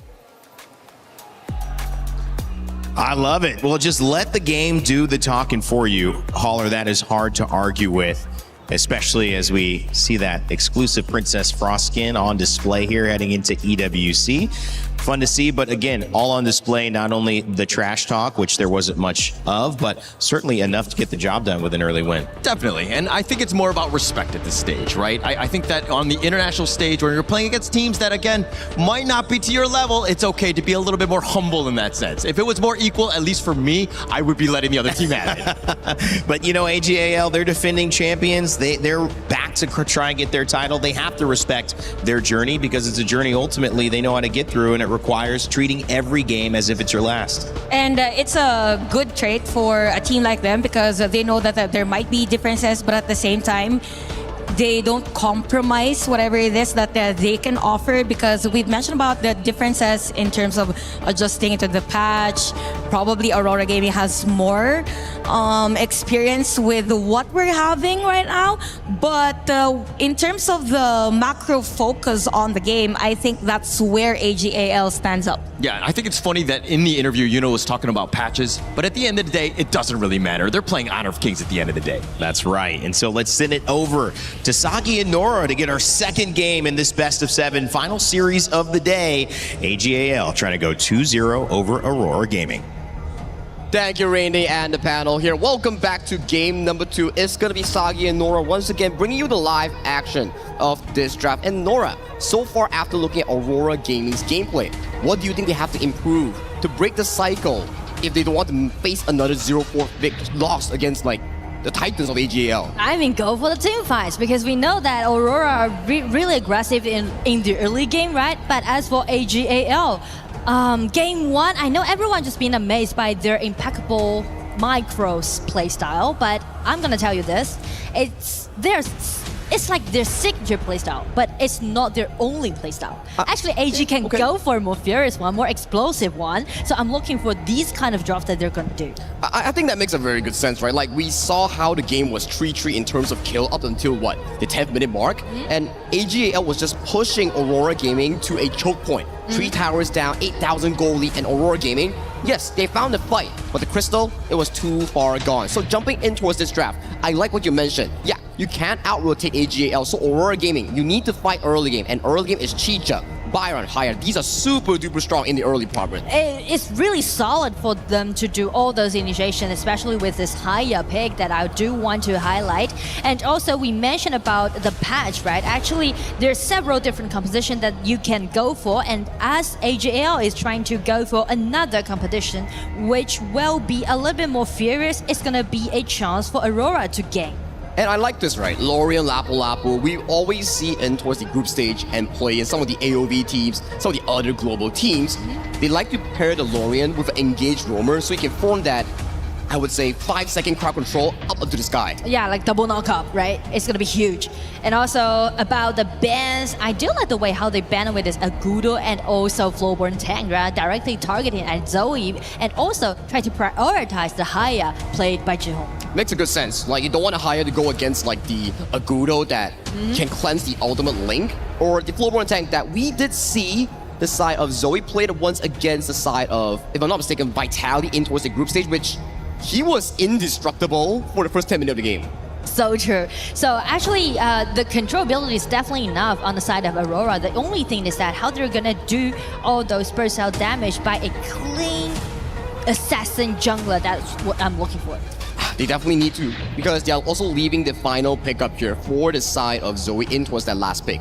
If you view AGAL's draft, it's back towards game 1. Slow and steady wins the race. Give room to Ron, give room to the side of Yinwo to scale in towards those big item power spike. That's the AGAL playstyle. So for Aurora Gaming, pick 4, pick 5, it's gonna be very crucial for them to have an aggressive jungle, invade against AGAL, disrupt their farming tempo. But I mean, since Pei and also Jin has been taken away, what might be the potential option that we can see by Yulo? Maybe Luna. That's what I'm looking for. That is very comfortable. Take a look at AGAL's draft. Not a lot of crowd control, and your final pick, potentially a jungle one, is gonna be the Ying that's being picked up by Zoe in that jungle here. So I am actually quite in favor of Aurora's gaming early game. Okay. If they can break AGAL in small team fights, in jungle invasions, this could be AGAL's chance of maybe finding a crack in their own armor. But I do like the way how they use this Ian as a jungler because it's really well-rounded and it kind of just prioritized the both side lanes on the side of AGAL. So again, it's going to be the farming prioritized on the side of AGAL, and the mid game is going to be really explosive. And talk to me a bit about AGAL's overall history, right? I heard that in KPL, they had like a 6 KPL winning streak, and if you include EWC in last year, that's 7 titles in a row without losing any single BO7 series in a row. And on top of that, that's the reason why I do like the question 1 that Mara asked to Eno, right? Whether it's going to be extra pressure or it's going to be a extra confidence. And as you said, over 2 years, AGL is kind of been putting into the micro scope, right? Everyone's researching on them, but as they did, 7 consecutive championships. That's what they got. That's what champions and legacies are made of here. And this will be Game 2 of Aurora Gaming facing off the KPL Titans, AGAL. If Aurora loses one more, it's going to be 0-2, and they will be getting so much more pressures on Yorisia's shoulders. And I do like to highlight the strategy that Aurora is doing in their draft. Actually, there's 3 signature heroes that Aurora has. One is Florentino, one is Luna, and another is a flex farmling Agudo. So game 1, Florent denied. Game 2, it's time for Luna. Hey, it's about bringing out all your cards here, making sure that you face off AGAL in a very strong start, because like we mentioned, the power ranking for KPL teams are just way above global teams. So if you don't whip out all your strong picks in the early game, in the early series, you might not be able to whip them out in the late game. And speaking of the early game, it's definitely going to be the top side again. Ren just suffered so much into this matchup, I feel like. He's getting targeted so hard by the side of Zihong and also Xiang. Meanwhile, bottom side here, JR has to play the defensive side, suffering from the pokes coming in from Shuai and also Yinhuo. But still, JR also need to suffer a little bit, right? Play so defensively at the bottom, because Irene is going to be the core player in this game too. It has been a bit of a repeat, right? Always JR suffering for the side of Aurora Gaming, Xiang being the strong side, and for the side of AGAL playing for Yinhuo. But take a look at mid lane here. Nice knockup coming in for the side of Saber, but they do disengage. Xiang in no man's land has no flash. That's a 3v4, but AGAL, they still hold their grounds. And also they're looking for more resources to do so. As you can say, Shuai, this position is kind of threatening. Popping the Sacred Tree Blessing here, finding Xiang towards the back line. They don't need to kill him. They just need to make him lose all the minions. And take a look towards the bot lane. Zoe coming in, gets the spear wheel, gets an isolated first blood on towards the side of JR, and that's just not over yet. Yulong going for the 1v1. Unlimited Moon Dance, but he disengages. It's Zihong flashing in, coming in with the Moonskin Mirage, abducting the side of Zoe in for 1v1. But he's still alive. Recovering. He's still tanky, but Zihong takes him down for a 1-for-1 trade. It's gonna be the 1-1 trade. I mean, like, everything just went so wild in game 2. That's what we're talking about. AG, they can definitely make a lot of things happen in the early game by that tower dive. You know, did a nice reset upon the HP trade. But as Zhihong just rotate down, constellation effort. Oh, he gets level dated, and he's another easy kill going over the side of AGAL. Kills are fine, but missing minions, missing gold like this is painful for the side of Aurora Gaming all around. Because as you can see, they're a little bit busy about how they're gonna holding all those troubles that made by AG so far. They're trying to make a lot of things happen and gaining the vision control. And the roam coming in for the side of Sheng is just so on point. Xiang burns the flash towards the mid lane, and then Sheng comes in and makes the play, and he gets taken down easily. Yeah.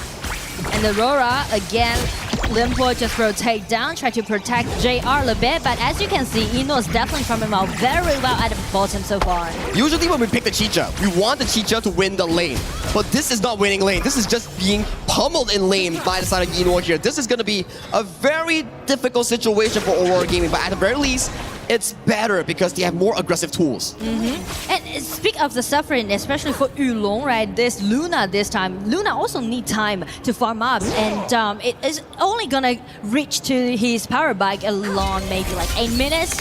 Yeah, 8 minutes, level 12. Then we see Yulo start dancing around the team fight. You make a very good point. At the very least, there's not a lot of crowd control coming in from AGAL to stop this Luna. Just some skirmishes happening at the sideline, and they're doing some tower trades. I do like this decent tower trades. But as we can see, AG already getting their hands on the Sirens, guarantee them the first Siren in game 2. How do they defend this Crimson Golem here? It's insight for AGAL. They respect it. They back off. Still, a tower trade-up pickup here. Now you can see the goalie. Only 4 minutes, but 1.5k goalie in favor of AGAL. Aurora Gaming, they need to start forcing fights. And also you can see the discipline that they are right now, right? Because actually the red buff was open on the side to the side of AGAL, but they didn't really commit into that. Yes, just a playstyle difference here. Ryan coming in, gets caught up by the Storm Strike here. Once going up again by the knockup coming in from Saber, but he gets disengaged. He walks out, just only having to burn the flash. Meanwhile, all this is happening.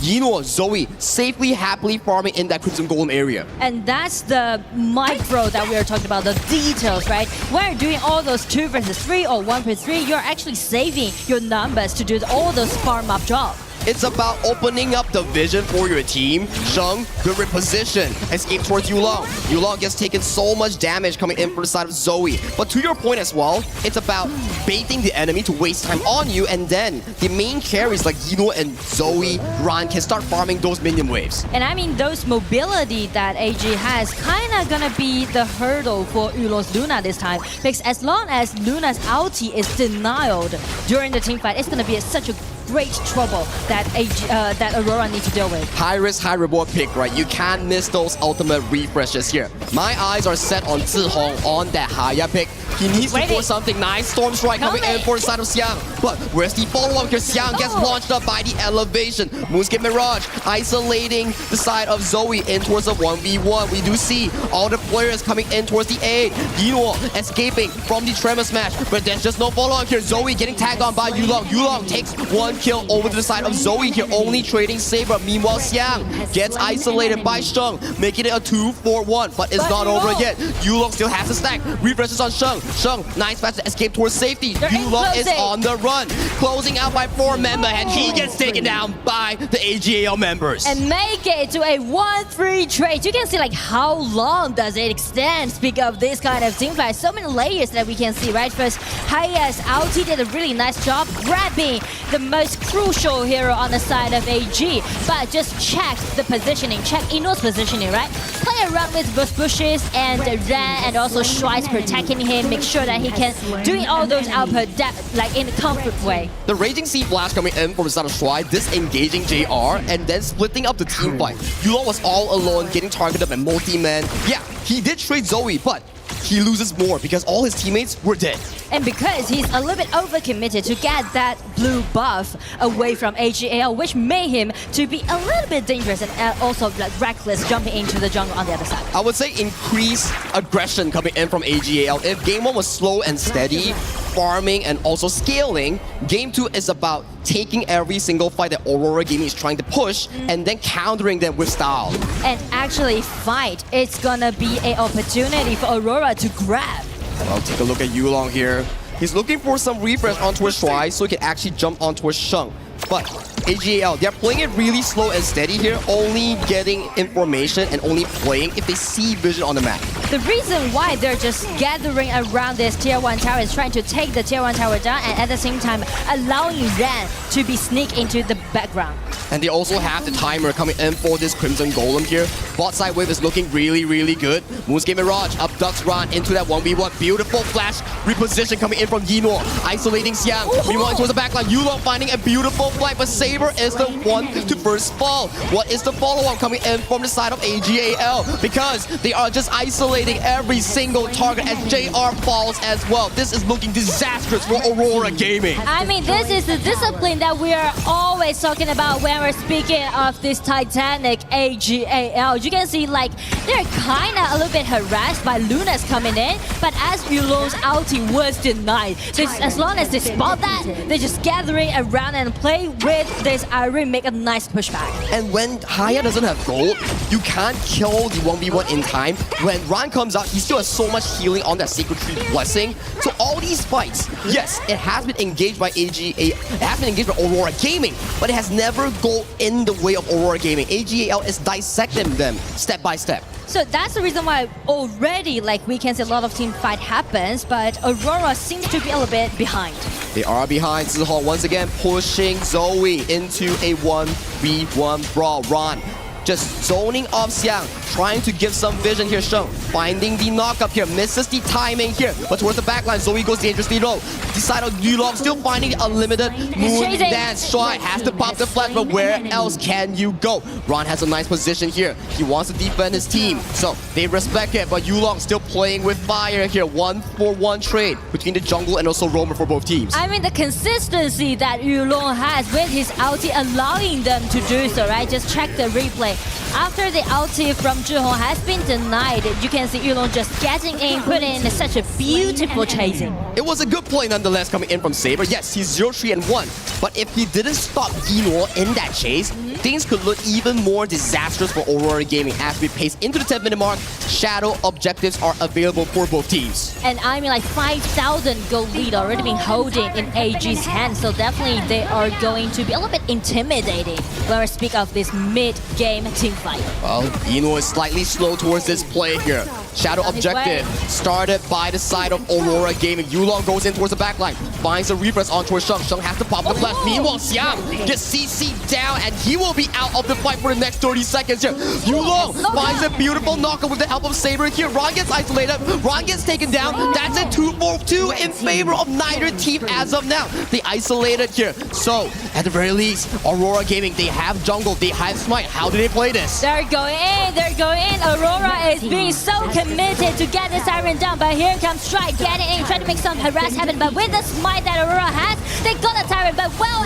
AG let them go. Shah already been unstoppable. Take that Luna down, and they're chasing for another Saber. Saber is not his way home, but AGAL, with their experience and mechanics that they have, they're just going rampage. 3v3, yes, you get the Shadow Tyrant, but in the end, you lose the kills, you lose the buff, and with this gold lead, they can go for Shadow Overlord and start the AGAL playstyle. I mean, like, everything just went so optimistic at the first hand on the side of Aurora Gaming, right? Yulong just keeps standing there, and also the double knockup, that was really decent, guaranteed in the Tyrant. But I do like the way how AG is making those constellation effort, right? First let Yulong to take that tier 1 tower down in the mid lane, and then get back to the Tyrant camp and just enclose the whole spot. And you always see very good teams, like the KPL teams, like KSG, AGAL.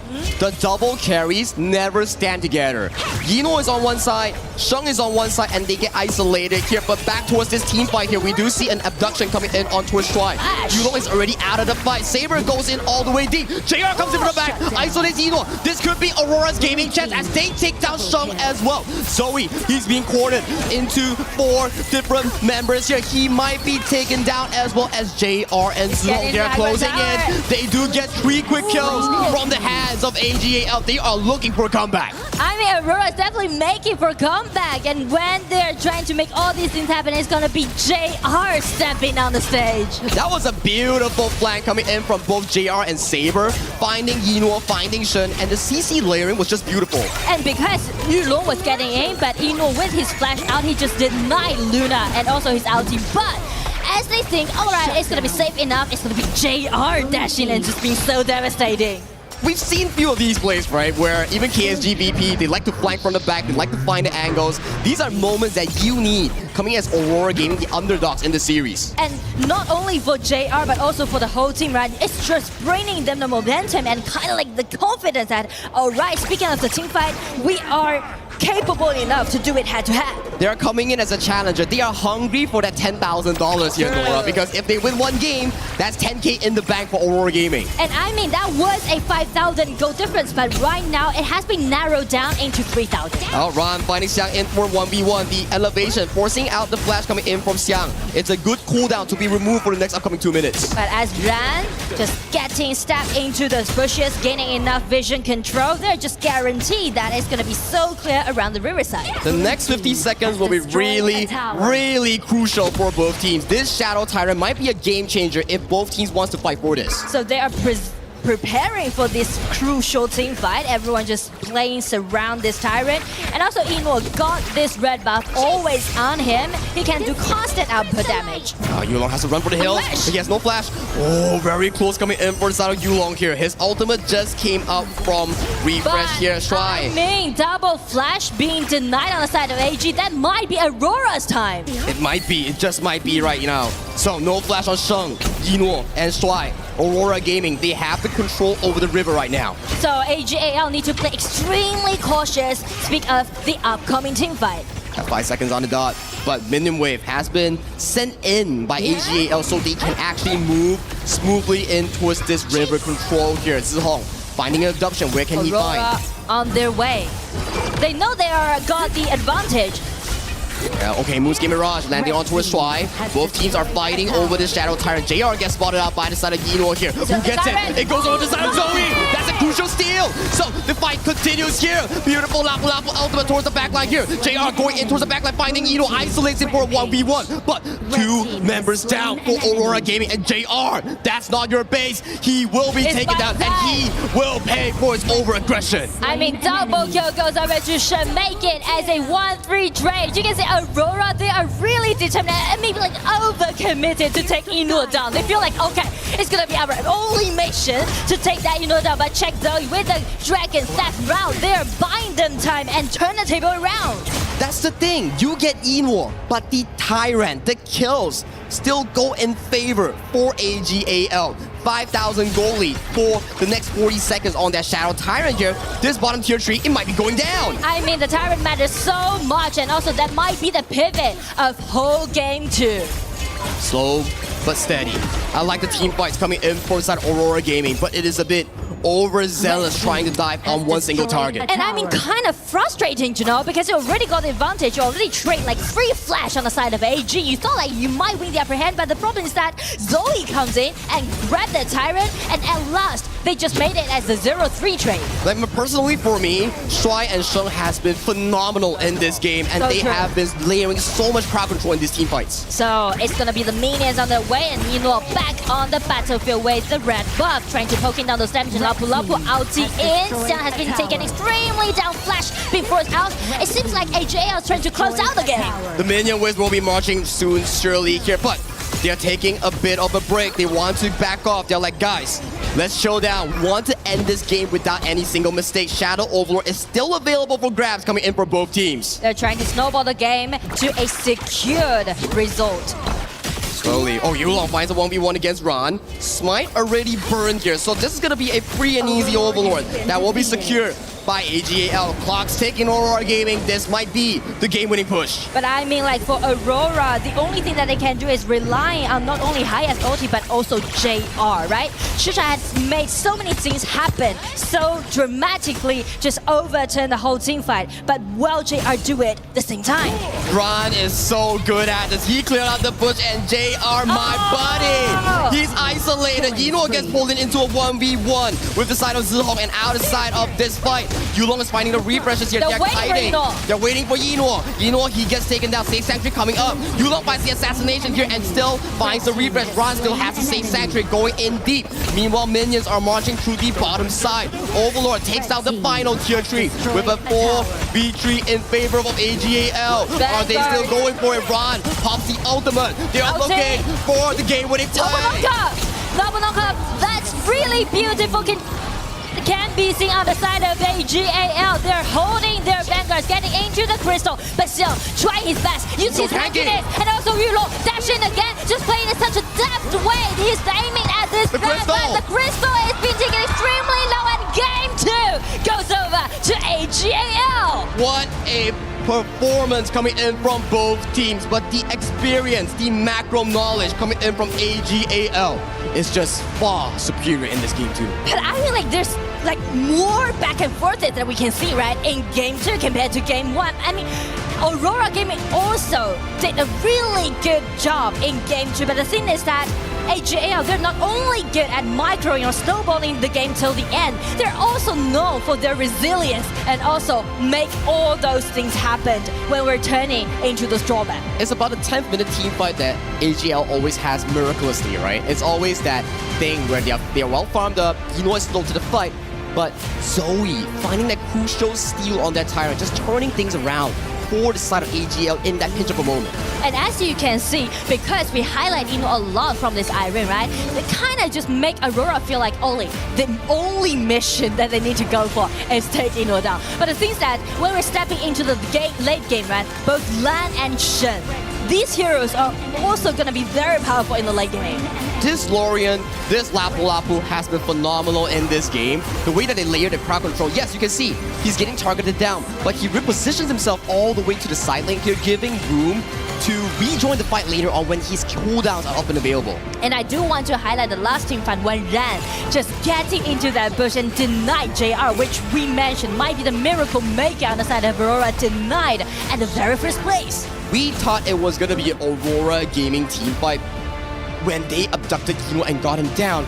But Ron's late game Fatih, that was a really beautiful sight to behold, and this was the crucial kill tap coming in from Zoe. So what, he's 2-5-1. He finds the steal, he sets his team up for success, and Ino gets taken down. And that is Ron going for that final play. But that's coming in from us. Let's check with the panel to hear what our experts have in store for us.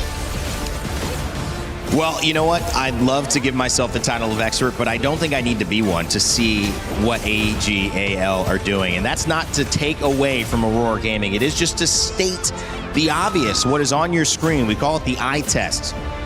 What's being seen here? It's completely what we expected from our KPL representatives, the defending titles champions, the Kadia City title defenders as well. Welcome back to the panel, Rainday and Chantel and Holler.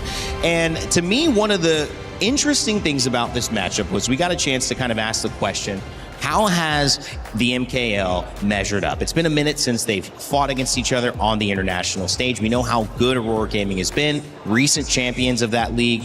Holler, I'll start with you. What's the, after 2 games, takeaway so far with what you've seen that you've liked from Aurora, but also where the disparity might still be with AGAL? Great question. I mean, to start things off, I'm like a proud parent at the end of the day, right? Because it seems like this is a team that, I mean, they're definitely the underdogs. You're seeing that right here. Yeah. Game 1 wasn't so great, but game 2, they're getting better. Yeah. And I'm getting more and more engrossed into this one. And I'm like, oh yeah, go my little kids, go. What about you, We were like cheering all throughout the game because for Aurora Gaming, they knew the strength of their lineup. They really forced every team fight against the AGAL because we know AGAL is a type of team that clearly has this vision, or like their team that has this vision board. Okay, at 3 minutes we'll do this. 4 minutes, this is gonna be the story of our game. But for Aurora Gaming, what they did was they brought chaos to that early game control of AGAL has. It's just that for AGAL, there's this way again. I mean, it was Aurora Gaming doing the 6-7 gesture, but it's like AGAL doing the weighing all throughout the game. Right. I think it's funny that you're kind of thinking that like AGAL has that vision board, because on the other side, if you're looking at Aurora Gaming, it seems like they're trying to manifest things, right? They're forcing things a little too much at times. Yeah. Yes, it's early. Yeah, they're going for kills, but unfortunately, AGAL just too strong and again, structured. It's all about structure because I think, yes, Aurora Gaming was winning mostly of the team fights. It's just that if we look at the entire game, it was always AGAL on the lead in terms of gold. So it all boils down again to the macro aspect of things, taking the jungle, controlling the map, taking down the towers. Because if it's heavy on team fight, definitely Aurora Gaming was winning the early game. Yeah. But for AGAL, okay, let's just wait for our power spikes. And then if Ino already has the items, already has the kit to go full force on heavier team fights or extended team fights, then we go full all in. Yeah, and actually kind of Aurora Gaming, they're like almost forcing fights. It's very weird. You don't see this too much, especially when they're playing the other global teams. It seems like they were more fighters than lovers. Not to say that AGAL are more lovers than fighters. I don't know where I'm going with this, but I do think that there's a little bit of a discrepancy in terms of play style, right? I mean, AGAL, very cool, calm, and collected. Yeah, they seem to be. And I love the way that they've approached this fight again. You feel like there's a meaningful change that a team can make to stop this, to force their hand, to say, let's make you make a mistake, and we'll be right there to catch you. Aurora Gaming playing a little cat and mouse, but ending up still being the mouse in that trade. Chantel, you got some clips, though, on these fights. What have you taken away from game 2? Okay, definitely, again, for game number 2, let's show some of the positioning of the players. This is around 10 minutes of the game, 11 minutes of the game. So it kind of just, a little bit of a start. I mean, this is one where you're kind of seeing just like Aurora Gaming, they get caught out of position many a times. It seemed like, I mean, not to say that they didn't know what side they were on, but they were going more to the red side multiple times, and they got caught out, at least in this one here. it is more like an emphasis that some of the players aren't in the right position given the current situation of things, because this by far, this is an overextension already for Saber. So again, it's about them forcing every entry against the formation here of AG's defense. And for another clip, this was around almost 12 minutes of the game. Yeah, and this is a moment where I was thinking, okay, Aurora Gaming have found it. JR with the perfect flank, and then that's what they actually caught him off guard. Sometimes AGAL didn't expect them to be there, and the positioning, again, the way that they've been able to ambush, Aurora Gaming has been able to surprise. And you know what, for Aurora Gaming, the strength during that game was them knowing that the hero composition of AG heavily relies on the positioning of the heroes. I mean, you need to be at first having Ran up front, Zoe as well on the setup plays. But then again, because of them forcing a team fight, sometimes there are a bit of moments wherein they actually won that initiation. Yeah. And again, just with the catch-out. I mean, the kills are one thing, but then this is that moment. We were talking about the fact that the main 3 cores from AG were all down in terms of the flashes, but the way that AG were able to navigate it, Zoe gets that steal, completely changing this game on its head, if you will, and they just took over this game. And this is why AGAL, no matter what the odds are, no matter how many skills are on cooldown, they're ready to fight and they will dismantle you. I think also that steal from the objective was also the turning point for AGAL, that means that they're bounded to win that game, because I kind of feel like in that moment, everything is so on point. They know how to seclude or isolate. It's more in the isolation, I guess, for AGAL on that skirmish. You know what, going for his 3rd EWC championship, AGAL trying to go back-to-back here as well. And they seem to have gotten all the answers right with the draft. You mentioned there were some team fights Aurora pushed because they were able to, and they were kind of pigeonholed in taking the fight a certain way, which might just be an indicator of how they need to move into this game 3, which is isolate a key win condition for AGAL. Don't allow them too much space to operate. Don't allow them too many ways to win this fight, and then take advantage of it. Obviously easier said than done, but what can you do to start that? Is it taking away some of these like bigger, broader heroes in the ban pick that can do multiple roles? How would you approach this, Holler? All right, I don't look at this as like hero problem. I think the drafts have been fine. Okay. It's all been about execution. I think, Chantel, you rightly pointed out when the game was going on, there was a fight where, AGAL didn't have the full numbers there because Yunoa was pushing in the mid lane. I think that was during a Tyrant take, but they knew that even though they were to take or contest for that objective, majority of the skills of the other team was not available for an extended team fight. So again, it's them doing the 6-7 thing. It is a very close one. I mean, 2-0. When you talk about KPL teams and you look at even our first semifinal of the day or quarterfinal of the day, it was a lot farther away. The disparity was clear. This moment feels like if Aurora can turn 1 into 2 into 3, they might actually do it. $10,000 on the line for just 1 game win. Will it be in game 3? Let's send it over to Sagi and Nora to find out. Thank you, panel. Thank you, Rain Day here. Beautiful insights as always here. And to your question, can Aurora Gaming take 1 game or find signs of life in this BO7? What do you think? Well, I mean, like we mentioned about the 3 cards that Aurora Gaming has, right? 1 Florentino, 1 for Luna, and the last one will be a Gudo farm. Okay. I'm looking for the potential play in Game 3. Usually when we see through their group stage games against Rock Esports, against the Side Influence Rage, we have seen Aurora Gaming, they utilize the Agudo as a flex. It's not only in jungle, they always play in farm lane, usually against the Flowball Marksman. And usually you can see like in the previous 2 matchups, JR actually suffered a lot during the laning, right? So if they want to highlight JR in game 3, they need to give him some like more powerful hero at the bottom. Yeah, and two of these bans I'm looking at, right? Are we going to get a Yino early because Chano is not available? The idea is banned. That's potential. That's potentially going to be the Yino early locked in. There we go. I mean, I always love Eno playing with this early, right? Because it's one of his signature heroes with the FMVP skin. And speak of the FMVP, actually, Ogren hasn't been used on the side of Zoe yet. No Ogren, no Princess Frost, and this is the first game of Arlie coming in towards the BO7. And we practice the global ban pick here, so once you use it, it's not going to be available. And to your point, Nora, that's going to be the Agudo being locked in for the side of Aurora Gaming. Since they're on red side, they can flex this all the way to the last pick. Yeah, I mean, it's totally going to be a flex pick, but due to their previous matchup, it's potentially played by this JR. But the thing is that 2 cards that they're very confident with already been denied. So, well, JR saved the team in game 3.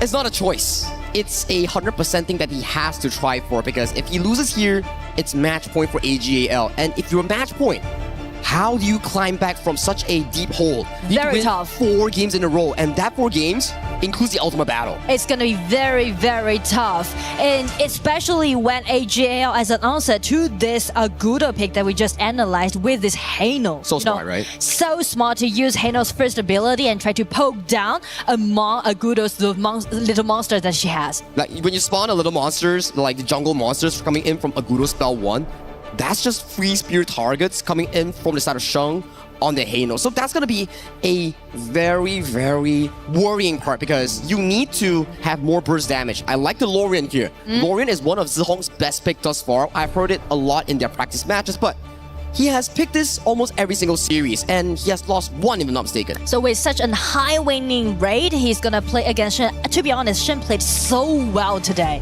right? All those CC control that he landed, and this time he's going to make sure that he got the vision control around the tier 1 tower.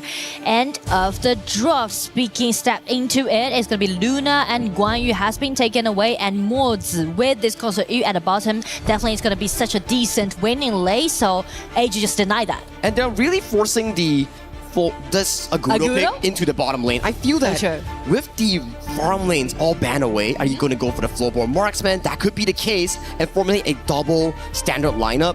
Or you could potentially play the Agudo jungle and pick a winning matchup for the farm lane. These are available options for the side of Aurora Gaming to actually figure out. And that's the most clever part, to flex this Agudo, and they're taking now this Dolia. It's kind of, giving me that feeling that they are denying the Dolia with Yang Jin pair away from AG. That's a very smart approach. You can also see like Luna has been banned away, so we have seen players just pick up the Yang Jin without the Dolia. That is also a key pickup coming in from side of AGL if you want to dismantle this duo that we might be seeing here. And if we were to zoom out from the draft, Aurora Gaming is the only MKL team that might be not going to semifinals if they lose to the side of AGL.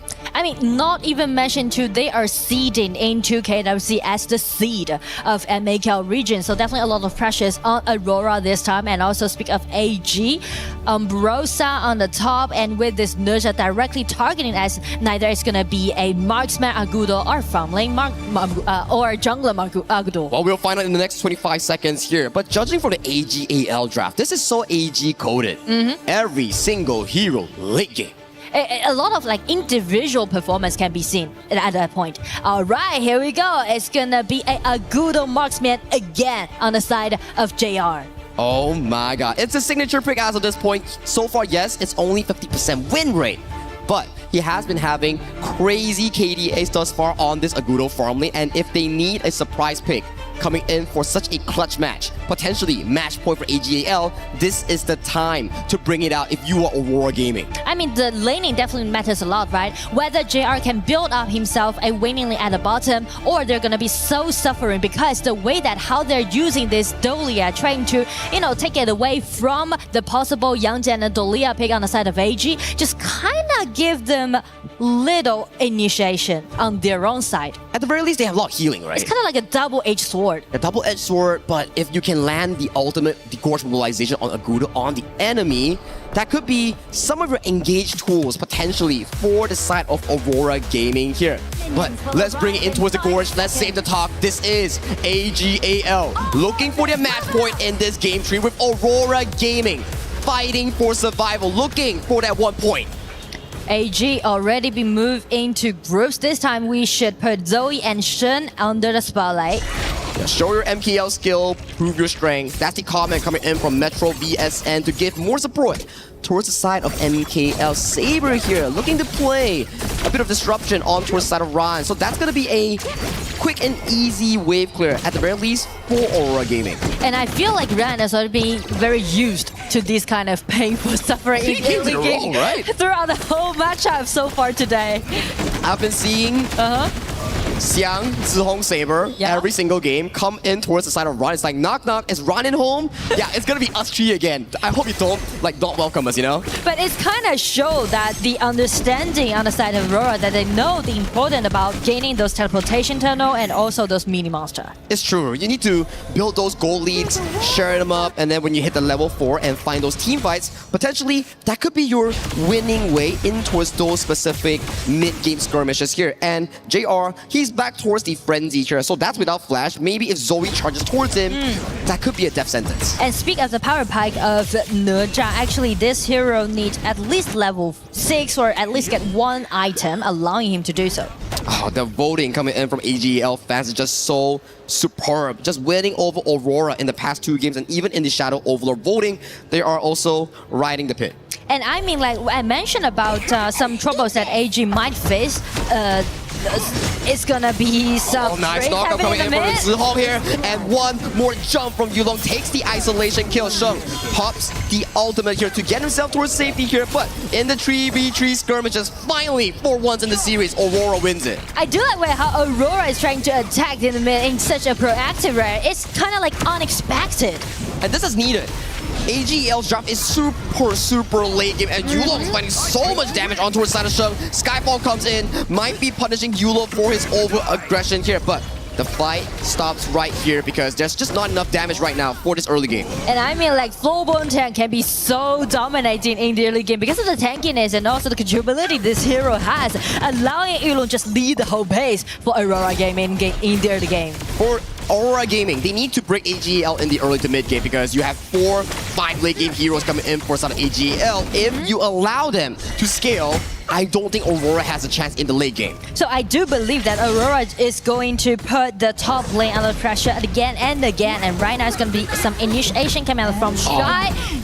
JR. Getting down, outie, trade out. That's good. At the very least, Shy didn't hit the Unbridled Outburst. If he did hit, that could be CC Chain, Yino's ultimate pushing him towards the wall, and he gets taken out. But that's good news for Aurora Gaming, as you want them to actually try because they are crowned as potentially 2026 best non-KPL team coming in towards the tournament. Yes, they lost to Rock Esports, but now against AGAL, the tournament defenders, title defenders, they need to see whatever shot that they have. I feel like Aurora, they kind of just slow down and with full of composure, they're trying to contest AG in a more smoother way, but like peaceful way. That make a lot of trades happening right now instead of just being so committed into get one kill down. I think it's okay. At the very least, 1,000 goal lead. Nice, finally, some goal lead for Aurora Gaming. So that's going to be comfortable going into that 4th minute mark if they can find the play itself a Shuai. At the back, might be casting the Unbridled Outburst. Nice CC cancel coming in from JR. He was reading that play, I would say. I feel like he's played the game in such a beautiful way, right? Baiting out and just kiting like a 1 versus 3. Sheng going towards the pit, finds his spears. Unbridled Outburst carrying into the back line here. Zihong gets marked down. He finds the escape route, but in the midst of everyone here, the marks are marking every single member of Aurora Gaming. JR, he's all the way towards the back line here. He's in danger, but Tyrant gets secured. Zoe still gets the clear on towards the top side as a mini steal. And right now they're rotating down. Check JR's passing. They are actually winning the upper hand. And Aurora's getting into the red buff jungle on the side of AG. Nice engage coming in for Shuai, but this is what we talked about, right? Your composition is super mid-late game. So even if you get like a beautiful knockup coming in from the side of Shuai, there's just no follow-up damage overall. And with that, Tyrant secured, Crimson Golem stolen away, Aurora Gaming, they are on track. And especially right now, Yulong with this Flowborn tank. Actually, Flowborn tank can not only deal damage, but also the tankness allowing him to soak in all those damage dealt by AG and just give them enough, like sufficient vision control in game 3. We've saw that before from the game of Zoe playing the Floorborn tank against, if I'm not mistaken, Vitality or Blacklist. Yeah, you have so much tankiness and you're bullying heroes that don't have consistent DPS. So for AGAL, it's about waiting for Yino's 3-item power spike. So true. And also wait for this Umbrosa. In that case, they're actually doing some lane swapping, as you can see, put Haino down to do this 1-1 confront against this Aguda, because we know that's the reason why they're picking out this Haino. But some trouble happening right now in the mid. We can see Aurora just playing really aggressively in this 5 minutes. They're just here to take that mid lane tower here. Very well played coming in from Aurora Gaming here. Yulong playing with his strength here. He's really tanky, but he's getting slowly but surely chipped down by the members. Undying pop by the side of Ron. Strike is dangerously low. Nice knockup on towards Noah. He does get towards Chung, but the consistent DPS catches JR as a stray onto his side lane. I feel like AG, they just think one step ahead against Aurora, because Aurora, after they take down that tier 1 tower, it's kind of like, okay, mission complete, we're just gonna be feedback and we're just gonna retreat and just farm a little bit more. But as AGAL, right? Alright, towers down, but what about Jungface ulti, right? Getting in, chasing, and also Umbrosa staying undying, just putting out all those damage. The spear coming in from Sheng is what makes it amazing. Chunking down JR, by the time JR used all his spells, it's really too little today. It's like, oh no, I brought Frenzy, not the Flash, and he got taken down. I can accept any single one of Aurora Gaming falling, but if JR a late game farming falls, that could be a big news for Aurora Gaming. And I feel like from that skirmish just happened, actually just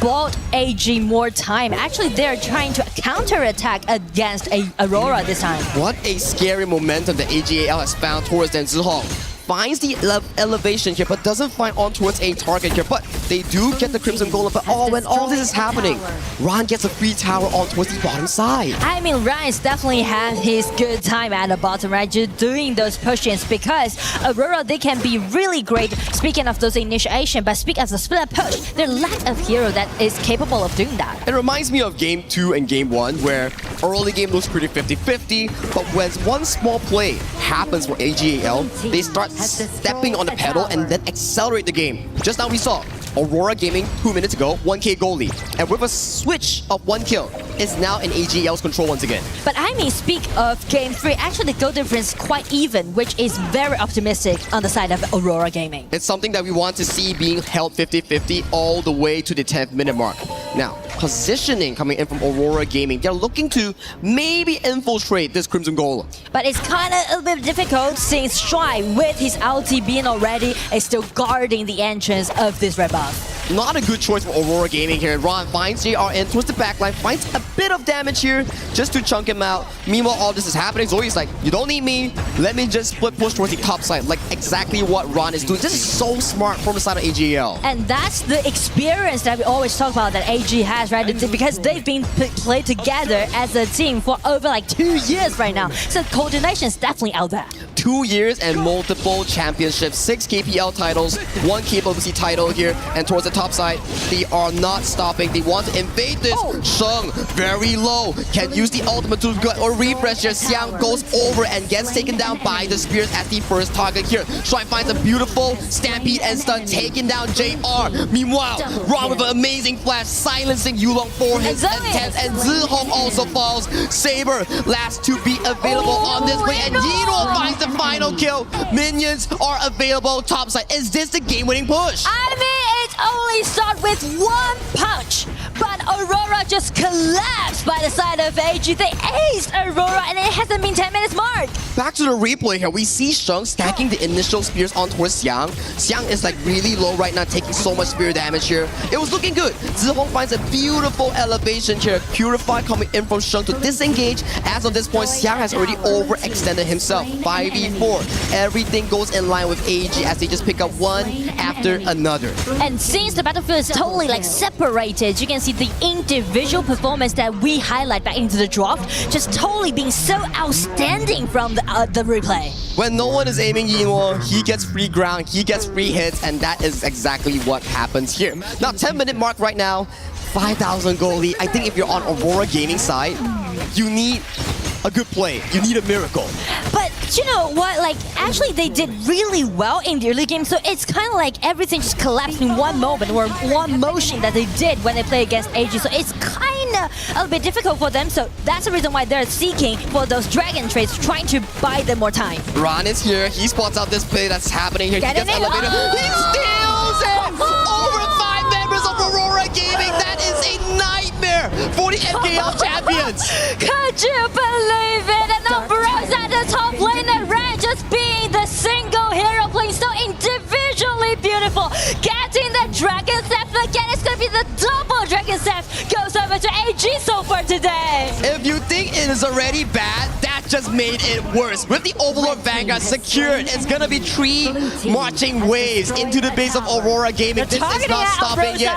Ron gets caught by the first elevation here. He pops the Undying, wants to go for an aggressive trade. He gets isolated down. That's a saving grace for Aurora Gaming. At the very least, next few minutes will be 5v3. I mean, that play is going to be really frustrated for Aurora to lose that Vanguards, but they did really nice pushback, right? Targeting at Shen first and take Ren down one by one. Just bought them time to clean all those Vanguards and just even the game again. Take a look at this replay on how the steal exactly happened here. They didn't know Ron was here.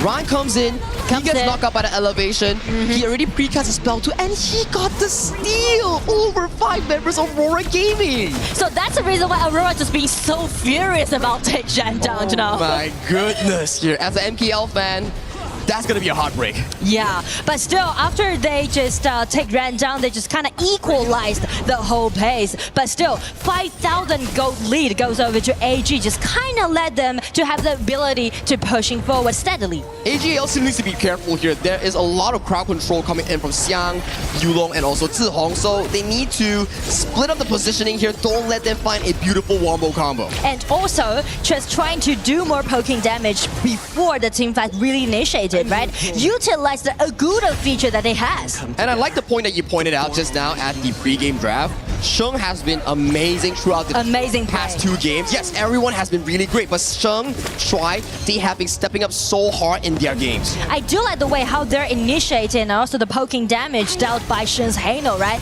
Because he's the main reason why they're picking out this hero, trying to take that Agudo down. That's going to be an ultimate not available coming in from the side of Xiang. Good reposition coming in from Yino's Arlie here. Now, it's going to be slow and steady until we find a bit of a mistake coming in from either teams. So the minions, all 3 minions are actually arriving at the high ground tower simultaneously. Well, first play coming in from Sheng. He has to pop the Faith Rewind and the Purify. That's going to be an important cooldown unavailable for the next few seconds here. It looks like AGAL, you want to play slow. You want to go for the next set of shadow objectives. And rely on Ino giving him the red buff, allowing this hero to do a lot of poking damage, right? And combined with Hano's poking damage, they're playing a more like smart way on the side of AG. They're just playing so smart, like you mentioned, where Ino, he's uncontested on Barter, 2-0 and 2 on that early, consistently finding those poke damages here, and clock is ticking for Aurora Gaming here. 25 seconds on the Shadow Overlord, 30 seconds on that Tyrant. Next wave, once it's cleared, Aurora Gaming might need to find a miracle fight. I mean, but the miracle, the problem is that how they're gonna make the miracle happen without enough burst out damage, right? Because you can see the control always went so nice by this Dharma and also Lorian skill 3. But the thing is that the damage isn't that sufficient.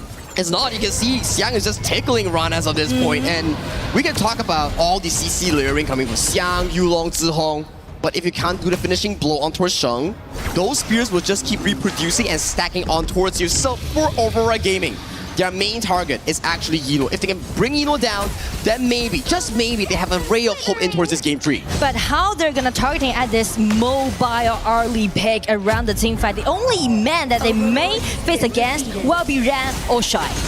Exactly the case. Now, with double objectives being secured by the side of AGAL, they are looking to formulate that final push into Aurora Gaming's base. They're looking for that match point right now, Aurora. Vanguards are on their way at the bottom. They're trying to make something happen at the bottom. They're just testing, baiting, trying to secure the victory, and it's gonna be Ran again, go for 1v1. They just need to play it slow right now. There's not enough damage to even take down Ron or Sheng in these team fights. So they can just play as they please. As long as you don't overextend, it's pretty much fine. They're playing such a swift but deft way, and as you can see, the poking damage actually went very well on the side of JR's Aguda. It's gonna be Dharma getting in a one punch upon Ram, and Ram breaking out the ulti, just escape away safely. Now Skyfall onto the side of JR, only for a bit of a poke damage here. Aurora Gaming, they hold on strong once again because Aurora Gaming Zihong found a nice damage output onto his Sheng, chunking him down for the team fights. Now it's for AGL to heal up, recuperate, come in for potentially this bottom tier tree. They are trying to get this high ground tower down at the bottom, making them a winning lane at the bottom at the same time.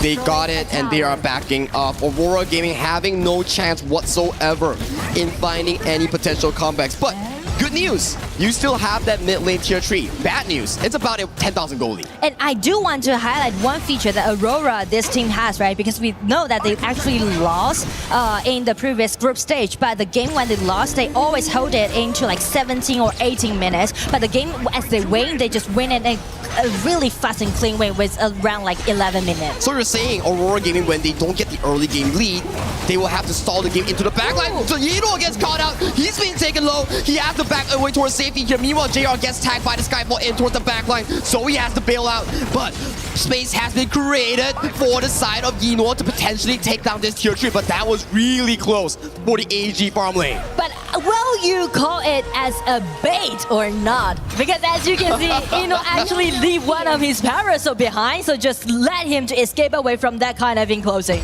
That was really dangerous to be talking out as a bait, but I believe as Yino, he can calculate that damage precision here, so props to him. But I do like the way Aurora is trying everything that they can, right? Find some opportunity for them, and especially for Yulong, this time his Floorborn tank is doing all his best. He's starting to scale off, right? Floorborn tank is really strong in the early to mid game, but when it comes to the late game, he sort of becomes a tanky hero, but you're just a punching bag. Yeah, but the controllability, like consistent controllability, allowed them to give Agudo more time to poke him. But as we can see, Heino, it pokes even much than this Agudo. Zihong is holding really, really well for Aurora It's so Gaming. hard for him, look you at know. this. The orbs are just jabbing onto his Sheng left and right.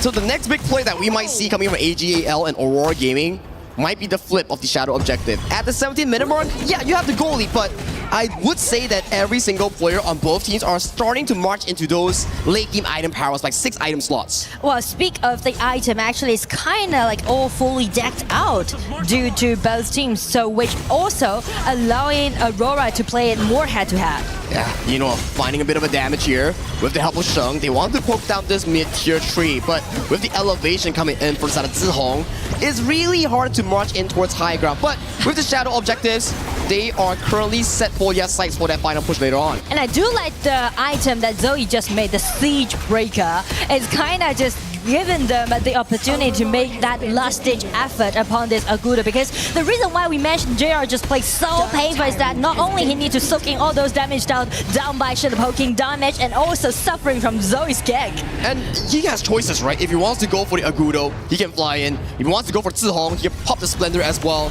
So Zoe has a lot of options and a lot of damage in his arsenal. Not even mentioned to with that Siege Breaker, and also Siege Breaker for Xiang this They time. want to one-shot the backline carries. They need Emo, they need JR. Whoever falls first might be game over. Wow, it's gonna be the time for AG trying to enclose the game. They are just sending all those vanguards all 3 lane. Ambrosia on his way, Ran being one of the threats. Oh, Hino has to dodge the first elevation here, but beautiful and bright Empress coming in from Shuai, taking down Zihong without even him using his flash or Splendor here. In towards the base, Rod is still alive, has the Sage Sanctuary. Crystal is exposed. Hino gets taken down by the side of Xiang, but 3 members are down. JR is still looking for the game, winning defense, but it's too little too late as the Crystal is exposed. Rod gets the final hit for the game 3 match point for AGAL. I mean, it went so chaotic at the last team fight, but it went so well. AGAL. 3 wins in a row, directly putting them into the match point. And we also see growth from time to time coming in from Aurora Gaming. Game 1 was a speed blitz coming in from AGAL. Game 2 started being better. Game 3 started being better, but time is running out. Next game is your final shot. I mean, like, it's always going to be a little bit too late for Aurora to do the pushback. At the last team fight, we almost thought, like, oh, wow, is it going to be the miracle happening that we're seeing? But AGAL just denied it. And Zihong, he got caught by Shuai's Zhangfei's ultimate. He couldn't click the flash. He couldn't click the Splendor. He was taken down. If Zihong was there in the final fight, maybe, just maybe, Aurora Gaming had a chance to defend the crystal. But we mentioned about maybe so many times today when they play against AGAL, and also a lot of maybe really happened in the previous early game, right? You can see that the Flowburn can make a lot of things happen, but this time I would definitely give my credit to Ran, the Umbrosa. Check out the Dragon Theft, and also the last team fight, Umbrosa just coming at the rear, causing such a great damage done and also threat upon Aurora Gaming. Oh my god, you remind me of that play, the Overlord. If it went over the side of Aurora Gaming, if it could have led them into maybe later stages of the game without losing the outer turrets here. But these are the few moments that one small play coming in from AGAL expanded the game indefinitely. That gave the lead to AG, and this steal, oh my goodness. Why do you always do this to us? But anyway, you can see like we are representing all our audience to see the hype. And the hype is continuing as we pass it over to Randy and the panel. You guys take it away. Thank you, Sagi and Nora. We'll never apologize for seeing some good emotion to kick off what is an amazing series. And now, as I say kick off, I'm reminded that we're only one game away from match point. Elation there for Aurora Gaming in some moments, but they can't put it together quite yet for a victory. It was AGAL who take the win yet again, but not for the fact that Aurora also defended stalwartly for so long. These games keep getting longer, Chantel and Ken, and the benefit of seeing this is it feels like Aurora is putting some of the pieces together. It's maybe the wrong version where you're kind of on the back foot still and you haven't gotten the tempo yet that you want to where you're making AGAL respond to you as much, but man, it's not easy. This is not an easy game. These are two talented teams giving it all that they have. Definitely not easy, specifically for Aurora Gaming, and it was perfectly put by the casters. They're saying that for Aurora Gaming, they're slowly building that momentum. It's just that for AGAL, they're currently at a match point, but it all boils down again to the execution when it comes to on how to finish the team fights. Because if you look at the total hero composition of Aurora Gaming, it means that they want to focus on the crowd controls.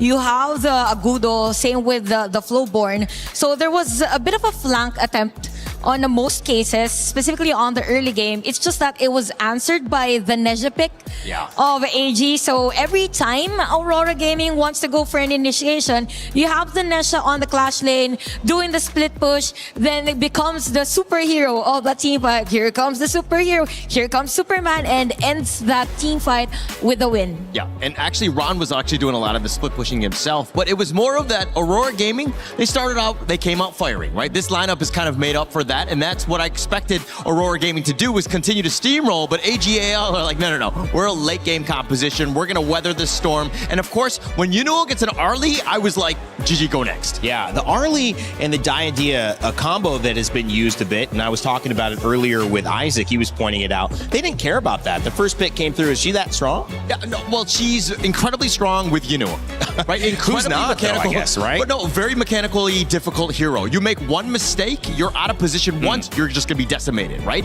And you just saw multiple times in these highlights where he just barely survives because he knows the absolute limits of this hero. And I also saw that being a team effort, Chantel. There was no moment that he was isolated for too long. You saw somebody on the roam coming over to support somebody in the clash lane. You mentioned the Naja having presence everywhere. Part of that was that we're not going to leave you out here isolated because you're a win condition for us. Yeah, definitely. And for most cases, it's more on the familiarity on the side of AGAL. I mean, everyone is moving swiftly all throughout the map. There were a lot of moments that the Aurora Gaming had a good chance of initiation. I think we will see that on the highlights later, wherein they went in for an initiation, but at the same time, AGAL has these tendencies to group up and support whichever player is being threatened by Aurora Gaming. So they're really fast to react, and they know how to get away on that threat coming in from Aurora Gaming. They really do. Guys, I know you have some illustration for us. What do we see here? Yeah, okay. So I think it was this clip. This was around 8 minutes of our game. Yeah, this is that moment where things are tied 1 versus 1, and then you see AGAL with this massive team fight where they just get the ace off of this. The way that they're able to, again, go in and out, control them. Nobody's at, I mean, yes, they're very low, but look at how he gets back. He doesn't get killed, and they're looking to dive, even diving the T3 because they do not care. They understand they're in a great spot as they get that ace. And take note that on the first part of that initiation, it was actually Aurora Gaming. So they started the team fight first. That's why we said that for AG, they know how to somehow switch the tempo of the team fight, probably go for the counter initiate. They have this tendencies to group up and win that take against Aurora Gaming. Well, is this what you guys have, or do you have another clip? We have another clip. Okay, This I don't want. I'm not the guy to cut to for the analysis, by the way, here. So keep going until you're ready. I mean, well, you're looking at this one, you're thinking all 5 members of the Aurora Gaming, we're going to steal this, but Ron is like all by himself. He takes that steal right under their noses, right? As crazy as it is, because Aurora is, again, trying to use that to come back into this game, and Ron just shuts that door. That was a really big play. That was a momentum shift, it seemed like. Definitely. If Aurora had gotten that, I mean, are we looking at a different game? Probably they could take down at least 2 towers against the I would think AGL that, yeah. because they could have taken the Overlord. But that was my biggest takeaway on the game, because it's as if Aurora Gaming didn't know that there's a possibility for some of the players of AGAL to be on that side of the map. True. Because for most cases, at least 1 or 2 players would try and find as to where the other players are. So here's how my mind works. I'm naturally an athlete, naturally a competitor. I know many of you are as well, and we love sports. If I'm in a position where I keep losing to a team, and we talk about why, and we look at these things, and that's not the reason, I need to discover why, because there is something happening here. For those just watching, seeing this dominance, if you're not familiar with HOK, this is odd. This is odd because there is no mistake, it seems like, is big enough to challenge these teams. And AGAL is just another showcase of what KSG did earlier on in the day. So in your best way to explain it, because I like what you said, it's not about the draft. They're not getting outplayed there. It is the execution. What is it about the execution that you've seen AGAL be so crisp with that is creating these continuous leads and wins in these series? Let me try to create an analogy for this one. Yeah. I'm looking at this like chess. Okay. Right? You're going up against the Grand Master, right? He's seen everything at the end of the day. You might be able to have a good early start. You might take some pieces. You might have a little bit of an advantage. But at the end of the day, when that mid-game happens, the transition, he's had so many years of experience that he's able to kind of like wushu whatever you throw at them, right? So it's about that execution. I like that. I talk about it all the time, but again, it's just more years of experience. That is a great way to visualize it too, because I think anyone walking in the street sits down at a park, you know there's somebody who's a grandmaster. You're not expecting to beat them, even if you play them 100 times, right, Chantel? Yeah, definitely. And I think at this point for Aurora Gaming, the biggest problem is after winning a team fight, what's next? Right. It's more like them just focusing on early aggressions. Yeah. It's more like them focusing just on the warm-ups, Yeah. but not what's next after those warm-ups. They're doing these small things right, but the whole picture is still at some point. Like, I love it. I love the big picture element of it. So as you can see, joining us here, it's close to a 4-0. It may end up being that way, but there's so much in between. We're trying to keep giving you that information so you can learn what's separating you and maybe some of your ranked games when you're playing Honor of Kings on your phone a little bit later this afternoon. All right, in the meantime, we had a chance to catch up with AGAL and do a fun one thanks to STC. We got to check out how quick their draw ended up being.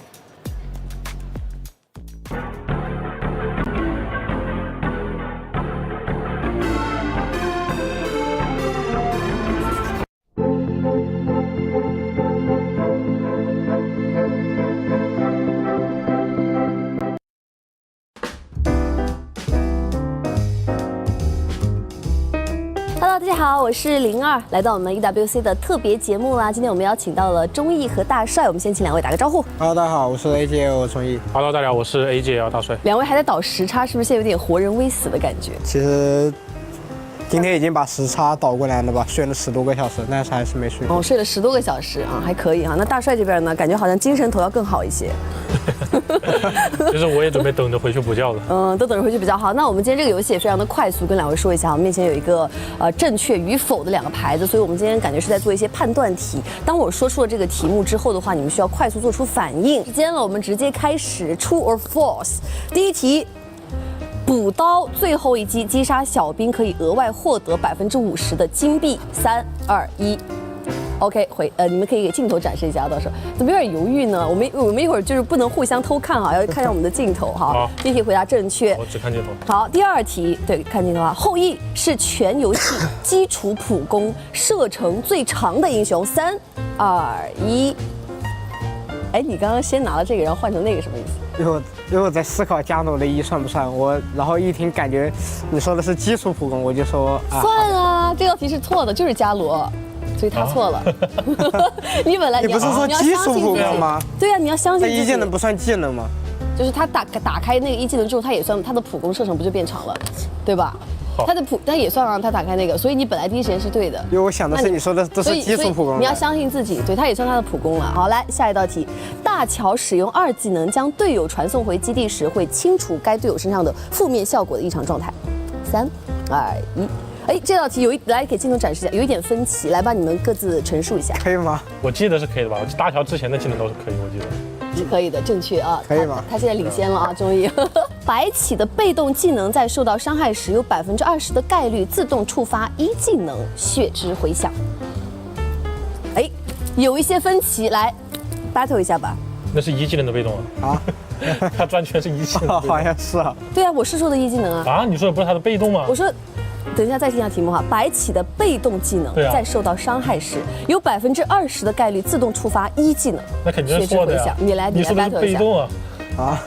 你来 battle 你说的那个技能效果是1技能带的效果。对啊，我是说了1技能，但你觉得我要说一下1技能？我不学1技能。他不学1技能哪会是可以啊。OK， 那大帅还是暂时领先。来，咱们最后一道题哈，和钟无艳对同一个目标触发石化效果的冷却间隔是10秒。啊？回答2位回答正确了哈。钟无艳的话，的被动石化对同一个敌方英雄在8秒内只能生效1次，而不是10秒。大帅这边要领先一些哈。OK， 那怎么样？2位那个我有奖励吗？有奖励的。你想要什么样的奖励？是综艺给你发奖励。OK， 好，那我们谢谢2位，我们比赛再见啦，拜拜。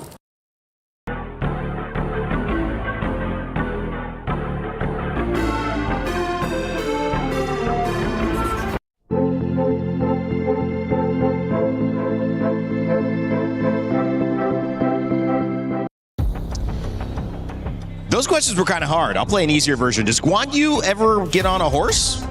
No. Yeah, just kidding. Wrong, he does. Of course he does.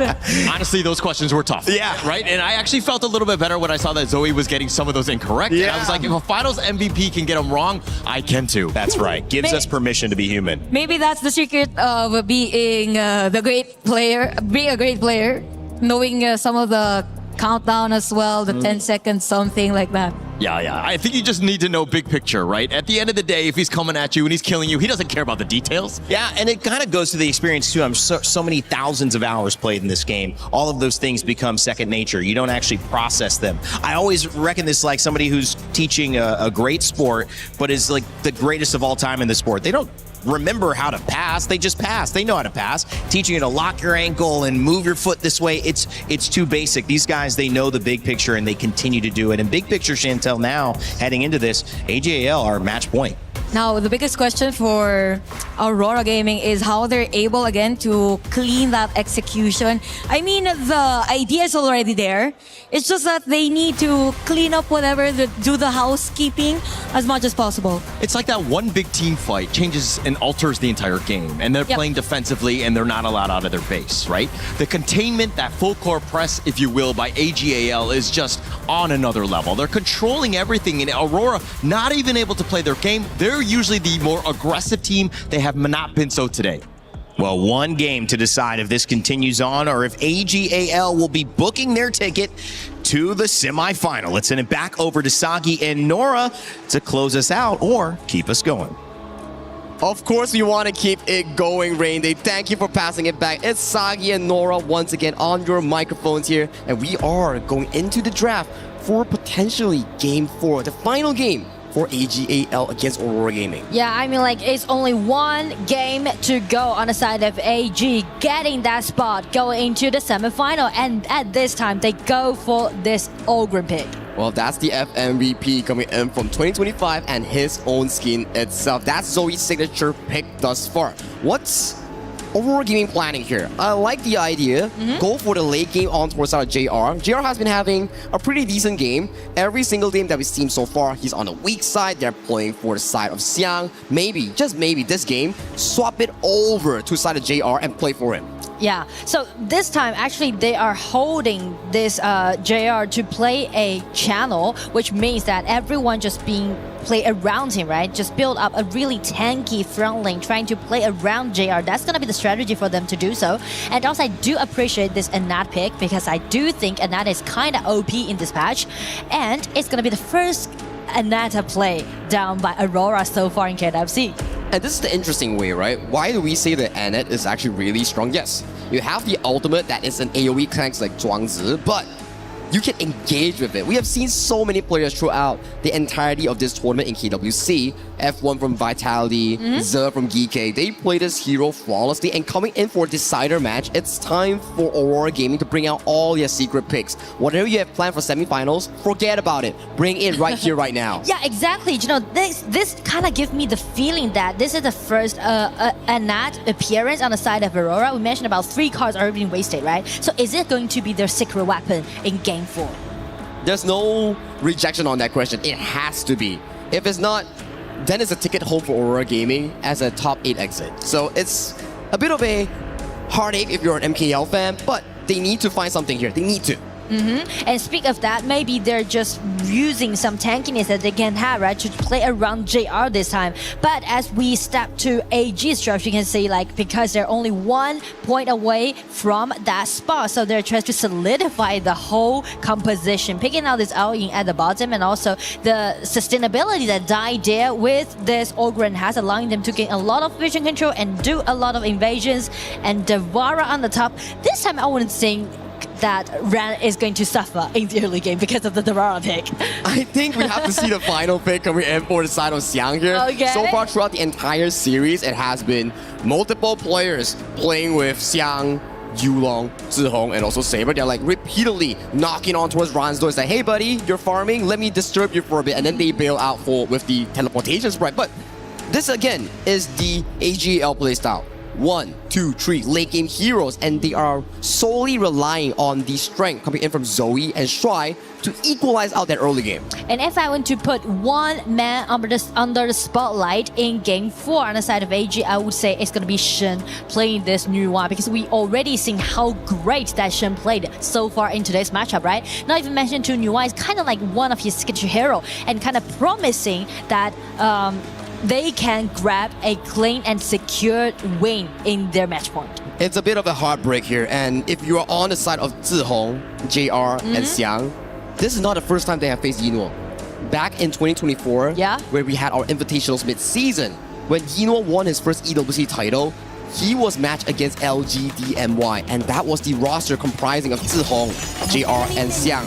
But win this last game, is this the final one that Aurora Gaming will be playing? Because to me, AGAL in this Game 4, if they can hold to the late game, this will be a clean finish for the defending title champions. So ladies and gentlemen, let's just dive right into Game 4. Well, it's going to be AG grab that spot, getting into the semifinal, or it's going to be the first Aurora Gaming that they can play against AG by winning 1 point. We have yet to see any KPL teams drop a single point to global teams in this year. So we are still waiting for that. Maybe it's this game, maybe it's not. Who knows? Let's check it out. Just check the bottom first. You can see AG already win the upper hand by this duel. The idea and Ao-Yin definitely gonna do good. And it's gonna be another 1-1 melee fight on the top.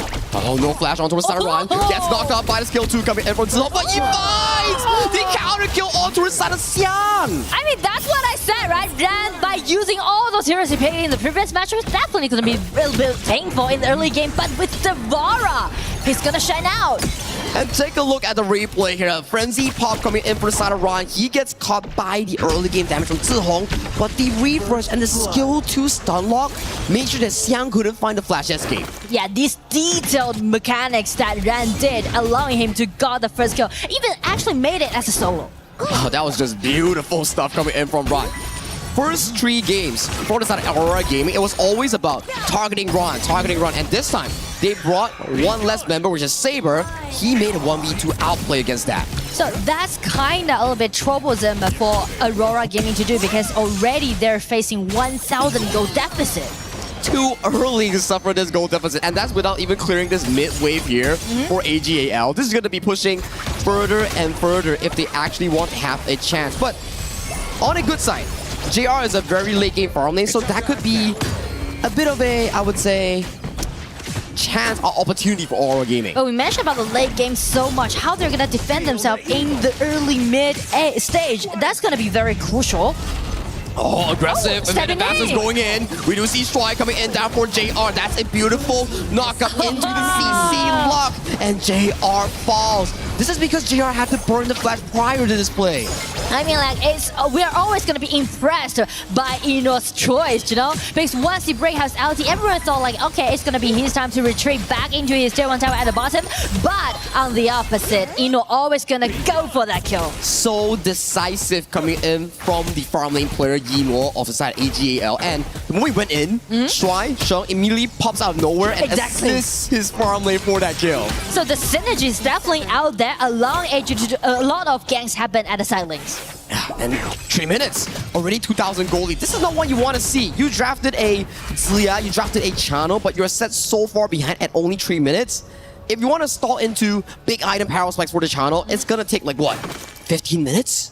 I mean, it's all about the snowballing, right? Because we know that AG is really good at scaling up. So if Aurora can't do some fair trades in the early stage, that will put them into such a great deficit. Yino has no flash, no ultimate, getting caught by the whirlwind pool. But Shuai coming in with the ultimate flash, saving his farm lane for further danger. Here Zoe wants to chase, but a good rotation coming in from Zihong disengages them for safety here. That was so on time that Shai was there saving Eno, just brought him back to life. If he wasn't there, he could have been taken down. That's the amazing part about the mid roam coming in from AGL. Very fast. And JR, buddy, your flash is gone once again. I mean, it's reaching to the 4 minutes mark, which will put AGAL on the advantage. The only good part, Yulong is actually farming really fast compared to Zoe. That's the level advantage. But if we elevate our eyes to the gold lead, 2,000 still. How do they come back from this? Well, I would say that's something to do with the ideas, actually, you know, because the ideas ability, right, allowing him to steal away some of the goals on the opponent's side and just accelerating AG's farming pace. JR has no flash. The teleportation comes through. A lot of damage laying down onto JR. He's so low, but infinite fastness coming in from Yino, taking him down as the first initial kill. That's not all. Ron comes down, pops the Millennium Echo towards the backline, finding Yulo for a 1v1 play, but Saber in the midst of 5 AGAL members. This is absolute domination from all gamers. I mean, AG is definitely destroying their opponents from the bottom side. And could you expect that that's what's an initiation coming out from the idea from Shai? The moment he saw JR without flash walking in his own jungle, he's like, Sheng, watch me.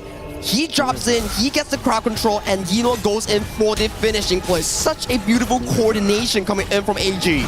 Like one motion, one movement needs to be done, then everyone just coming for backup. Aurora Gaming, they're losing confidence thus far in this 5th minute mark. It's such a crucial game. I feel like the last game that they played, it's kind of be a little bit frustrated. So the way that played is kind of showing that I'm not sure about if their mindset still keeping on there or not. I think at this point for Aurora Gaming is for the enjoyment of the game. See how far they can actually stall against AGAL. Because with this control, with this lineup that AG has drafted for themselves, it's super late game, but with this super late game draft, AG still managed to find the lead of already 4,000 at 6 minute mark. So back on track, if they want to hold it on, we will say that Yulong's monkey with this and that firstly, like just guarantee that they still got the vision control against AGAL and let Channel to have more time to farm up. Correct. We need Channel to be level 15. Zihong pouring some EXP towards him. Some big key items here. So they need to stall the game. 15 minutes, 17 minutes, that could be the game-winning timer. For now, the defense, this mid tower needs to stay up for Aurora Gaming. If this falls, that could be danger for Aurora. So that's why from now on, we may see a lot of skirmishes happen in the mid lane, right, around those towers. And also for AG, if they want to snowball the game, definitely they need to take the tier 1 tower down. We're looking for a bit of a flank coming in from Yinhuo. He's in this bush with Dome Vision on towards the top side here. Might be finding a bit of a damage on towards the Yulong. He flashes for it. He gets stuck in towards the wall. So Zihong is still available, but gets picked off by Shuai's ultimate. He's taken down. He gets cleansed away. But meanwhile, this is happening. JR and Xiang picks up a side lane gank on towards Ron. I mean, the thing is that everything just went so I mean, we're stepping on like different side, right? Because on Shen, like he's just checking every bushes that he can imagine, and outside of JR, it was so torturing that he was almost getting back. Methodical stuff coming in from the side of AG. They chunk out Zihong, they chunk out Saber. They're looking for the mid lane tower here with that minion wave pushing towards top side. Tier 2 is down as well. So this mid lane tower, if Aurora Gaming wants to die defending it, it's goal lead for AGAL. If they don't defend, it's also goal lead for AGAL. And I mean, because of the goal lead already reaching to 5,000 goal lead advantage of AG, just allowing them to do a lot of individual showcase, right? In the previous 3 matchups, if we've seen the microwaves, micro-aims, if we've seen those pushing lanes, if we've seen those team fights played by AG, this time it's gonna be individual showcases. Side lane Ron was a solo kill, remember? And then Sheng pushing out those visions, and Shuai has been amazing on those Diadia engages here.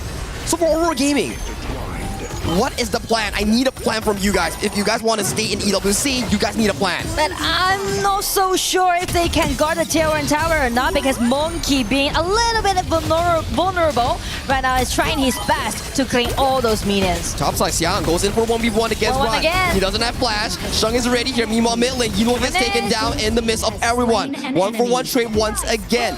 Thunder Resolve ×7. That means Ron is in it. He's refreshing fast on those spell ones. It's gonna be a 1-1 trade, is because like also be denied on the side of Aurora, allowing them to get their tyrant and make some consolation effort. I think what happened essentially for the side of Aurora in getting is the flash engage coming in from Saber on that whirlwind to CC lock Yinhuo. Potentially we'll get a replay later on to check out what exactly happened. Shuai engages onto his Saber, has to back away.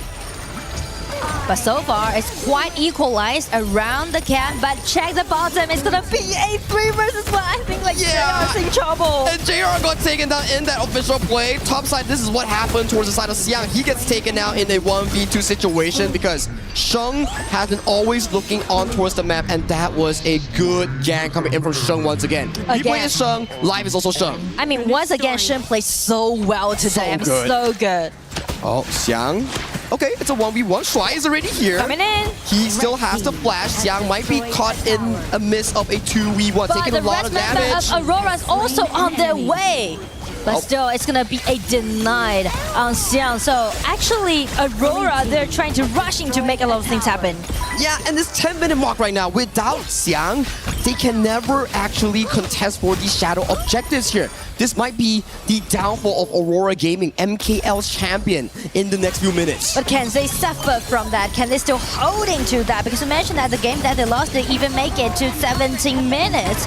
But right now, JR trying to make some HP trade happen. That was quite decent, but he's flashed also before some. At the very least, Shuai has a lot of healing, right? He's pumping up Yinhuo back to full health. 10-minute mark, Yinhuo securing his 3 items. Ooh, he gets taken down dangerously low.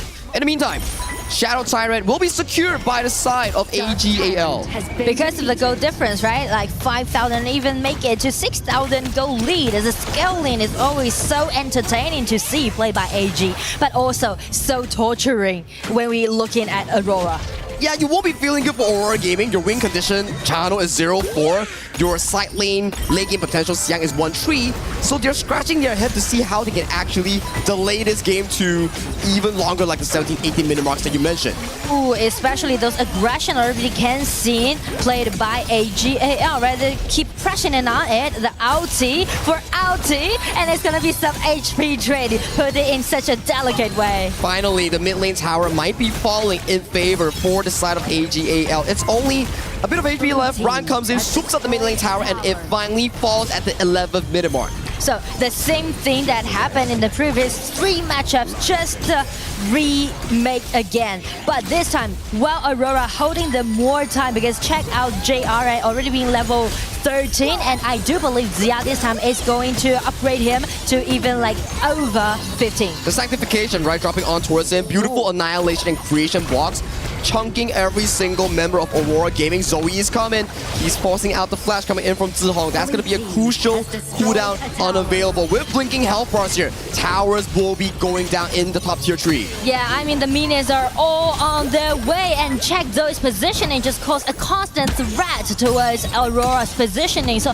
everything just being pushed forward, but in a quicker way. AGAL is not giving any chance whatsoever. His Xiang goes in for an aggressive trade against Ron. Gets pushed back by the bittersweet farewell coming in from the side of Strike. Clock is ticking. Overlord will be going down soon, and Aurora Gaming's time in KWC might be over soon. But again, they are trying to make something happen. It's going to be some ulti trade. Of course, out Ino's ulti, and since Shy's flash is not available, it's gonna be a good sign for Aurora to try and buy more vision control. Very good respect coming in from AGL. They're like, okay, you know what gets taken very low? Let's wait for Stry to come in and heal all of us first before we continue to do the Shadow Overlord. It's like, yeah, we don't want to give any single shot for Aurora Gaming to make a comeback. I mean, the stability that they want to play, and also the trust they give to Ino. That's exactly the case. So, with the Shadow Overlord, I gotta say, MKL fans, it's not looking too good for Aurora Gaming. It's gonna be a little bit painful, but still, AG trying to stabilize because they are actually the title defender in KWC. Now, first tier 3 down on towards the top side here. Finding a bit of damage on towards the side of Yulong. Zilong gets taken down by the annihilation towards the top side. And it's gonna be very painful. At the bottom, the minions on their way, the vanguards are on their way, and with Zhihong beat denied, it's gonna be a 5 versus 4. Next upcoming minute will be very crucial for Aurora Gaming here. Without the minion waves, AG are forcing down that final tier 3. The final game that Aurora Gaming will be playing here. Look at the Overlord from the bottom side. Bottom side, that is, and owing by using those vanguards pushing in, keep pressing, and now at the bottom it's gonna be Devara getting in, LT being break, and it's gonna be 5 versus 4. Everyone just keep scratching on these kind of vanguards. Flash engage coming in from the side of Saber. He gets taken down in the first initial play. AGAL, they have the numbers advantage here. Zoe pops a blood rage, survives against Yulong. JR finds more damage. Yulong falls. That's 3 members remaining for the side of Aurora Gaming as the kingdom is about to fall for the red team. Yino drops in with the infinite fastest, but they still hold on. Minion waves are still reaching from the lanes. I mean, that was really close for Aurora. With 3 members being sacrificed, they're gonna facing the upcoming pressure again from AJL. Again with those minions, it's gonna be Nuwa getting his ulti upon Zhihong straight down very much. It's getting little closer to the victory. It's gonna be minions on their way, and it's gonna be the match point. It's gonna be the spot that AGAL secured to the semifinal. Welcome to the semifinals, AGAL. They're one step closer in securing their back-to-back grand finals appearance in the KWC title. And Yino, he's going for his 3rd consecutive title, and no one is stopping him in his tracks. I mean, speak of AGAL's journey, you know, over 2 years, they've played against so many different teams, and they face so many different hurdles. But every time, AG just make those miracle comebacks happen again and again. If there's several words that we need to describe about this team, it's not only about the strength that they got, but also the fortitude and perseverance. Perseverance is a strong word, and that word fits AGAL so well. Ron has been being targeted for 4 games, and he finally found a one good moment in isolating for that 1v2 and still came out on top. And I mean, from the play the replay, you can see like AG, they are holding their composure, well, except Ran, right? Ran is definitely on fire for today's Look at this. He's just popping his ultimate, going in towards the backline here. Initial engage coming in for the side of Aurora, unable to find any sort of backline catches here. JR is trying to put so much damage, but in the end, it was too little too late. Minions were just waiting outside the turrets and they were taken down in that final few moments. Just snowballing the game, right? They won't let any chance slip away from their fingers. And right now with a 4-0 clean win, it's gonna be the time for them for the interview. Let's shout out to AJL one more time, crowds. Thank you so much. All right, congratulations, Eno and AG make it to the top 4. So you only have one way to go so that you can defend your crown in the grand finals of KWC 2026. So we were wondering, what does it mean for you and the AJL to win in this tournament? 首先恭喜 AG， 也恭喜一诺挺进了我们明天的半决赛，成为我们本届 KWC 的4强战队了。其实呢，距离我们可以再次来到今年的决赛只差1场比赛的胜利了，对不对？我们也很好奇，作为去年的冠军，在 KWC 的比赛当中获得胜利，对于你个人来说，或者整体 AG 来说，有没有非常深远的意义呢？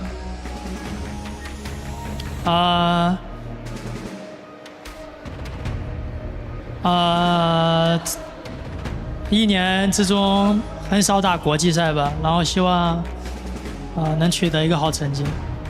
All right, so we don't have that much of an opportunity to have an international worldwide tournament within a year. So we cherish this opportunity very much. We hope we can do our best in the following up matchups. So next matchup, you're going against Rock Esports. Their roster actually took one game away off TT Global last year. So what will be the things that you need to be done to make sure that this doesn't happen to you tomorrow? 其实你们明天的对手 Rock Esports 他们非常强。并且他们在去年的比赛当中和 TTG 的对决当中，他们获得了一局的胜利。所以从你的眼中去看待这个问题的话，你觉得明天 AG 需要做好哪些事情？所以这样子的剧本不会发生在你们身上，你们可以拿到一个更安心的胜利呢？我觉得不会吧。我现在对阵国外队还是100%胜率。Wow, I think it won't happen for us and for AJL because till this very moment, I have a 100% winning rate going against the international teams and on an international stage. They feel very confident about this. And I've noticed something very interesting. Your whole family was here. They were actually sitting down here supporting you from China coming to Paris. Hi. 我们其实有发现非常有爱的一个画面，我看到你的全部的家人们都来到了我们巴黎的现场来支持你，他们现在也通过镜头在与你挥手。所以 What do you want to say to your family members who have been supporting you for a very long time？ 有什么在这个时刻想和他们说的吗？希望他们在巴黎玩得开心。Hope you enjoy your time in Paris. Thank you so much. And last, please share a message to the loyal fans and audiences who have been followed and supported AJL, especially for you, who has been in AG for a very long time. 除了和一诺自己的家人，当然有非常多的粉丝朋友们来自全球各地，一直在支持你，也会支持 AG， 而且你其实也在 AG 待了非常久的时间，效力了很久，所以在这个非常动容的时刻，有什么想和粉丝朋友们说的吗？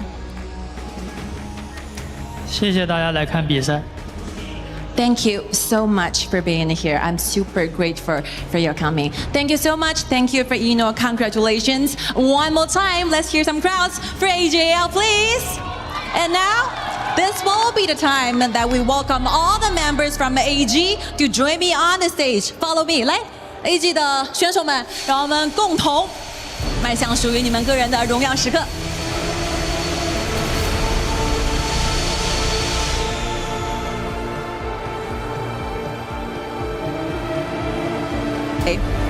You are going to destroy Team Aurora's keys while you proceed to the next stage, moving forward, advancing to the semi-finals.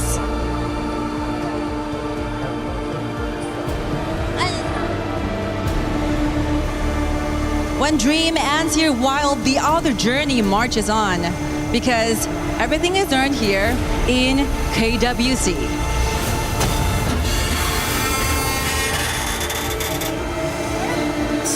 Good luck, boys. See you guys in the semifinals. Well, with his family standing by, you know what claims the move towards the semifinals for him and AGAL. As the world watches on, the KPL showing their dominance yet again, and the defending champions defending their title as appropriately expected here at EWC. It was a day of dominance. There is no other way to put it. And while a lot of these regional teams and challengers showed that they could muster up an incredible draft, incredible moments, it wasn't a full enough test that could challenge our current teams that are standing at the top. And of course, that would be KSG, that would be AGAL. They go on to live another day, but the semifinals, the finals, those are still in store. Those may tell different stories, so don't think it is over just yet. There's still a lot to do before they claim their title back, or we see a new title holder here at KWC. Chantel and Ken, as we kind of look back, we get our post stats coming up and our final thoughts as we kind of approach the end of today, but also the beginning of now our semis, which are set and ready to go. Yeah, definitely. I really love the answer of, earlier when he mentioned that there's not much of international appearances for them when it comes to tournaments, but every time they play, they dominate. So there's a lot of learning curves for the team, given also on this game. I mean, they've adjusted really well against Aurora Gaming on the games from starting games 2 to 4. Yeah. I mean, he was just spitting facts. Let's be very honest. No team has actually been able to take them down, other than TTG, of course, which is from a KPL squad last year. But I mean, when we're talking about this stage, it doesn't seem like anyone is even close. This is one of our best champions, right, from the global scene, Aurora Gaming. We had high expectations, and going up against AGAL might have been unlucky, might have been the fact that they lost to Esports, but sometimes that's how the cookie crumbles. And unfortunately for them, they're going to be the 5th through 8th slot. But the good thing is that for most global teams, whenever they're able to stretch a game against a KPL team, it's already it just shows that there's a great progress already, given also the opportunities that they are given to them. We have the boot camp, we had lots of international tournaments prior KWC, so we're just looking forward as to how these teams will progress on the next international stages. But definitely KPL teams are top-notch. Yeah, definitely top-notch. And I mean, if we're talking about this game, though, I mean, the first 2 games, they were competitive. They had their moments, right? Yeah. 0-4 is kind of, it'll like confuse a lot of the people that are just like, look at the scorecard and that's it. But if you actually watch the games, they've progressed quite a bit. This is a team that's close, but just not there. And there's a lot to learn, and there's to be gained from this moment where they have been on a stage, they've tasted a little bit of what it looks like to succeed, but now have to put it together, have to go back to their region, continue to dominate in the MKL. We know Aurora Gaming, you will do that. We'll be waiting for your return on the international stage, as we will for many of the teams that have fallen out. But the way it goes in competition, losing is a part of it. It is a part of the lesson, and it's also a part of the growth. For this semifinal that is going to be coming up in a moment tomorrow, and of course throughout our finals that'll be coming up on Saturday, these moments will continue to be available for Rock Esports, for GK Esports, KSG and GK on the bottom side of the bracket, AGAL and Rock Esports on the top side, Chantel. And of course, that 3rd place and that 4th place match will be very competitive as well, whether it's AG and AGAL take their first loss, or whether it's a rematch of, looking at Rock and GK from a global perspective. But tomorrow we will start off again with AGAL taking the stage. Actually, the whole theme of tomorrow's matches will be yet another KPL versus MKL team, which is very exciting, because aside from you representing your organization or your squad, it's more of you representing your whole region. So it's a bit of a journey for most of our teams, but at the same time, it is their chance to show last chance whatever they've got. Yeah, and actually kind of expected in the sense of an MKL squad being in there. I think Aurora Gaming probably should have been in, but of course going up against KPL, that was as per expected here. Yeah, it's tough. This is one that is going to, obviously for Aurora fans, sting for a moment, but bounce back, come back stronger. We'll be waiting for you. We're also waiting for more updates on the implications of not just these games, but the club championship standings, and you don't have to wait any longer, because I hear the Trav, Glitter, and our Chris Tunn have an answer for you as to what's been going on lately. well, we might be done here on HOK for today, but we have had other games going on throughout the course of, well, I mean, Lauren, you're just starting today, but of course we have had plenty of other games going down, which have a lot to do with the club championship. The Trav, on your stage, we've got a lot going on in that respect. How are things going today? Yeah, so we started up yesterday in the Allianz Vault, and it was very much a story of Team Falcons. They brought 4 players yet again, just like they have in the rest of the competitions over in the Allianz Vault. So heavy investment, I'd say, from Team Falcons over there. Unfortunately for them, a lot of them were placed in the same group. So we had 3 Falcons players in the same group, kind of forced to play it out, knock each other out, but 2 of them made it through. Atif was the only one who didn't manage to get through to the day 3. But looking elsewhere today, we've got Twisted Minds taken to the stage. They've got one of the favourites of the competition, obviously looking to try and repeat the success from last week. Managed to get a 2nd place, managed to get a 5th place, so some points on the board, and they're looking to try and do it again. Yeah, AJL in that mix as well. That's big on our stage, of course, when we do come down the finals. But Lauren, you're just kicking off today at the Gdynia City Grid. How are things going? Honestly, I think it's going to be a really important game when it comes to the CC leaderboard, and I'm going to break down why. I'm glad you brought up AGAL because they are also at the Gdynia City Grid, and they are one of the squads that could potentially end up in top 8. And since they're starting off this week in 5th place overall, if they can get some wins or even some top 8 finishes on the board, those points are going to be massive. But another heavy hitter is Vitality for us, and they are also in 4th place in a really solid spot, and they could potentially win the whole thing. They have some of the most experience. They've got some very well-known players on the squad, and that would be huge for Vitality heading into week 6. However, we also have Aurora, who are currently in 11th on the CC leaderboard, and they are another team expected to at least make their way through the finals, potentially have a strong finish as well, which could boost them up a little bit. But our competition is 2 weeks long. We only have the group stage this week, so we still have a little bit of time yet. Every day I'm going to be coming to you and be like, oh, well, not much has happened yet. But look, I mean, those 2-week competitions really do build up nicely. But I think what it's like at the moment for the club championship is like a win for somebody puts them in that 1st place. Yeah. So that is still quite tight. People are still staying Falcons, but things could change very, very quickly. Back to you guys to close out the day. All right, thank you to all of our lovely talent there telling us what's going on at all the different stages. It's been fun. Stage 2, Stage 4 represented there with Lauren and Trav, and Chris obviously representing us over here. Stage 3, Team Vitality, lots to play for. Virtus Pro, they are out, but AGAL still have a chance. Roar Gaming also out here as well. Speaking of the teams, GK Esports, we're finding out, is going to actually be going up first against KSG. We showed you a schedule that said AGAL would be the first team you'd see tomorrow. They're actually going to be the last. So fans, still join us early on, 11 a.m. CEST. We will be kicking off, and it will be KSG who take the stage. Interesting start, right? Yeah. I think that, I mean, we're continuing on from today where we did see KSG play the first series. Let's just continue to ride with that. Give AG as much rest as possible so they have the same amount of time, if you will. Yeah, back to back. There's no need for that. GK and on the other side of it, Rock have kind of waited the same amount. So at this point, just, let AG take the 2nd slot. Yeah, and maybe enjoy the rest of the days or the stay here because we are already 2 days away. That's right. Before determining whether or not AJAL will have those points at the top for the club championship. Now imagine they didn't tell us that it was being changed and we just saw this again and I said, wait a second, I swear that, oh man, I am really getting a little bit tired at the end of this day. But no, KSG, GK, that'll be the first one. It's going to be a good matchup. And guys, I mean, previewing tomorrow, but also putting a capstone on today. What are the thoughts heading into it? 2 KPL teams. We got our KPL Dream Team Showmatch. There was a lot of fun. Honor of Kings being played. Yeah, definitely. And I kind of feel like for majority of the global teams, I know that they're going to be playing tomorrow. It's about time to give that a little oomph more with how they really play, because up against KPL teams, it's going to be a tall order for them, but at the same time, it's not impossible because everything is going to be earned by these teams. Nothing given. Nothing giving, for sure. And I think for me, the biggest surprise was the fact that Aurora Gaming, hey, we can play with them, right? It's just, again, the mid-game where they kind of need to help with with the transitions, but I still think that they got a chance. It's more about those lessons learned and that experience, which is going to really help them in the future. Some big lessons learned here from everyone involved who played on the stage. And for all of you who joined us, thank you. We appreciate you. Remember to tune in at 11 a.m. CEST to catch KSG and GK Gaming go up before AGAL and Rock Esports close us out on the day. From Chantel and Ken, from Sagi and Nora, and everyone who's been involved, excuse me, Howler, everyone who's been involved on the desk. We had Ken and Isaac as well. I think I just wanted to mention all of them. We appreciate you. We love you. Reminded, never give up, never stop gaming. We'll see you back at the Lenovo Legion Gauntlet tomorrow.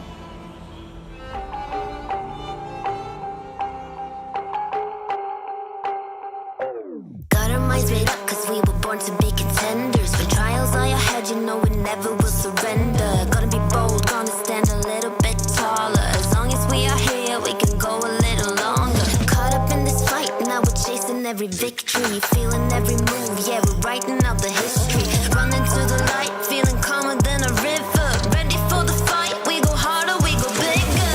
Feel your heartbeat raising. Goes like 3, 2, 1, that you counting down. I won't let this crown be taken. Can you hear me go? Winner, legacy, feel it, limited. Listen, I'm on it, I wanna live it up like, call it, want it. Yeah, I hardly started, you're falling fast. Fortune Valor crowning on the champions, ready to go. Yeah, we're made out of gold, never letting it go. Got your back, yeah, they coming, strong in the storm. Do you wanna go up in Fortune Valor crowning on us? Taking it from the top, I wanna rise it up. I wanna go with the feeling, all that we do is succeeding. Wanna get up and feel myself again. Wanna build a legacy, so undeterred, I'm making them listen. I bet you love what I bring to the table.